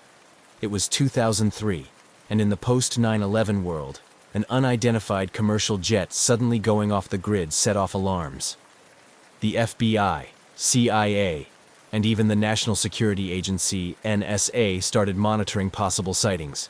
Had the plane been hijacked? Was it being repurposed for something sinister? A Boeing 727 wasn't exactly easy to hide. It was nearly 50 meters long and weighed over 100 tons when fully fueled. Yet, as the days passed, there were no sightings, no distress signals, no reports of a crash. It was as if the plane had never existed. Authorities issued international alerts. Air traffic controllers around the world were told to be on the lookout for any unidentified Boeing 727s. Security was tightened at airports in Africa, South America, and the Middle East. But the missing aircraft never turned up. It had vanished without a trace. The disappearance of the Boeing 727 quickly escalated beyond a local aviation mystery. Within hours, intelligence agencies around the world were paying attention. A fully loaded commercial airliner, capable of carrying 10,000 gallons of fuel, had taken off without authorization, without communication, and without a clear destination. In the post-9/11 era, this was more than just a missing aircraft. It was a potential security threat. If the plane had been stolen, what was its purpose? Was it being repurposed for smuggling? A terrorist attack? A military operation? The questions mounted, but the answers were nowhere to be found. The U.S. government immediately launched an investigation. The CIA, FBI, and NSA began tracking any possible sightings, while the Federal Aviation Administration, FAA, issued an international alert. Any Boeing 727 matching the stolen aircraft's description had to be stopped and searched. But stopping an aircraft that didn't want to be found was no easy task. Unlike modern jets, the 727 didn't rely on satellite-based tracking systems. Instead, it used older transponder technology, which meant whoever was flying, it could turn it off at any time, and that's exactly what had happened. With no transponder signal, the plane had disappeared from radar almost immediately after takeoff. That meant tracking it would rely on human eyes, pilots, airport workers, or intelligent sources who might spot an unfamiliar aircraft landing somewhere unexpected. Rumors began spreading. Some believed the 727 had landed at a remote airstrip in Africa, repainted and repurposed for illegal activity. Others suspected it had flown to South America, where criminal organizations could use it for smuggling. A few even speculated that it had been taken to a Middle Eastern country to be outfitted for a terrorist attack. But despite weeks of searching, no confirmed sightings ever surfaced. There were no satellite images, no recorded landings, just silence. For intelligence agencies used to tracking the world's most advanced military jets, the idea that a massive commercial aircraft could simply vanish was unthinkable. Yet somehow it had. The search for the missing Boeing 727 took a new turn as investigators focused on the why behind its disappearance. A plane this size doesn't just vanish, it has to go somewhere. But where? And more importantly, for what purpose? Authorities quickly latched onto the most alarming theory. The plane had been stolen for a future attack. In a world still on edge from 9/11, an untracked commercial jet loaded with thousands of gallons of fuel was more than a curiosity. It was a potential weapon. The FBI and CIA scoured international intelligence reports for any sign of the missing aircraft. Could it have landed at an unregistered airstrip in Africa? Had it been smuggled into a conflict zone for use in illicit operations? Or worse, had it been modified for an attack? U.S. officials issued a global security alert, warning that the missing 727 could be repainted and disguised as a commercial jet before being used in a terrorist plot. Every airport from South America to the Middle East was ordered to report any unusual, unregistered Boeing 727s. But there was another possibility, one less dramatic but just as puzzling. What if the plane had been stolen for profit? In the early 2000s, Africa's aviation industry was riddled with corruption. Stolen aircraft weren't uncommon, especially in regions where planes were used for illegal operations. Diamond smuggling, arms dealing, and even drug running. A Boeing 727, if properly hidden and repainted, could become an untraceable aircraft. Smugglers could use it for years, operating out of remote airstrips beyond the reach of law enforcement.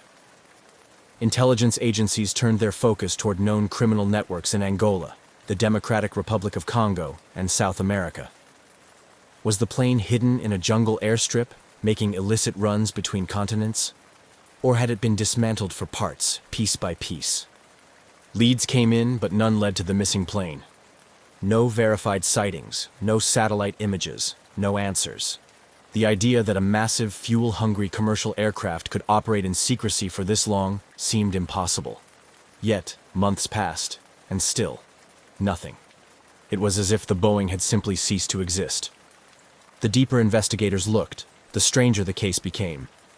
The theories about terrorism or smuggling made sense, but something wasn't adding up. How do you keep a Boeing 727, a plane nearly 50 meters long, hidden for so long? Some believed the aircraft had crashed into the Atlantic shortly after takeoff, possibly due to fuel mismanagement or pilot error.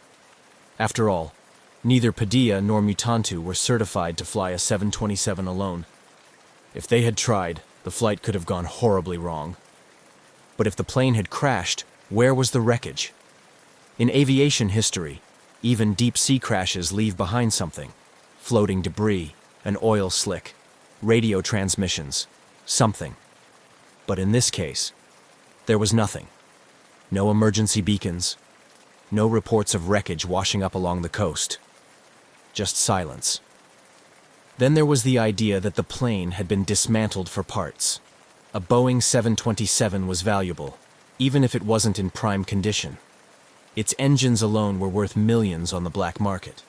If criminals wanted to strip it down and sell it piece by piece, they could. But where? Investigators searched for a hidden airstrip or facility where a 727 could be disassembled.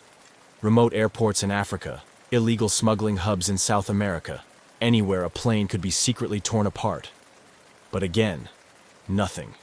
No missing aircraft parts matching the plane's serial numbers ever surfaced. Then came the most bizarre theory. The plane was still flying. Some experts believed the 727 had been repainted and given a fake identity, allowing it to blend into international air traffic. In less regulated parts of the world, paperwork could be forged, flight plans fabricated, and an aircraft's past erased. Reports surfaced of suspicious Boeing 727s spotted in Guinea, Colombia, and even the Middle East. But every lead hit a dead end. None of them could be confirmed as the missing Angola aircraft. The lack of evidence only deepened the mystery. If the aircraft had been stolen for profit, why had it disappeared so completely? If it had crashed, why wasn't there a single trace of it? And if it was still out there, flying under a new identity, who was using it, and for what purpose? Months turned into years, and the missing Boeing 727 became something more than just a stolen plane. It became a legend. The case never truly went cold. There were always whispers, rumors of sightings, and theories that refused to die. A plane of that size couldn't just vanish. Someone, somewhere, had to know something. Then, in 2005, 2 years after the disappearance, an unregistered Boeing 727 was spotted in Guinea, West Africa. The sighting came from a private intelligence source, someone who had been tracking illegal aircraft movements in the region. The plane matched the description of the missing Angola jet. Same model, same modifications, but there was no way to confirm if it was the same aircraft. By the time authorities arrived, the plane was gone. Not long after, a second suspicious 727 was reported, this time in Colombia, a known hub for drug cartels and smuggling operations. Again, the details were vague. The aircraft had no verifiable records, and its ownership was a mystery. Could the missing plane have been repurposed for illegal operations? If so, who was flying it? Some former intelligence officers suggested that criminal networks had rebranded the 727, changing its tail number, repainting it, and using it for untraceable flights. A plane that didn't officially exist could be used to move drugs, weapons, or even people without detection. But these theories were just that, theories. No concrete evidence ever surfaced, no serial numbers were confirmed, and despite the occasional sighting, no government agency was ever able to intercept or identify the missing plane. At one point, aviation enthusiasts, conspiracy theorists, and even former pilots started forming their own networks, trying to track the aircraft. Online forums buzzed with speculation. Had the plane been hidden in a hangar, waiting to be used? Was it flying in a war zone, running supplies or weapons? Or had it been quietly destroyed, its parts scattered beyond recognition? Every time a new sighting emerged, hope flickered, but just as quickly, it faded. The Boeing remained a ghost, appearing and disappearing in whispers, but never in reality. The missing Boeing 727 wasn't just a plane anymore. It was a riddle with no answer. For years, aviation experts, intelligence agencies, and amateur sleuths chased rumors, hoping for a break in the case. But despite fleeting sightings and scattered theories, the real question remained. What happened to the two men suspected to be on board? The last known individuals connected to the stolen aircraft were Ben Charles Padilla, an American aircraft mechanic, and John Mutantu, a Congolese aviation technician. Neither was an experienced commercial pilot, and certainly neither was qualified to fly a 100-ton jet alone. So where did they go? Ben Padilla, the man at the center of the mystery. Of the two men, Ben Charles Padilla was the bigger mystery. A Florida-based aircraft mechanic, Padilla had been in Angola working on the Boeing 727 for months. He was hired to help restore the aircraft to flying condition, which meant he had intimate knowledge of its systems. He wasn't just a mechanic, though. He had some flight experience, though far below what was needed to operate the 727 safely. Padilla's family refused to believe he had stolen the plane on his own. His sister, Benita Padilla Kirkland, insisted that he was not a criminal and had no reason to steal the aircraft. In her eyes, something had gone terribly wrong. Ben had either been forced to take off or had been taken against his will. She believed he was dead. According to Padilla's family, the most plausible scenario was that someone else hijacked the plane, forcing Padilla to fly it before eventually disposing of him. But if that was the case, where was the wreckage? Where was the aircraft? The Mutantu enigma. Less was known about John Mutantu, the Congolese aviation technician also believed to be on board. Mutantu had no piloting experience and had only been working on the aircraft in a maintenance capacity. Unlike Padilla, Mutantu had no family or contacts advocating for him in the search. His name faded from most reports, and it seemed that whatever had happened to him was an afterthought in the larger mystery of the missing aircraft. If Mutantu had been involved, what was his role? Was he simply in the wrong place at the wrong time, or did he know more than anyone suspected? What if they never took off alone? There was always another possibility, that neither man had anything to do with the disappearance. Some theorists believed that a third party had been involved. Could a group of trained pilots have hijacked the aircraft, forcing Padilla and Mutantu to cooperate? Some details seemed to support this idea. The aircraft took off smoothly, with no signs of struggle. It climbed westward into the Atlantic as if following a planned flight path. No distress signals or mayday calls were made.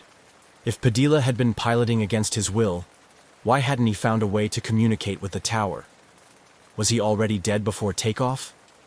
Others speculated that the aircraft had already been prepped for theft, and Padilla and Mutantu were mere pawns in a larger operation. If this was an organized crime effort, the true pilots could have been waiting nearby, taking control at the last moment. No bank activity, no calls, no traces. For months, investigators kept tabs on Padilla's finances, phone records, and personal connections. If he had stolen the plane, wouldn't he need money, new documentation, or a way to survive? Yet, nothing surfaced. No bank activity. No communication with his family. No confirmed sightings. If he was alive, he had vanished just as completely as the plane itself. This deepened the mystery even further. If he had stolen the aircraft willingly, where did he go? If he had been killed, where was the body? For all the governments, intelligence agencies, and independent researchers involved in the search, not a single solid clue led to his whereabouts. A pattern in aviation. Mysteries? Strangely, this wasn't the first time an aircraft had disappeared so completely. Amelia Earhart's disappearance in 1937 had left the world wondering for decades. Flight 19's loss in the Bermuda Triangle, 1945, still defied explanation. Even Malaysia Airlines Flight MH370, 2014, which vanished in modern times with all the world's tracking technology, still had major unanswered questions. Could the Boeing 727 disappearance be part of this long history of unsolved aviation mysteries? Or was it something entirely different? A theft or hijacking that simply succeeded? A final dead end. By 2004, the case had all but stalled. No governments reported the 727 landing in their jurisdiction. No wreckage surfaced. No black market parts were linked back to the missing aircraft. And most unsettling of all, Padilla and Mutantu were never heard from again. Their families never received closure. No remains were found. No records indicated they had started new lives under different identities. It was as if they had been erased. Even today, aviation experts still debate what happened that night in Angola. Was this a carefully planned operation, an accident that spiraled out of control, or something even stranger? No one knows for sure. And until someone, somewhere, finds that missing Boeing 727, the mystery will remain unsolved. In the quiet expanse of the Australian skies, where the vast blue meets the endless horizon, flying was more than just transportation. It was a profound expression of freedom. For 20-year-old Frederick Valentich, it was also a gateway to a future he dreamed of, one that combined his passion for aviation with a youthful fascination for the unknown, particularly his keen interest in unidentified flying objects. Frederick was not just an ordinary young man with a hobby. He was an ambitious pilot, albeit relatively inexperienced, with about 150 hours of flying time logged, a significant portion of which was solo. He was serious about turning his passion into a profession, aiming to qualify as a commercial pilot. However, his journey was marked by both enthusiasm and a few instances of overconfidence, as noted by his instructors and peers. Despite these minor setbacks, his commitment to flying was unwavering, driven by a deep-seated love for the skies. On October 21, 1978, Valentich prepared for a routine flight that was anything but ordinary. His plan was to fly from Moorabbin Airport in Victoria to King Island, a simple stretch across the Bass Strait. The purpose of the trip was partly practical. He was tasked with picking up some friends, and partly personal, a chance to log more flight hours under his belt. The weather that day was favorable, and everything seemed poised for a smooth journey. As he performed his pre-flight checks, Valentich's demeanor was calm and collected. Those who saw him that afternoon reported nothing out of the ordinary. He filed his flight plan, noting his route, expected time of arrival, and other standard details. The flight to King Island was supposed to be a straightforward one, with clear skies and gentle winds. But what transpired over the next few hours would turn this routine flight into one of Australia's most enduring mysteries. The aircraft Frederick chose for this flight was a single-engine Cessna 182, a reliable model known for its sturdy handling and forgiving nature in flight, qualities that made it a favorite among training schools and private pilots alike. This particular Cessna, however, was about to become famous not for its performance, but for its mysterious and sudden disappearance. With everything in order, Valentich took off from Mooraban at approximately 6:19 p.m. The initial phase of the flight proceeded without incident. Valentich maintained regular contact with air traffic control, providing routine updates on his position as he crossed the coastline and headed out over the open water of the Bass Strait. However, as he neared the halfway point of his journey, his communications took a strange turn. He reported encountering another aircraft, which he described as exceedingly unusual in appearance. According to transcripts of his radio communications, Valentich was initially curious, then increasingly perturbed. He described the other craft as moving at high speed, and it seemed to toy with his Cessna, appearing overhead, then vanishing only to reappear from different angles. His descriptions grew more frantic, his voice tinged with confusion and alarm. Frederick's fascination with UFOs was well known among his circle. He often spoke of them not as mere science fiction, but as a genuine interest, fueled by a string of recent sightings reported across Australia. This context turned his flight into a narrative ripe for speculation and wonder, as he was now seemingly living his worst, or perhaps most thrilling, scenario. His last transmission was the most harrowing. "It is hovering, and it is not an aircraft," he reported. These words would be the last anyone would hear from Frederick Valentich. Moments later, the radio link crackled into static, and silence took over. Back at Mooraban Airport, confusion reigned. Air traffic controllers scrambled to re-establish contact, but to no avail. As the minutes turned into hours, concern grew. Search and rescue operations were soon underway, marking the start of an extensive search that would captivate and mystify the world. Frederick Valentich's disappearance raised numerous questions. What did he see in the sky that evening? Was it a misinterpretation, or had he encountered something truly unexplainable?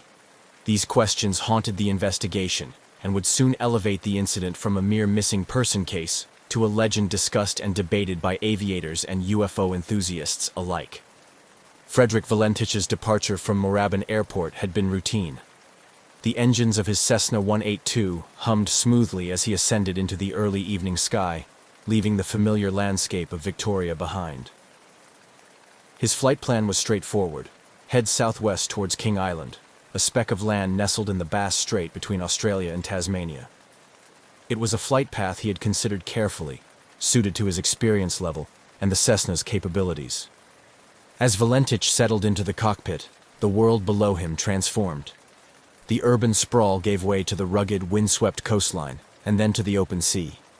Flying over water was a different kind of piloting experience, one that demanded constant vigilance and respect for the unpredictable nature of the ocean below. The first half of the flight passed uneventfully. Valentich maintained a steady altitude, checking his instruments routinely while keeping in contact with Melbourne's air traffic control. He reported his position methodically, confirming his progress and ensuring he was on track. The communication was standard procedure, a lifeline to the ground and a record of his journey's progress. However, as Valentich approached the midway point of his flight, something changed. It began subtly. An unscripted pause in his communications, a break in the rhythm that had defined the earlier part of his journey. Then, the tone of his transmissions altered. He contacted Melbourne Air Traffic Control with an unexpected report.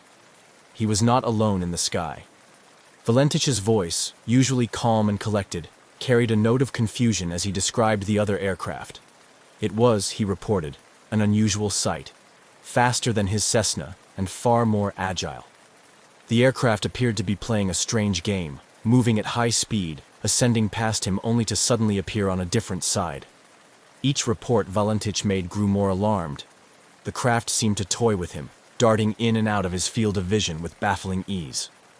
As he tried to make sense of what he was seeing, Valentich continued to describe the aircraft's maneuvers to air traffic control. His descriptions were punctuated with attempts to identify the type of aircraft, but none fit.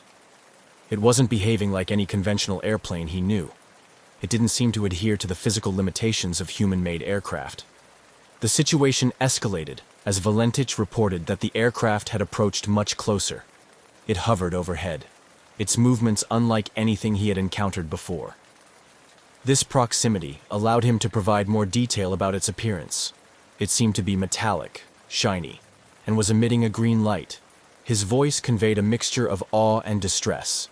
The aircraft's behavior and capabilities were unlike anything he had studied or heard about.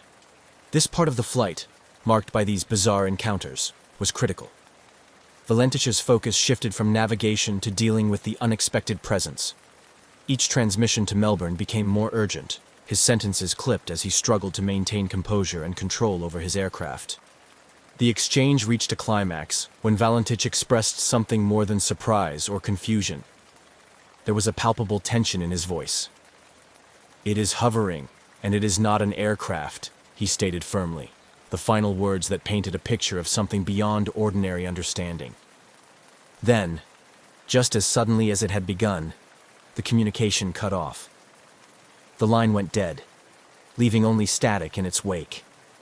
Melbourne Air Traffic Control frantically called out to Valentich, seeking clarification, any response to indicate that he was still there. But there was nothing, only the haunting silence of an open channel with no reply. The disappearance of Frederick Valentich had begun as an ordinary flight, a young pilot in pursuit of hours and experience.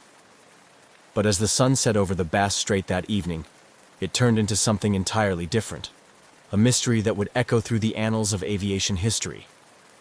After the chilling final transmission from Frederick Valentich, the atmosphere in Melbourne's Air Traffic Control Centre shifted from routine oversight to acute crisis management. The young pilot's last report, unsettling in its content and abrupt in its conclusion, spurred immediate action from the concerned controllers. Valentich had been clear, albeit deeply troubled, in his last communication. He described an object hovering above him, which he distinctly stated was not an aircraft. His words were marked by a firmness that suggested he was seeing something extraordinary, something that defied his understanding as a pilot. The silence that followed his final transmission was ominous, turning the routine tracking of a small aircraft into a potential search and rescue operation.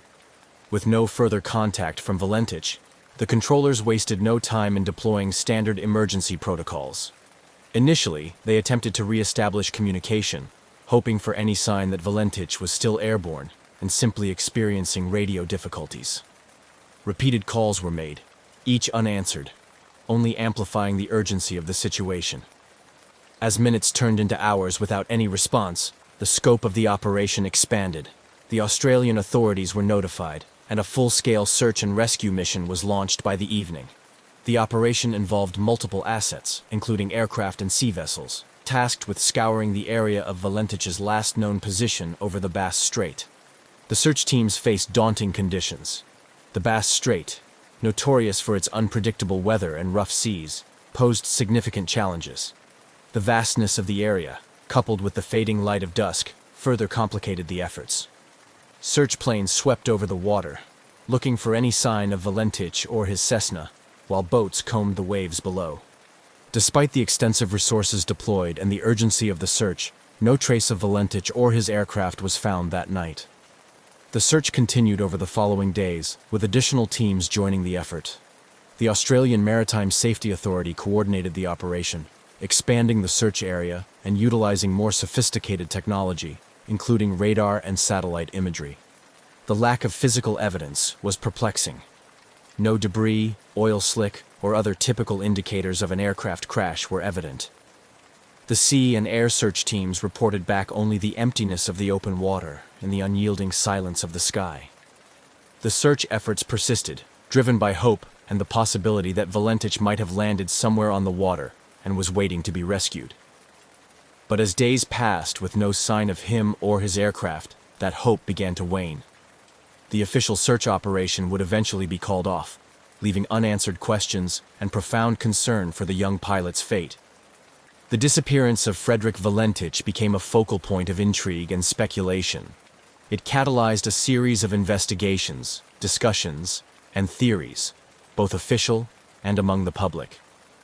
The mysterious circumstances, particularly the pilot's report of an unusual object, fed into broader discussions about unidentified flying objects and their possible interactions with aviation.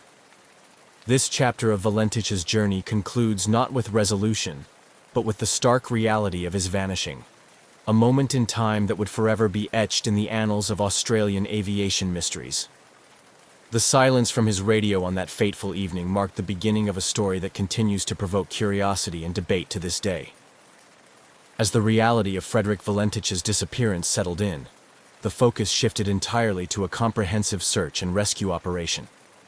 Initiated by the Australian authorities, the operation spanned several days and involved numerous assets, drawing on a broad spectrum of air and sea resources to comb through the vast, treacherous waters of the Bass Strait. The search efforts were extensive and meticulously planned. Aircraft equipped with advanced radar and thermal imaging flew grid patterns over the area, while boats with sonar capabilities scanned the depths below. The goal was to cover as much area as possible, as quickly as possible, in the hope of finding any trace of Valentich or his Cessna 182. Despite the favorable weather conditions that followed the initial disappearance, the search teams faced the inherent challenges of the Bass Strait, known for its capricious weather patterns and strong currents. These conditions often made the search efforts difficult, with waves and wind disrupting the progress of boats and limiting the effectiveness of aerial searches during certain parts of the day. As the search continued, the Australian Maritime Safety Authority coordinated efforts from multiple agencies, including the Royal Australian Air Force, local volunteer marine rescue organizations, and even merchant vessels passing through the area. Each day, the teams would debrief, share findings, and adjust their strategies, determined to uncover any clue that could lead to Valentich. However, the days passed with frustratingly little to show for the efforts. No wreckage was sighted, and no signals were detected that could suggest the location of the crashed plane. The search teams expanded the search radius, hoping that drift patterns might have carried Valentich away from his last known location. Still, the vast ocean seemed to have swallowed all evidence of his passage. The lack of any physical evidence perplexed investigators and search crews alike. In cases of aircraft crashes at sea, some debris typically surfaces, whether from the impact itself or from the interior of the aircraft. Yet, in Valentich's case, the sea offered nothing. No floating debris, no oil slicks, no emergency locator transmissions, nothing that indicated a crash site. This complete absence of evidence led to an increased interest in Valentich's last communication. His report of an encounter with an unusual aircraft, described under clear distress, became a focal point for both official investigators and the public. The peculiar nature of his descriptions prompted some to speculate about otherworldly explanations, including UFO involvement, which only intensified as the search yielded no results. After 2 weeks of intensive searching, the official search and rescue operation was reluctantly called off. The decision was met with disappointment and a sense of defeat by those involved, especially given the emotional toll on Valentich's family and friends. The announcement marked a somber acknowledgement that the chances of finding Valentich alive, or even recovering his remains, were exceedingly slim. The cessation of the search did not end the public's fascination with the case, nor did it silence the myriad theories about what might have happened. Instead, it transitioned the incident from an active rescue operation to a lingering mystery, one that would captivate curious minds and fuel debates about aviation safety, the unknown, and the unexplained. The story of Frederick Valentich's disappearance remained alive in the collective memory, a perplexing enigma of the skies that refused to be forgotten. With the official search for Frederick Valentich concluded and no tangible evidence found, the focus shifted from a rescue mission to the realm of speculation and investigation. The mysterious circumstances surrounding Valentich's last transmission led to a myriad of theories, each trying to make sense of the unexplained disappearance. Valentich's own interest in UFOs became a significant aspect of the public discourse surrounding his disappearance. His final communication with air traffic control, where he described an encounter with an unusual aircraft exhibiting extraordinary capabilities, naturally led to conjecture about extraterrestrial involvement. This theory was bolstered by reported UFO sightings in the area around the time of his flight. UFO enthusiasts and some members of the public embraced the possibility that Valentich had encountered an alien craft, which somehow led to his disappearance. These speculations were fueled by a broader global interest in UFOs, which in the late 1970s was still riding the wave of the post-Roswell fascination with flying saucers and government cover-ups. Skeptics of the UFO theory proposed more conventional explanations for Valentich's disappearance. Some aviation experts suggested that Valentich, possibly disoriented by the overwater flight at dusk, might have become the victim of spatial disorientation, a common hazard in aviation, particularly among less experienced pilots. This could have caused him to misinterpret what he saw, including mistaking his own aircraft's lights reflected on the water or on a layer of cloud as another craft. Another theory was that Valentich had staged his own disappearance. This stemmed from investigations into his background, revealing his fascination not only with UFOs, but also with stories of pilots disappearing or starting anew under a different identity. However, those close to Valentich, including family and friends, strongly disputed this, describing him as enthusiastic and serious about his aviation career. The possibility of a more mundane accident was also considered. Some speculated that Valentich's aircraft might have suffered a mechanical failure, or that he might have crashed into the sea after running out of fuel. However, the lack of debris and the absence of an oil slick on the water made this scenario seem unlikely unless the aircraft had sunk intact, a rare occurrence given the expected breakup on impact. The absence of hard evidence meant that no conclusive determination could be made. The Australian Department of Transport conducted an investigation, but its findings were inconclusive, citing a lack of sufficient information to reach a definitive explanation. The mystery of Valentich's disappearance had a lasting impact on aviation in Australia, leading to increased safety protocols and more rigorous training for pilots flying over water. The case also continued to be a topic of academic and investigative interest. Researchers and documentary filmmakers periodically revisited the story, each bringing new technology and theories to bear in the hope of uncovering new information, or perhaps one day finding physical evidence that could bring closure to the case. The Valentich disappearance remains a compelling story, not just for those involved in aviation and UFO studies, but for anyone intrigued by human interaction with the unknown. It serves as a cautionary tale about the limits of human perception and the mysteries that can arise when the familiar intersects with the unexplainable. As the years passed, the disappearance of Frederick Valentich continued to resonate not just within the aviation and UFO enthusiast communities, but also among the wider public as a compelling mystery of the unknown. The lack of closure and definitive evidence has kept the case alive in the form of books, documentaries, and continued discussions in various forums. Here, we examine the legacy and ongoing interest surrounding Valentich's mysterious flight. Frederick Valentich's case has become a cornerstone discussion in both aviation safety and UFO circles. For aviation professionals, it serves as a stark reminder of the dangers of potential disorientation and the vital importance of maintaining situational awareness, especially when flying over large bodies of water. The incident has been used in training seminars to educate pilots about the psychological and physical effects of flying under stressful conditions and the potential for misinterpreting visual cues in the vast and featureless landscapes like the sea. In the realm of UFO research, Valentich's disappearance is often cited as one of the most intriguing cases due to the pilot's own reported sightings and the circumstances of his last transmission.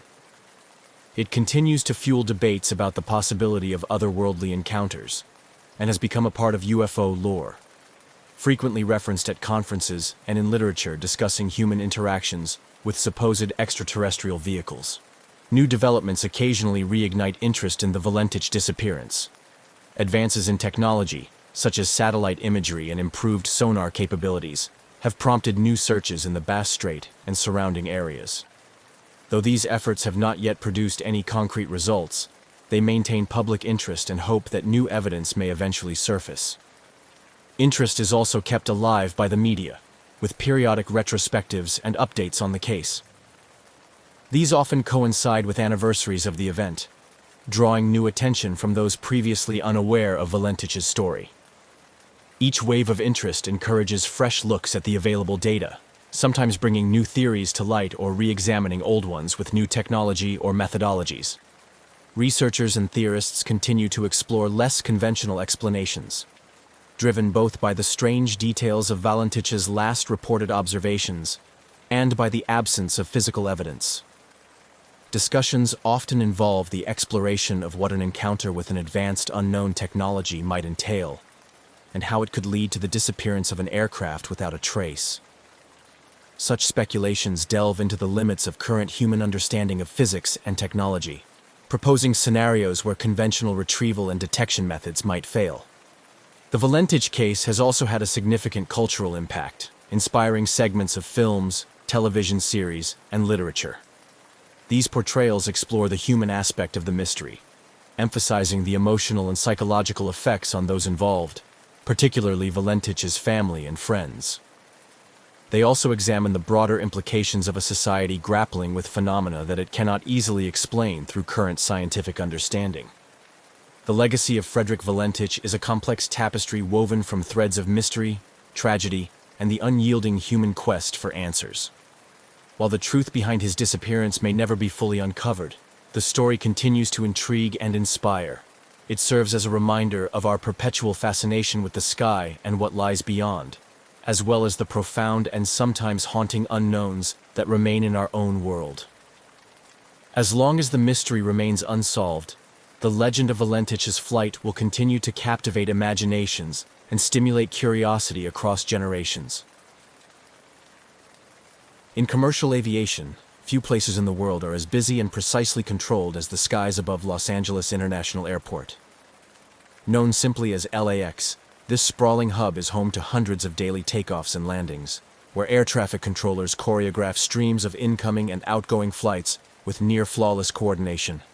At around 3,000 feet, just a few miles from final approach, pilots are focused, systems are configured for landing, and every second is part of a rehearsed and monitored ballet.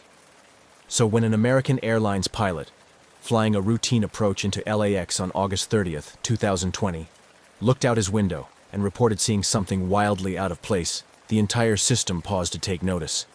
Tower, American 1997. We just passed a guy in a jetpack.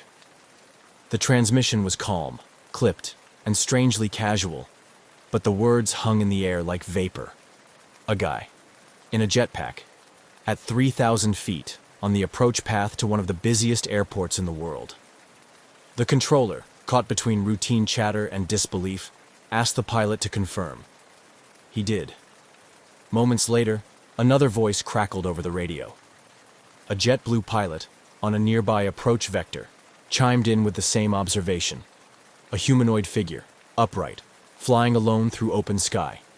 No wings, no visible support, just flying. At first, there was an air of disbelief.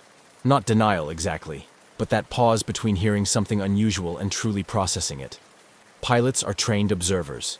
They know the difference between a bird, a balloon, and a person. Their reports don't come from imagination or exaggeration. They come from discipline, training, and 1,000 hours behind the yoke. If they saw something, it wasn't a joke. And they weren't the only ones. LAX Tower immediately alerted law enforcement and the Federal Aviation Administration. The term jetpack lit up radios and inboxes in minutes. Within the hour, the FBI had been notified. It wasn't just a strange sighting. It was a potential breach of highly controlled Class B airspace, a safety concern that could not be ignored. Jetpacks, as far as most people understood, were the stuff of comic books and air shows. Yes, the technology existed in experimental form, but they weren't widely available, and their limitations were well known. Short flight times, low altitude, extreme fuel consumption. The idea of someone hovering at commercial altitudes for any length of time was, to experts, next to impossible. And yet, there were now multiple eyewitnesses from 2 commercial aircraft, all describing the same thing.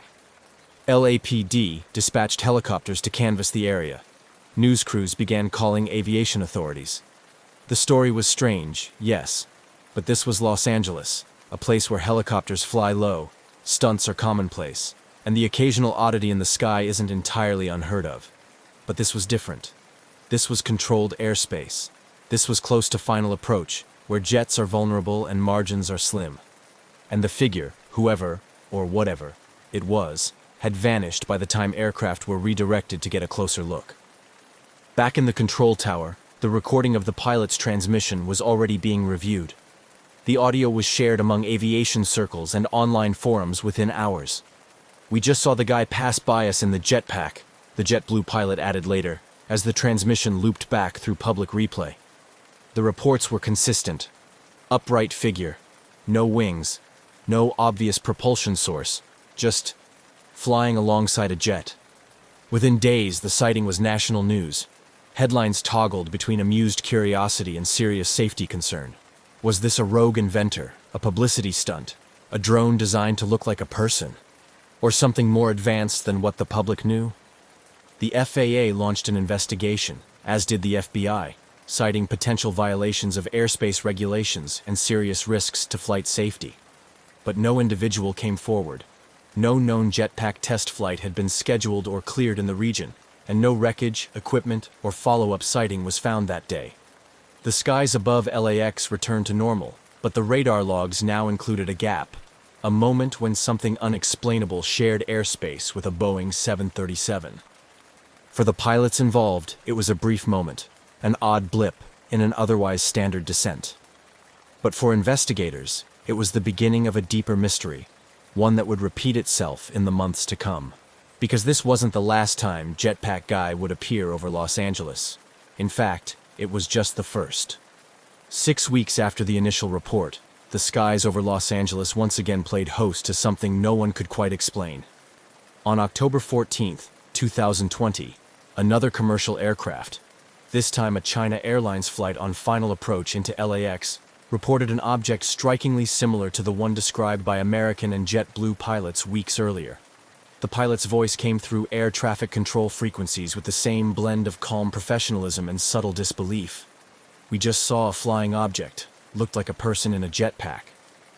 Once again, the figure had been spotted thousands of feet above the ground, dangerously close to the descent path into one of the busiest airports in the world. The timing, the location, and the description all echoed the earlier sighting. But despite an expanded response and active surveillance by the LAPD, no trace of the jetpack-like figure was found. It was becoming harder to dismiss the incident as a one-off error or a case of mistaken identity. These weren't casual eyewitnesses. These were commercial airline pilots with thousands of flight hours logged, trained to recognize potential hazards, and required to report them with accuracy and clarity. And now, there were more of them, saying the same thing. The FAA confirmed both sightings had been officially logged. Investigators reviewed radar data, flight paths, and local air traffic activity. Still, nothing showed up on radar. No transponders were active. No known aircraft, manned or unmanned, were authorized in the area at those altitudes. If someone was truly flying a jetpack near LAX, they were doing so without coordination or clearance, a major violation of U.S. airspace regulations. Jetpack manufacturers were quick to comment, some with interest, others with frustration. The consensus among industry experts was simple: this shouldn't be possible. The technology to fly solo with a jetpack does exist, but it comes with sharp limitations. Current jetpacks can fly for only 30 seconds to a few minutes, rarely above 1,500 feet, and require highly controlled conditions to remain airborne safely, and certainly not at the altitudes and distances described by pilots in controlled airspace, above dense urban sprawl and near passenger aircraft. David Mayman, CEO of Jetpack Aviation, a Los Angeles-based company developing jetpack technology, openly stated that if someone had built a device capable of flying for extended periods at commercial altitudes, it would represent a leap beyond the current state of the art. And he would know. His company's jetpacks, while impressive, are not capable of the range, altitude, or stealth described in these incidents. As aviation authorities scrambled for explanations, the general public latched onto the mystery. News outlets began calling the figure Jetpack Guy. It became a social media curiosity. Memes and mock videos popped up, some humorous, others speculative. But behind the levity was a growing concern. Whoever, or whatever, was in the skies near LAX wasn't just turning heads. They were entering protected airspace, putting aircraft, passengers, and crews at risk. By November, the FAA and FBI had launched a joint investigation. Every agency with a stake in aviation safety was now watching closely. They reviewed reports, canvassed local airports, questioned operators of experimental aircraft, and scanned satellite imagery. Helicopters were deployed in the area with infrared and high-resolution cameras. Still, no definitive source. Then came a new lead. Around the same time as the second sighting, a video surfaced online showing what appeared to be a human-like figure drifting along the coast near Palos Verdes, south of LAX. Captured by a local flight school during a training exercise, the video showed a floating object, dark in shape and upright in posture, slowly moving through the air at around 3,000 feet. It didn't behave like a balloon, but it also didn't appear to have visible propulsion. It hovered, it drifted, and then disappeared into the haze. The footage deepened the mystery.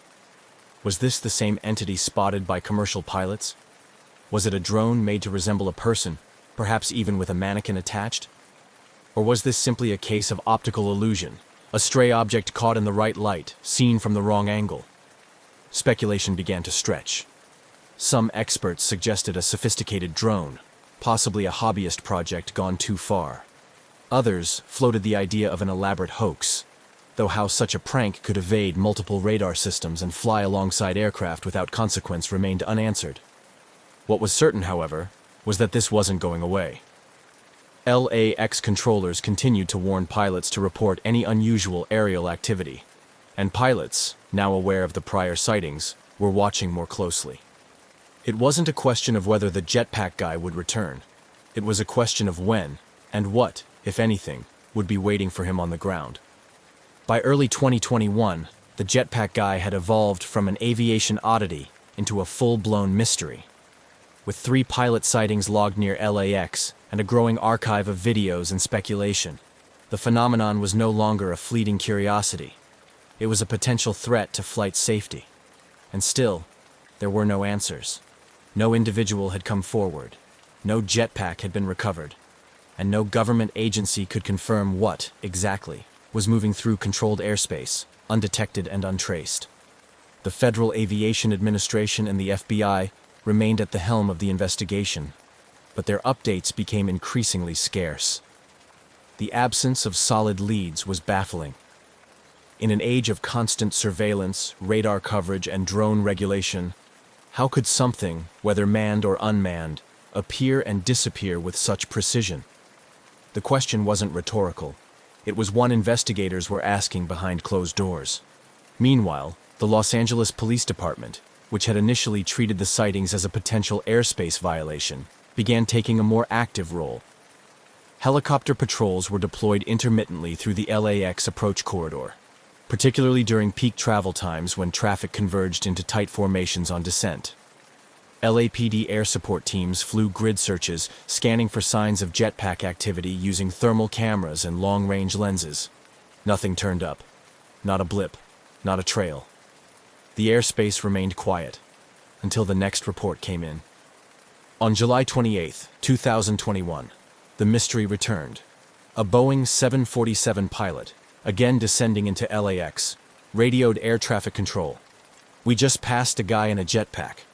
The location was consistent with previous sightings, 5 miles from the airport, around 5,000 feet. This time, ATC quickly notified other nearby aircraft and launched an immediate response. Helicopters were dispatched. Airspace data was reviewed in real time. Still, nothing. What made this fourth sighting more alarming was its consistency. The reports were no longer isolated. They followed a pattern. Similar altitudes, locations, and descriptions. Each time, the figure was seen hovering upright, traveling at a steady speed, no wings, no rotors, and no visible means of lift other than what could only be described as a jetpack. Yet, jetpack experts continued to raise doubts. While several companies around the world were actively developing personal flight systems, some of them quite advanced, the physics didn't align with what pilots were describing. Real jetpacks, even those powered by miniature turbines, couldn't sustain flight at 3,000 or 5,000 feet for long periods. They used enormous amounts of fuel. They generated intense heat and noise. They were notoriously difficult to control at high altitudes or in congested airspace. The idea that someone could fly repeatedly near one of the world's busiest airports with that level of precision and remain unidentified, it just didn't compute. One working theory began to gain traction. Perhaps the sightings weren't of a human at all. Perhaps what the pilots were seeing was a drone, highly customized to look like a person in flight. Drone technology had advanced rapidly in recent years, and high-performance platforms could now mimic humanoid shapes. A mannequin or foam figure, paired with a sophisticated propulsion system, might appear from a distance to be a person flying upright. It was a plausible explanation, at least more plausible than a lone jetpack pilot defying altitude limits and FAA regulations undetected. But if it was a drone, it was being flown far beyond the line-of-sight rules required by law, with flight durations and range capabilities not available to the average hobbyist. That suggested either a high-budget operation, a reckless daredevil, or someone intentionally trying to provoke a response. The fact that it had happened repeatedly, and always near LAX, implied planning. Despite all this, authorities remained cagey. Official statements confirmed that investigations were ongoing, but declined to share technical details. Internally, FAA analysts were reviewing radar logs and ADS-B tracking data from the time of the sightings. Military radar inputs were also considered, though it was unclear whether the figure had ever registered on any system. That alone raised even more questions. Was the object simply too small to reflect radar? Or was something else interfering? Journalists covering the story began to dig deeper. They contacted jetpack companies, aerospace experts, and drone hobbyists. Most agreed. This wasn't likely to be a prank. Whoever was doing this had access to advanced equipment, knowledge of aviation corridors, and a clear sense of timing. And still, nothing concrete emerged. The media narrative oscillated between playful headlines and serious concerns. The FAA reiterated its warnings. Entering controlled airspace without clearance, especially in proximity to commercial aircraft, could result in severe penalties or prosecution. But no suspect was named. No arrests were made. No footage, beyond the now famous Palos Verdes video, had captured the figure up close. By mid-2021, the jetpack guy had become aviation's high-altitude phantom, real enough to be seen, but elusive enough to vanish without a trace. Pilots were instructed to continue reporting any sightings. Radar techs kept their eyes on unusual returns. And overhead, the descent into Los Angeles continued, one jet at a time, gliding through the sky where something unknown had passed not long before. By the end of 2021, the mystery of the so-called jetpack guy had transformed from an odd aviation anecdote into an unsolved case drawing attention from pilots, investigators, and even intelligence analysts. Despite 4 confirmed pilot reports, ground searches, and a viral video, there was still no definitive explanation. And then came something new. A clue, but of a different kind. In December 2020, a video began circulating on aviation forums and social media. It had been captured several months earlier by flight instructors near Palos Verdes, south of LAX. In the grainy footage, a humanoid-shaped figure appears to hover motionless at high altitude over the ocean. There were no wings, no contrail, no visible propulsion. It simply floated.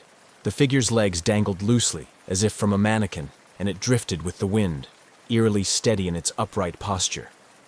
Some experts quickly pointed to the possibility that the object wasn't a person at all, but a balloon. A very specific kind of balloon. Perhaps a novelty inflatable shaped like a human or superhero. Others weren't convinced. The object's stability and behavior in the air suggested more than passive drifting. Still, the theory gained ground. Could this explain the pilot sightings?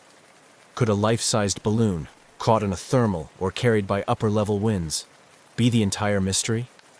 The FBI quietly acknowledged the theory in early 2021, noting that one working theory was that the sightings involved a balloon made to resemble a jetpack-equipped figure. But they didn't confirm that this explained everything. The locations didn't quite match. The altitudes reported by pilots seemed high for a standard inflatable, and the behavior, floating alongside jets on approach, didn't fully add up. The Palos Verdes footage complicated rather than clarified things. If it was a balloon, who launched it? Why? And why hadn't it been recovered?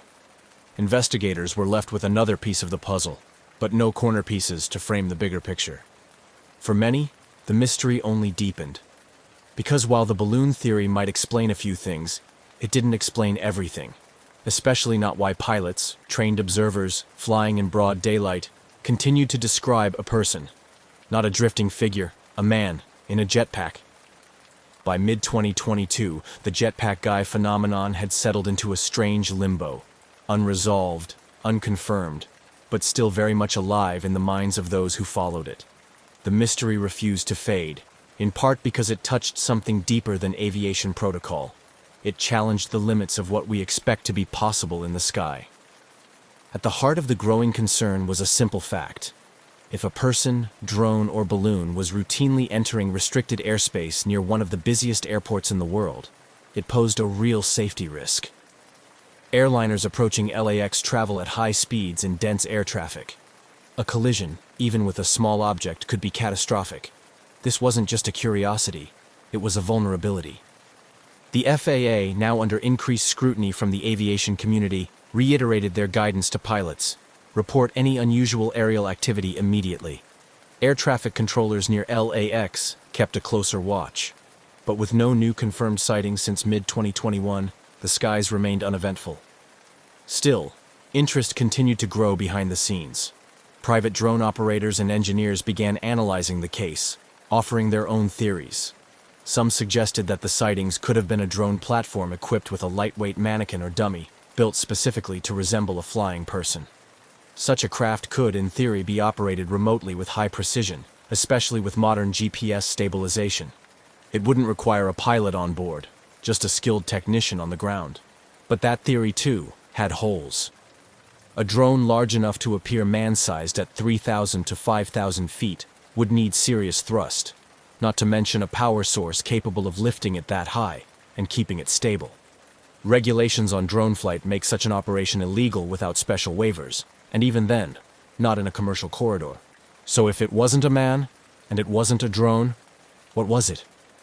Even among the most grounded investigators, the question remained open. Every technical explanation seemed to solve one part of the puzzle, but created new questions elsewhere. And through it all, the mystery persisted, a silent figure in the sky, appearing where no one should be, then vanishing without a trace. As the investigation into the jetpack guy sightings dragged on without resolution, a quiet frustration began to set in.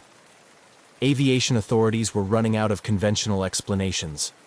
And while the media had largely moved on, pilots, engineers, and a growing community of amateur sleuths continued to pull at the thread. By now, two dominant theories had emerged, each compelling, each flawed. The first was the drone theory, that someone had built or modified a drone to look like a human in a jetpack, perhaps using foam, a mannequin, or lightweight materials. It would explain the upright posture, the lack of wings, and the controlled movement.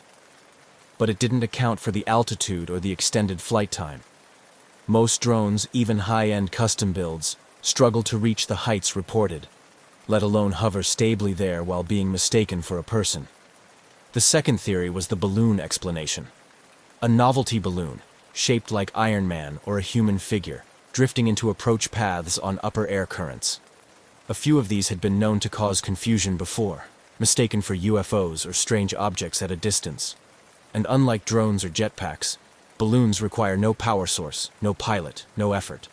But again, the details didn't fit perfectly.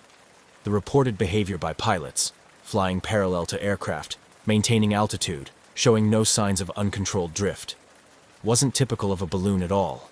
And then, there were the radar returns, or lack thereof. Despite the sightings being in tightly monitored airspace, none of the figures were ever confirmed by ground radar or air traffic control systems. Not once. No transponder signal, no visible target.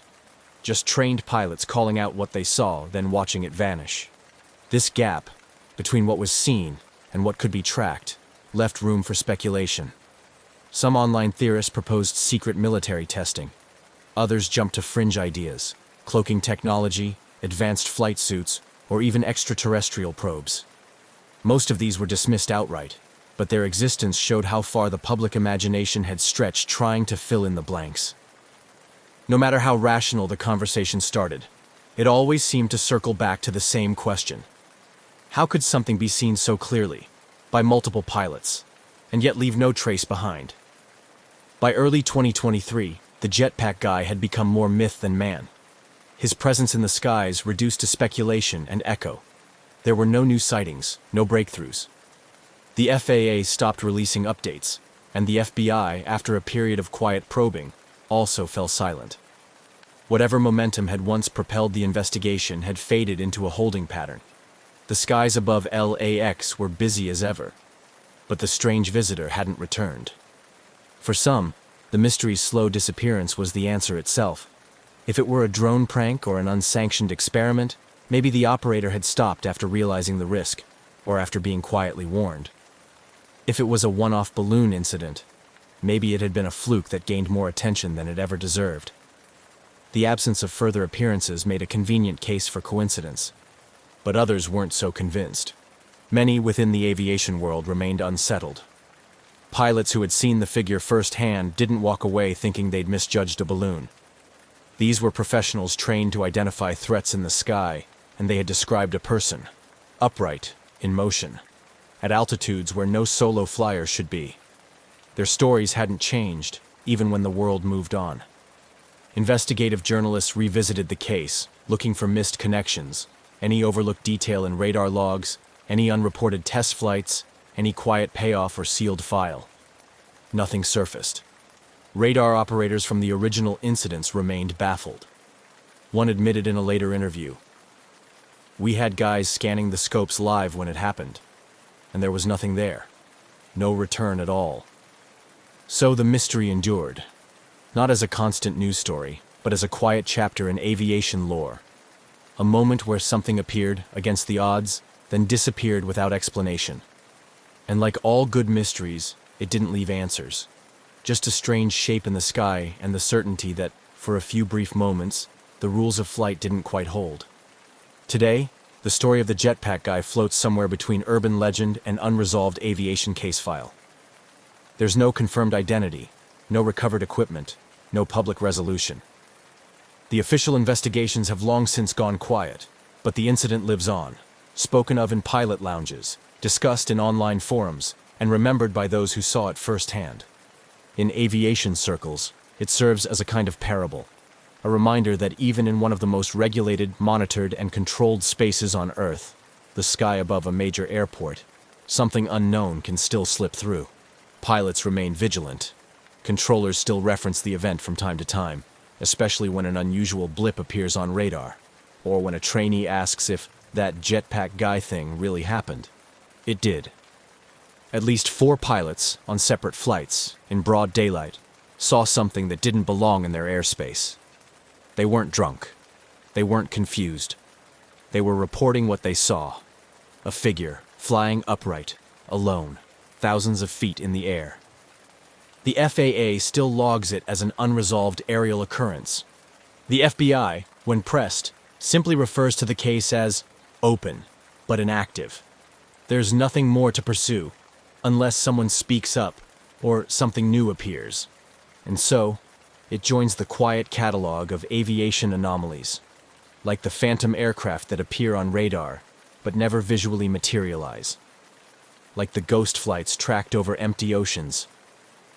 It's part of a strange truth about aviation. For all our technology, our control, and our charts of the sky, there are still moments that slip through the gaps. Jetpack Guy may never return, but if he does, if another voice crackles through the radio to say, "We just passed someone in a jetpack," pilots will believe it. They've seen it before. And the sky, for all its predictability, still has room for a little mystery.